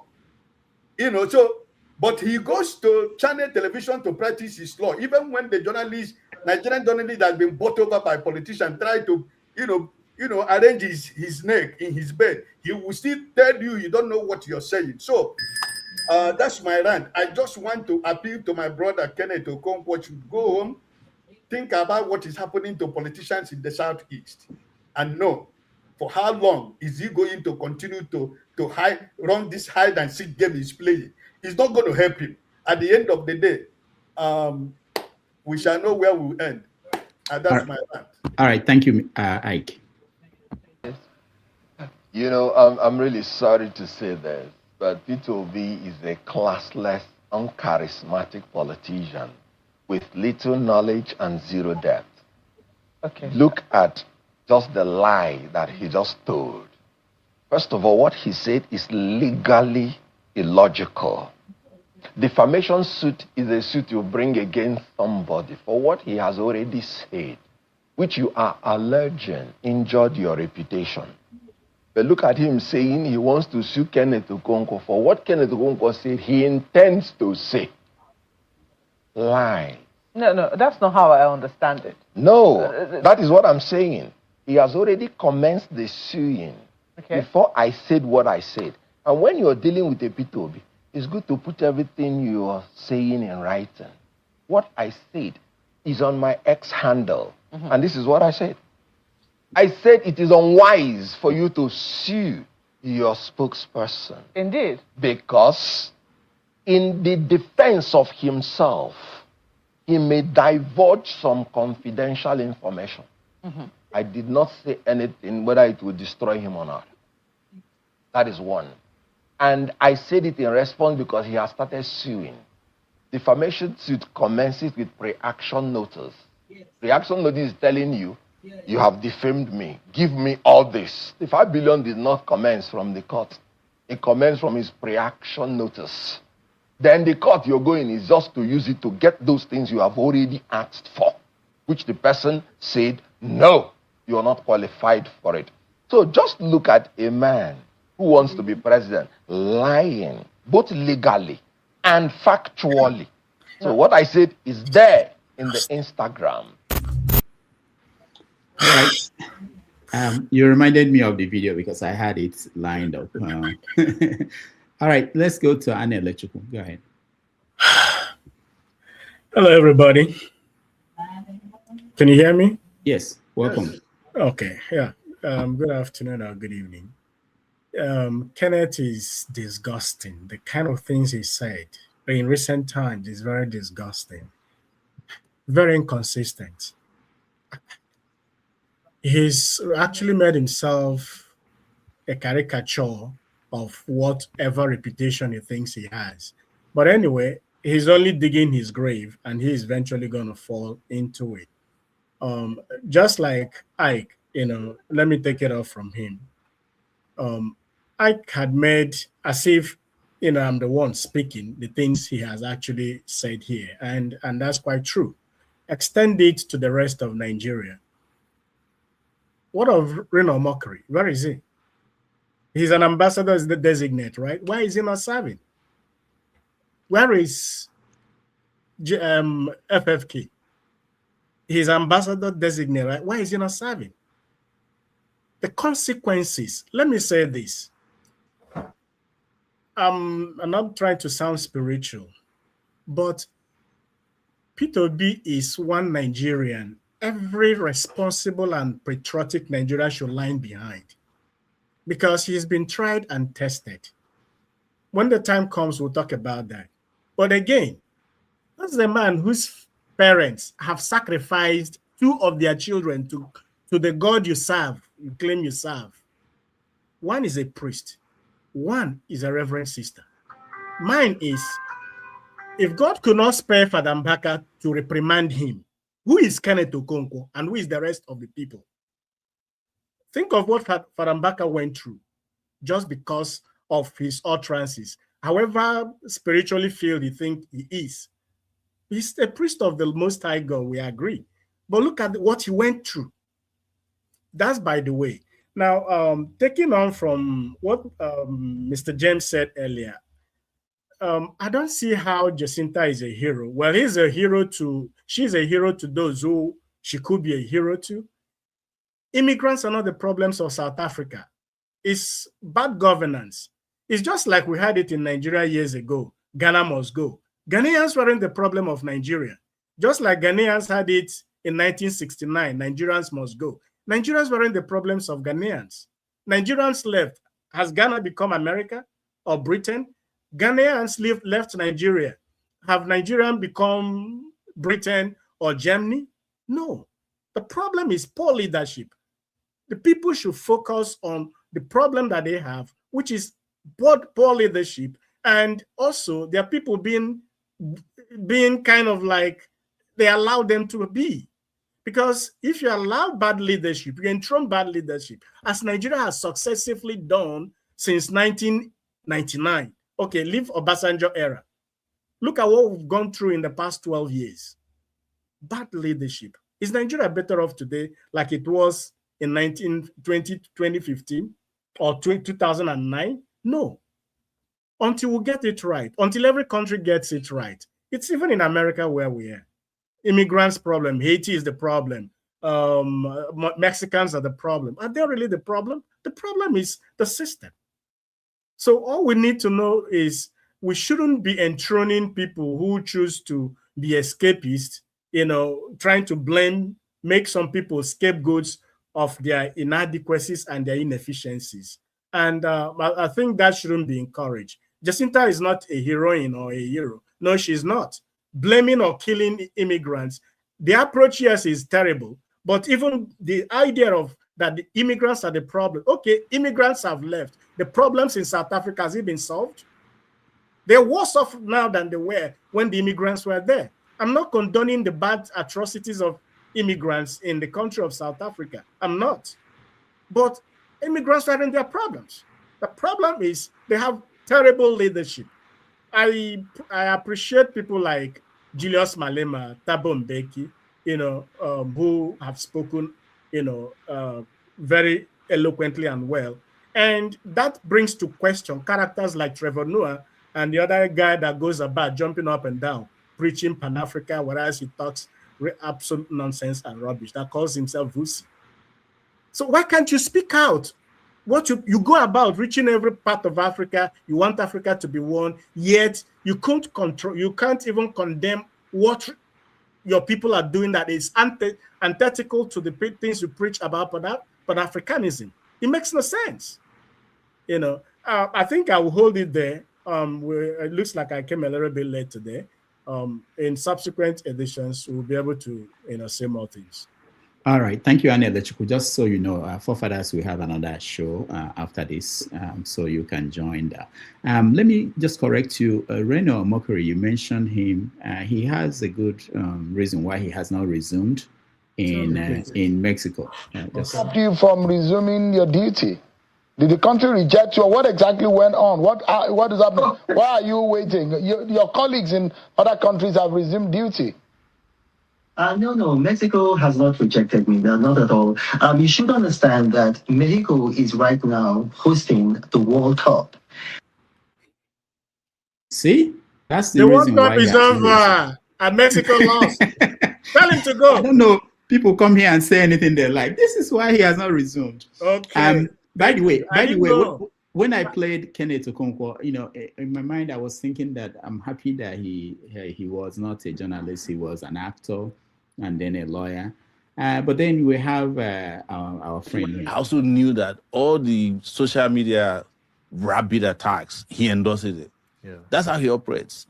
But he'll maintain dignified distance and act like if he sees you, greet you like. Yeah. But besides that facade, Peter Obi can lie. Yeah. When we were running for election, I noticed something about him. If Peter Obi wants to take a private jet, he will go and enter through commercial place. So I greet everybody. You think and then they'll bring a vehicle and put him to go to the private jet area. One day we arrived, and we came to campaign, and I think we're both in Lagos. We arrived on the same flight. This one was a commercial flight. And he waited for me. Maybe they didn't deliberate at the entrance of the plane. And I greeted him. By that very time, we took pictures. I had not left. I posted the picture myself, and these people were like, Shore has bowed down for B. But here is the next part. So we entered the vehicle. I saw him entering a vehicle, and I followed. Turns out he was going to the private section where they treat VIPs. Oh. And then saw him with a whole coterie of, I said, but you came alone, and they were all there. Apparently, those ones probably flew on a private jet. Okay. But he decided to fly commercial. And I now asked the guy who was driving, because we were in a car, a Hilux van. I said, let's wait and see what Peter will be driving. Because I was actually expecting that he was driving, was the Innocent Motors. Okay. Peter Obi had nothing less than 10 big Toyota SUVs waiting for him. There was this Mercedes space bus. And I was telling myself, why do you have to lie? So why do you have to cover up all this? Nobody's going to be upset with you that you're a presidential candidate if you have a convoy. But look at this trajectory. And that packaging is his style. Yeah. And if you want to get away with fine. All right. So let's go to Ovie. I think I will make a statement on journalism maybe at the end. That's my own rant. Ovie, go ahead. Thank you. Mr. Ike, I know you they follow INEC timetable. To know when you are waiting for INEC to tell you when campaign starts or end. Me, I see INEC timetable as in the government timetable, in this case, Bola Ahmed Tinubu timetable, so I don't go with that. But aside that, at this point, 6 months to election, anybody who is never believes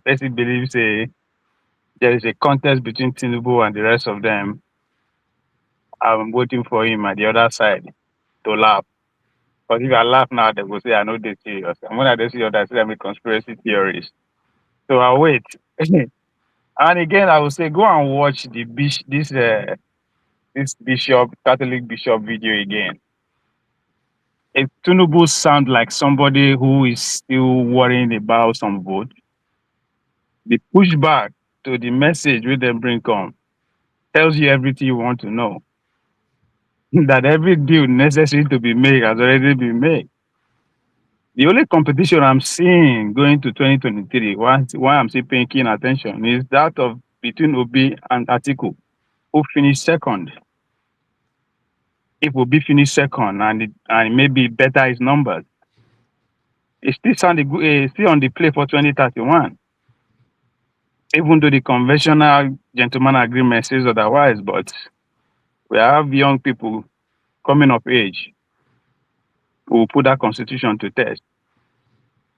But if the other round is the case, if Atiku comes second and better is numbered, it's also standing a better chance to be the next president coming in from the northern angle. Because I don't see anybody who won't come out being the most popular person with the number backing him up, where they will say made them sit down just because he's old. That is left to be proven. So to say Tinubu see the contest with the rest of them is to say you are not ready to play. The response was very clear. If Napes the way the 6 months to election, a group of elites represent a very wide section of the citizens, Catholic for that matter. The way I would say maybe like 45 to 50% of the Christians in Nigeria then come to you. No matter what they do to you, if you never secure your vote, you pipe low, you play along, but they might fight back. That's a telling. 6 months to election. Do your worst. Mokuna gather on our votes. Let's go to war. So, and again, anybody can read me as the one. Maybe I think I'm too blunt as you, but that's what is at play here. So it's not be by every other thing na carnival. So Obi is still in the race. We want to challenge the world. Obi is still in the race because it's still the same thing with Atiku. That's where the competition is. But as far as I'm concerned, in 2027, the result is very clear.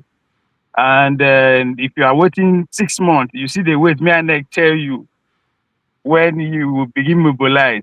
It means that you don't understand the competition you are taking part in.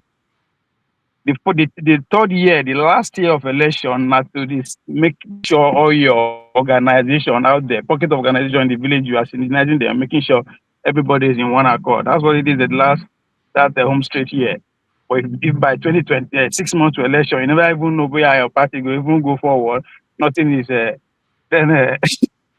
I said, I'll wait at the other end. And again, I have a lot of questions to ask. Why is it that now when Tinubu finalized the tickets with Shetima, that our Christian brothers in America step up their game?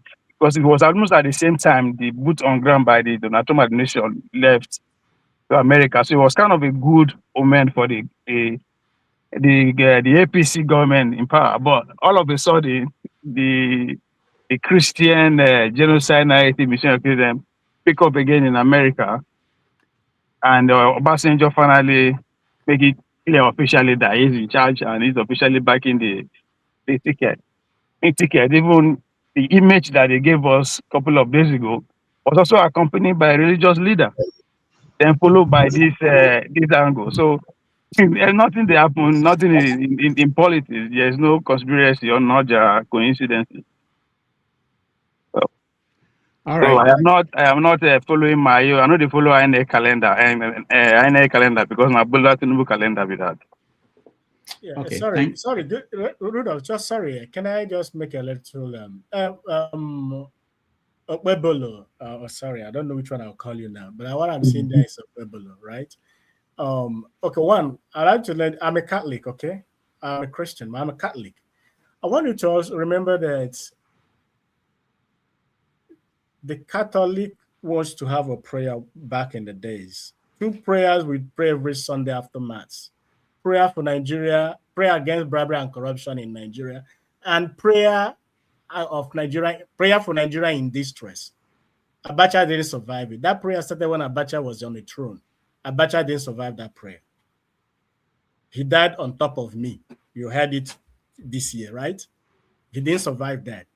So don't eulogize, don't take them for granted. No, that's my side. I wonder now only non-Catholic the prayer they affect because hold on, the kind of atrocity that is going on in Vatican. Why is it the prayer no they make have any effect? We're talking about Nigeria, right? We're talking about Nigeria. We're talking about a society, a political organization called Catholic Church. That's what we are talking about. All right. Okay.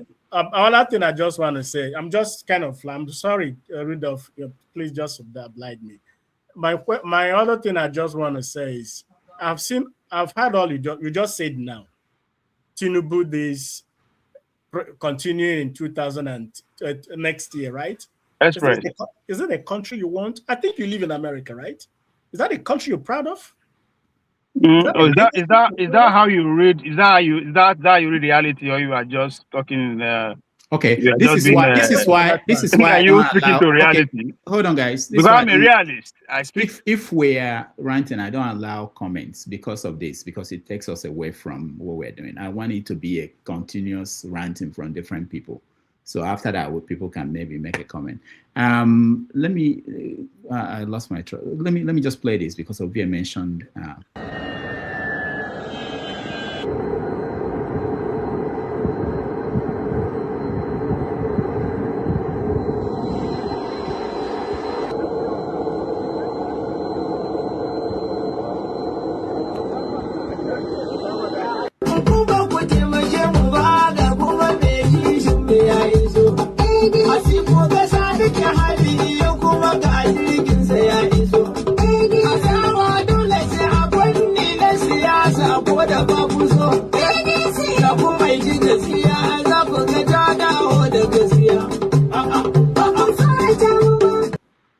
I want to pause where Kenneth Okonkwo's face appeared for those who may want to see very well. And look at how he shook the hand of Atiku. And a smile on his face.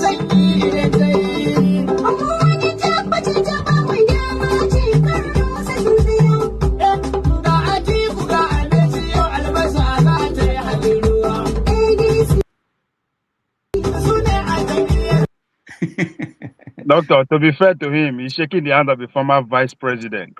Oh, I don't know. So he is incoming president. All right. So let's go to forefathers. Rant. Yeah, thank you. I don't know, man. Sometimes I feel like the Southeasterners, they tend to be quite easily manipulated. Because while we watch at a time when they were supposed to get a Southeastern candidate, Nnamdi Kanu and Simon Ekpa and Otto Padot were going crazy in the Southeast. And after Tinubu became president, suddenly they wrapped everything up. It's almost as if it was all orchestrated, even you can't even make it up. The entire thing doesn't make sense if you look at Nigeria sometimes. And that's why sometimes when I look at, people should be careful who they consider their leaders. Because when I look at the way Nnamdi Kanu and Simon Ekpa were behaving and all of that, I'm like, these guys, they are not helping their own people. They are doing everything to sabotage them. And now they have all been wrapped up and they've gone quiet. Everything has gone quiet suddenly. When the damage is done, another 8 years, then maybe on another route again, then another 8 years before a Southeastern president will emerge. This time should have been a Southeastern president. But somehow it was squandered. For no justifiable reason, really, when you think about it. From Wike to, including Peter Obi, by the way. And even after that, Peter Obi got 12 states and came a healthy third. And as an opposition leader, I don't think he has done very well. And even if he comes second this time, he doesn't fill me with confidence that he's going to be a president in waiting. And this is I don't understand why our Nigerian policy maybe is different from other countries, but I think you make your destiny to an extent. And nobody is going to touch Peter Obi. They know in full well that that's going to set that country on fire. So he should have really, really done more with the power he had. If Wike had 12 million votes, I mean, how many votes? I mean, was it 6 million or 3 million? That Wike came 10 in an election. Tinubu will never sleep. He will not let Tinubu sleep. Every day, Tinubu will be waking up dreaming. He will be waking up with cold sweat. He's not going to rest. But Peter Obi just let them do whatever they like, get away with everything. And I don't know why the political class of the Southeast don't tend to show bravery. For some reason in Nigerian politics. And when they show bravery, it's when they are doing separatist stuff. Why? Why is it? Why are you not showing bravery when you are in national politics? I don't understand that. But that is a recipe for isolating this in kind of ostracizing yourself from the country's top positions. And I don't see why Kennedy Okonkwo is sitting there waiting for, it's just unseemly, waiting for somebody to shake their hand like they are gods, all the way from Dubai, where he's probably a small boy there. I don't know. All these people that you see in Nigeria, they're acting like gods here. When they go to Igbo country, they are house boys there. So when you see how they behave when they are overseas, that's when you know they are truly nobodies. But in Nigeria, they act like gods. And they don't have the power to do anything. And people that just think that, what's his name, Tinubu is a shoe-in for office. Yes, Tinubu, 70-80% is going to make it there. But the campaign hasn't started. You don't know what is going to happen. He could fall down. He could, all kinds of crazy stuff. Campaigns, he could say something. All kinds of weird stuff happens in campaign. Democracy, you will be surprised. The day after the election, Tinubu is backing out. You will be like, what just happened? I thought this was over. I've seen many cases in democracy where this has happened. Where you think the whole thing has been decided a long time ago, then Obama wasn't supposed to be president. It was supposed to be Hillary Clinton. Like, clearly, it was supposed to be Hillary Clinton. But somehow Obama made it to become president. So you can't just assume stuff that easily.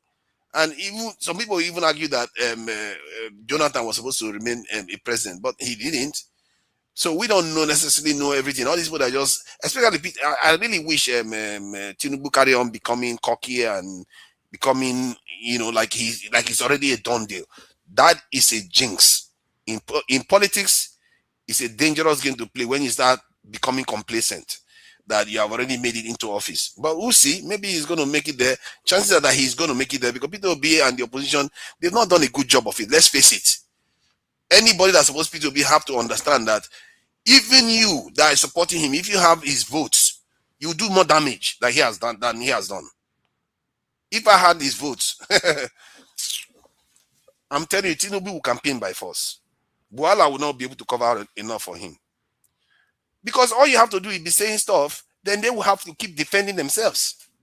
And because those things you are going to be saying is true, that's what makes it more damaging. They will have to be responding constantly. But do you see anybody doing that to the government? No. Atiku will release one statement every 2 weeks. Peter Obi would say one thing. Like they don't. If you are in the UK here, they will not let you rest. Every Wednesday you are coming to defend yourself in the House of Parliament here. That's how you are supposed to pester a leader like Tinubu.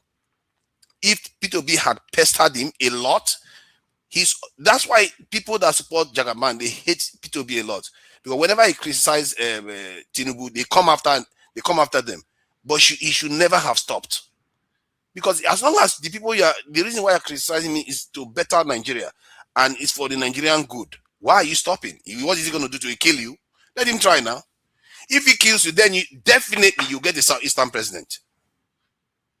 You see what I mean? If, say, Peter Obi fought Tinubu and they go and do something and kill him, then either you get the Southeastern president for sure, or this country is going to fall apart. Why are you afraid? Peter Obi is going to still die someday. Why are they always holding back all the time? If you are doing the right thing, why are you holding back? Why is it that when you want to be brave is when you want to do separatist movement? I don't understand that. But I said, in terms of Elon Musk, the madman that keeps talking about all this population nonsense. You know, our people, they don't value population. I see how Elon Musk is quaking at his boots that Nigerians have got 4 million more people than Europeans. Because population does matter. Our people are seeing it like a problem. Like, oh, we shouldn't have population. We shouldn't grow at all. No. Population is power. When Africa gets to its threshold population that the world cannot stop anymore, that's what people like Elon Musk is afraid of. Many Europeans, many people around the world, Africa is the only continent that is growing significantly in population right now. And we should be capitalizing on it. We should be using it to defend ourselves. We should be using it to better our laws so that we can go back to our country and enjoy it. This thing that we keep going overseas every time, thinking that overseas is the solution. I noticed that Dr. Dabages was a little bit scared that Mr. James was saying everybody should go home. Are you afraid to go back to that? No, it wasn't that I was afraid. I just felt that we needed to. No, I was just joking. I know you're not afraid. No, you see, that's why we're on this forum. We're trying to say that Nigeria will be better. For those of us who want to go home, we can go home. That's the reason. Truly, and the thing is that, and what the was it Oni of Ife, what he was saying about Nigeria improving, what he didn't say was those things that is making Nigeria improve. It's not this government that did it. And this is why I don't like when they do this. They will just try to claim the advantage of Dangote refinery, Buhari refinery, all this. Nigeria is going to improve. There's going to be improvement, and that's the thing people should understand. And maybe that's what is giving Tinubu this confidence that he has right now, because he knows the currency is going to get stronger. You notice that the Oba said the same thing, because the value-added manufacturing that's going on in Nigeria now, that is why we are getting more reserve. And our oil output is also increasing. Iran war is increasing crude oil prices. You can see all the omens, even before he came into office, everything was favoring this president. As a matter of fact, the fact that people are not calling him the best president of all time shows you how much he has squandered it already. All the omens was favoring him. Buhari left a lot of good things for him. Buhari didn't get anything like he got. Buhari came into office, crude oil price was, there was a time crude oil price went to zero under Buhari. During COVID-19, as a matter of fact, it went to negative under Buhari. That is what, and yet Buhari still managed to leave all these legacies for him to build upon. And the fact that people are still seeing him as a failure now shows that he himself has failed the kind of vision Buhari had for him. Because I said he had it in his power to be the greatest president Nigeria has ever seen. Nigerian GDP should be heading towards $1 trillion right now, instead of languishing somewhere below 200 and just going to $300 billion. This is a guy that came into office with the Nigerian GDP at $477 billion. Right now, we are struggling to get back there. We are struggling to get back. I don't think we are going to get back there in his first term. We are going to get back there maybe after 5 years if he's in office in the 5th year. So that is what we are talking about. I don't like when people do that because nobody actually checks the numbers to say, you know what, all this you are saying, he's not the one that did it. Give me one policy this president has done that generated income for Nigeria. Give me one policy. Let them come and tell me. But forefathers, you want him to be president in 2027. You want him to continue. I don't want him to be president. Why would I want him to be president? Your narrative suggests that. No, I'm describing the reality. I know, not now, but I'm describing the reality. The trajectory of your. No, it's not him. It's not. See, you have to understand. It's not him that is doing it. It's Dangote, Boa Refinery, all those things. Those are the ones doing it, not him. All right, we have to round up. I have Dexter left, but let me hear Mr. James. He has to go. He's in Gambia. It's night. Mr. James, go ahead. You said you wanted 2 seconds. I want to say one or two things about the center in South Africa. You remember there was a time Buhari said that Nigerian youths are lazy. If Nigerian youths are not lazy, there's no reason why they should vote APC to power, despite all the horrendous atrocities he committed. To be lazy or strong does not require muscles. It depends on how you use your brain. Some time ago, I think on this very program right now, I said something. I remember something my friend told me in high school. We were discussing, and he said that there's the popular opinion that the Yorubas are lazy people. Then he said he disagreed because the only Yoruba man who has been able to confront the military headlong is Fela Nicola Kwakutu. What that man did, no other person in Nigeria has done it. He confronted the military headlong, and we saw the results. Now, in Africa, there have been a lot of cases of expulsion of aliens in Ghana, Nigeria, Uganda.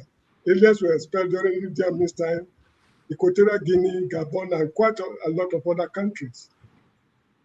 In all these instances I've cited, and many more I cannot remember, nobody instigated the government to do it. It is a government decision. But in the case of South Africa, it is Jacinta and her group that forced the government to do it. To be a hardworking fellow, you don't need to have muscles. As I said earlier on, engineering does not require muscles, it requires brains. They use their brain to hold their government to account. It is true the economy is bad, but how do we hold these people to account? How do we make them lose the next election? This is where they use their brains that to achieve this goal, let us tell the immigrants to leave. The immigrants have left. The jobs are not available. That is true. But come the next election, you'll see the effect of what they are doing. In the case of Nigerian youth, if you look at the opportunities we have right now, Ovie was making this point some years ago. If you look at the opportunities Nigerian youths have right now, they are misusing it, because if you look at Buhari, Dr. Bali, Obasanjo, and the other guys, with virtually bare hands, they were able to seize the government. They toppled government and established their own government. They don't have communication networks that we have now. No, I mean, the facilities at our disposal right now, they were not having it. They used their just mere rational reasoning to achieve what they did, and they shaped the society in a way they want. So to be a hardworking guy, you don't need to have muscles or use physical power. We Nigerians, whenever we go out, we always say we are very hardworking. Tell me one thing that we are doing that other African countries are not doing. In South Africa, you have Nigerian medical doctors in their hospitals. You also have Ghanaians. You have Malawians. You have Zimbabweans and others from other African countries. In their engineering factories, Nigerians are there. Other nationals are there. So we are not doing anything special which other countries are not doing. So the habit of saying that we are hardworking people, in my opinion, it is wrong. If we are hardworking, we should do what other countries have not done. During the war against apartheid, when Kwame Nkrumah government was toppled in 1966, Nigeria unilaterally took over that responsibility and did what other African countries could not do. They looked up to us till eventually we collapsed. So Jacinta is my star. That is a horrible thing to say, you know, just because she diagnosed a problem. She has the brain. She has the brain.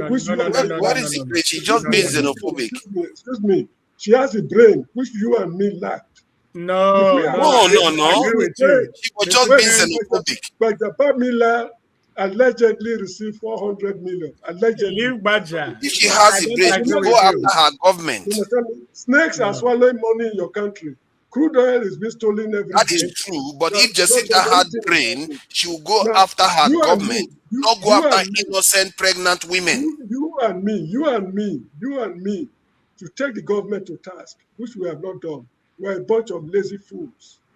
No, you can, you can call us all you want, but I'm telling you that Jacinta is not a genius. Excuse me. When I say we, I'm included. I understand. Jacinta is not part of that economy. That is not genius. You and me, we are a bunch of lazy fools. This is why. See, that's why I'm here. I don't mind if you call us lazy fools, but I'm just telling you that Jacinta is not an Einstein. She's destroying her country's economy. She's destroying her country's image. She's not going after her government.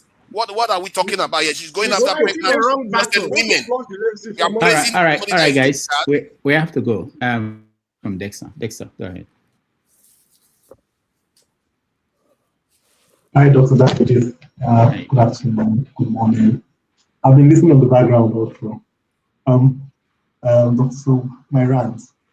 You know, I think we are mentally enslaved in Nigeria. And everybody that was born, I'll say after I listened to Edmond Obilo today, and there's something he said. He said macroeconomics means nothing. That you only know Nigeria is changing when the policeman on the road does not stop you to collect money. When the civil servant stops asking you to tip him off, that's when the country is changing. And that is the metrics you would use to know whether the country is changing. It's not all these reserve has increased or we are all those stuff, those GDP, all those things don't matter. It's in the real life of the people that you would know change has come. The second thing he said is that one of the things the colonial masters did was that they didn't make us that the education they delivered to us was not to make us to think. It was just to make us to read, pass exams, and get degrees and get certificates. That's why you have many Nigerians, they come to I have many friends, got scholarships, NDD scholarship, ENSO scholarship, Commonwealth scholarships. They came to the UK, went around the world, they didn't do anything with the degrees they came back. I met a friend, I said, where is your master's? Have you finished your PhD? She said, oh yes, I finished it. I said, bring the work, let's commercialize it. She said, no. I said, why? He said, no, it's going, that there are some works that you can't make anything out of it, it's just for the library. Our mind, and I can see it when I listen to some more comments here, I just see that the mindset, we can't think. Some people feel like the condition that some of us, and you know the way the colonial masters made it, they didn't make us exactly. You are literally indicting yourself. We can't look at something objectively and interrogate it. We can't. But what we want is either we are doing a copy and paste, or the ability to look at situations and interrogate it and try, what if we go this way, what if we go, that is how societies grow. But the way the average Nigerian, and the truth about it that a lot of people you see from the generation after 1970, they don't have the capacity to think.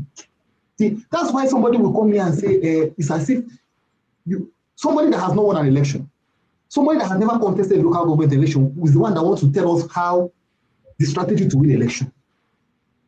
This person, the way this person is doing it is not how. And the military government also helped to that, because of the way military systems work. It's either their way or there's no other way. So you have a group of Nigerians that have gone into the ability to think has disappeared. You know, the fact, see, forefathers talking about the UK, but he doesn't realize that you cannot layer the UK parliamentary system on top of Nigeria. Don't you realize that? You cannot layer it. But your mindset is already like that. You already conclude that Tinubu has won the election. You're not even thinking of what is the arguments we can bring to the table. What are the realities that are on ground? People don't even care about the people. Some of our comments just show that we don't even care about the people. It's just because maybe many people that come here, your life is good. Your life is good. The kidnapping doesn't affect you. The death doesn't affect you. The people, forefathers keeps talking about living in river states. This guy never went to the creeks. This guy never went to where you get water and you hold it for How dare you? How dare you? Have you been to the creeks? How do you know I've not been to the creeks? You have not been there. Forefathers, you have not drank from that water. I can tell you because I live there. I can tell you because the comments I hear from you, if you were living in the tush areas, you were living a good life. Do you know the chaos that things like Debam had in Port Harcourt? Do you know the chaos? Do you know the young children that were assaulted because of the cultism in Port Harcourt? Do you know about it? So that's why I said now the way to go about education, because I think Bob Marley sang that song, emancipate your minds from mental slavery. You know, nobody can free you but yourself. It's not it's not about to go to universities and get, I got my master's or I got my PhD. No. It's what can we do? During the Second World War, some of the biggest inventions were made by people in their homes. The radar system, how the British were able to use what do you call it again? The wavelength to be able to take pictures. It was people, two engineers at home that improved it, and they were using the new radar system to take pictures. And the Germans had stopped their own research on short wavelengths. On a short wavelength, they feel that with short wavelengths, you won't get enough energy to be able to take pictures. But the British, two engineers at home doing trial and tests. My point is that what is the hope for the young Nigerians when the older ones are bereft of thought? You have young Nigerians hoping, looking at the global system and hoping that their country will change, hoping that their country will give them something better. Some of us come here and say, oh, they should just accept that Tinubu is the best thing after sliced bread. Oh, because of the political narrative that has been drummed into their heads since 1983, that, okay, except the establishment chooses somebody, the people have no option. And what Mr. James is telling us is that the people have option. That is what Jacinta has done, whether you like it or not. What she has proved that is that the people have option. That is what she has just proved. Nigerian people have an option, but they have to stand up. People, not all this gaslighting, as if, okay, no, he has to do like this. Some of us are just sitting down here waiting for in the Bible, where the angel turns the pool, waiting for their turn to enter in. That's what some of us are doing here. Okay, wait for your turn when it's your turn. No. I don't support her. But what she's showing us in Africa is that if we want change, like he said, people are looting money and people are sitting back at home. People are look, your president, what was more important to him was to buy jets, build a new house for the vice president. Things that were irrelevant. People were dying, people are hungry. The tractors they said they were going to give farmers, nothing. And then you have Nigerians that are comfortable with it because some of us now, maybe the bread has fallen on the right side for you. Time has come for the average Nigerians to realize that we can't be waiting for INEC to determine whether it is. No. By the time the people take the battle and say, it's not about INEC telling us, okay, announcing the results in the night, or people going to change results in the collation center. No. People have to stand up, like Jacinta stood up. Even if you can say she stood up for the wrong reason, we should be able to stand up for the right reason. And some of us need to go down to the roots and see what is happening to the people. Go and live in Esreket. go and live in Oron. A place that has been feeding Nigeria for ages is left dead. And let me tell you something about mining. You know, the moment the oil, go to Olobiri now. The moment the oil is over, the moment the oil runs dry, everybody will forget that place and it will be desolate. There will be no restoration for the place. The time is now for the people in the creeks to get the best deal for themselves. There's no reason why there shouldn't be skyscrapers there. There's no reason why all the head offices of the oil companies should not be in Bonny. Anyway, thank you for damages. Can I respond to this guy talking about the creeks? I don't know what you know about the creeks. I've got scars of me that I got from the creeks. So when you talk about the you are creeks, from Bakassi. What are you talking about? And then you start to talk about us reprogramming ourselves when you are calling other women's husbands masters here. Who needs to have their head examined? At the same time, then you start saying that Jacinta is doing the right thing. She's backed by the government. It's like somebody that is backed by Tinubu doing something. You want that person to emerge from Nigeria, in Nigeria? And who said I was backing Tinubu for government?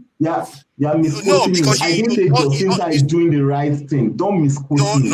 Okay, but you said no. You commended her effort. You commended her effort. Wrong effort. You forget that she's on the wrong side of the spectrum. It's just like this Aburo, who is the head of Tinubu made the NUT whatever in Lagos, the tout guy who is now Lord and Master of the whole National Union of Road Transport Workers. Like you eulogizing him.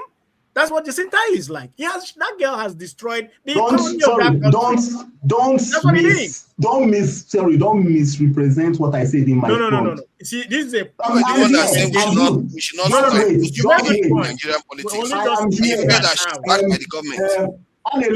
I am here. So don't miss. I am here. Let me clarify. What I told you is this. I said that as much as I don't support what Jacinta is doing, her actions, what she has showed you that the people of Africa, the Nigeria can decide. She has made sure that the people have a say. But that is wrong. She's backed by the government. Don't you get it? It's not for the people. She's backed by the government.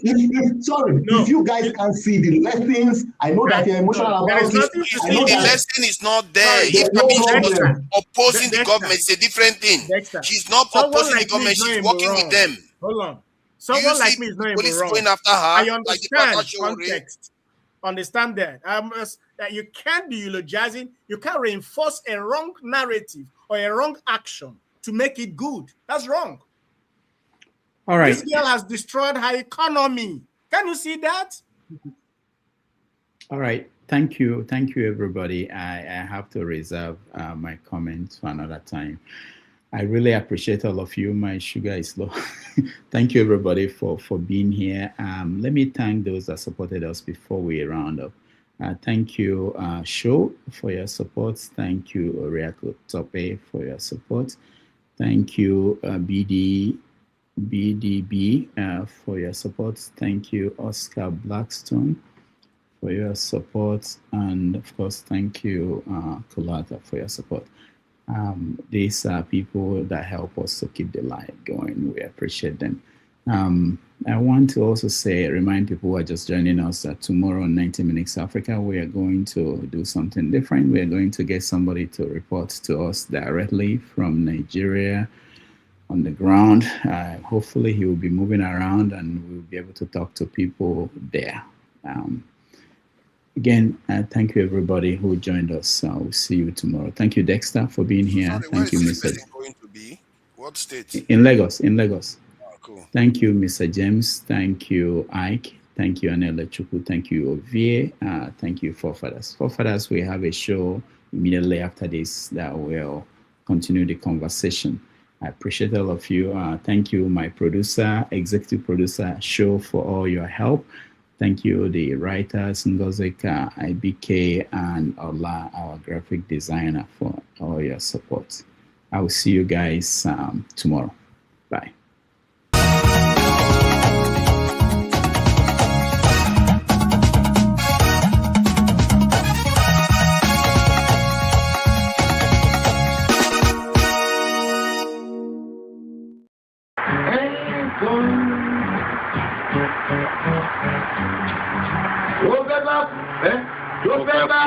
tó fẹ́ kú torí ẹ̀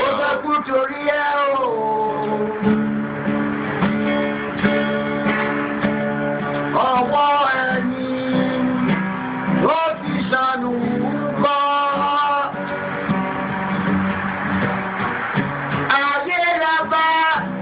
ayé la fi sílẹ̀ sí ọ̀nà èèyàn. Thank you so much for watching. Thank you. Have you subscribed? Yes, you. Have you subscribed? You. Yeah, before you go, click. It's free. Click. Just that's it. Have you subscribed? You are laughing. Have you subscribed? Have you subscribed? Thank you. Thank you. Thank you. Hey, madam. Thank you so much. I can see you. We have to get to 100,000 subscribers. By the end of the year, how are we going to do that if you don't subscribe? Yes, you. Yes, you're about to click off. Why? Have you subscribed? It's free. If you don't, ask your son, ask your daughter how to. Just one click. Thank you. I see you. Aha. Thank you very much. I'll see you tomorrow.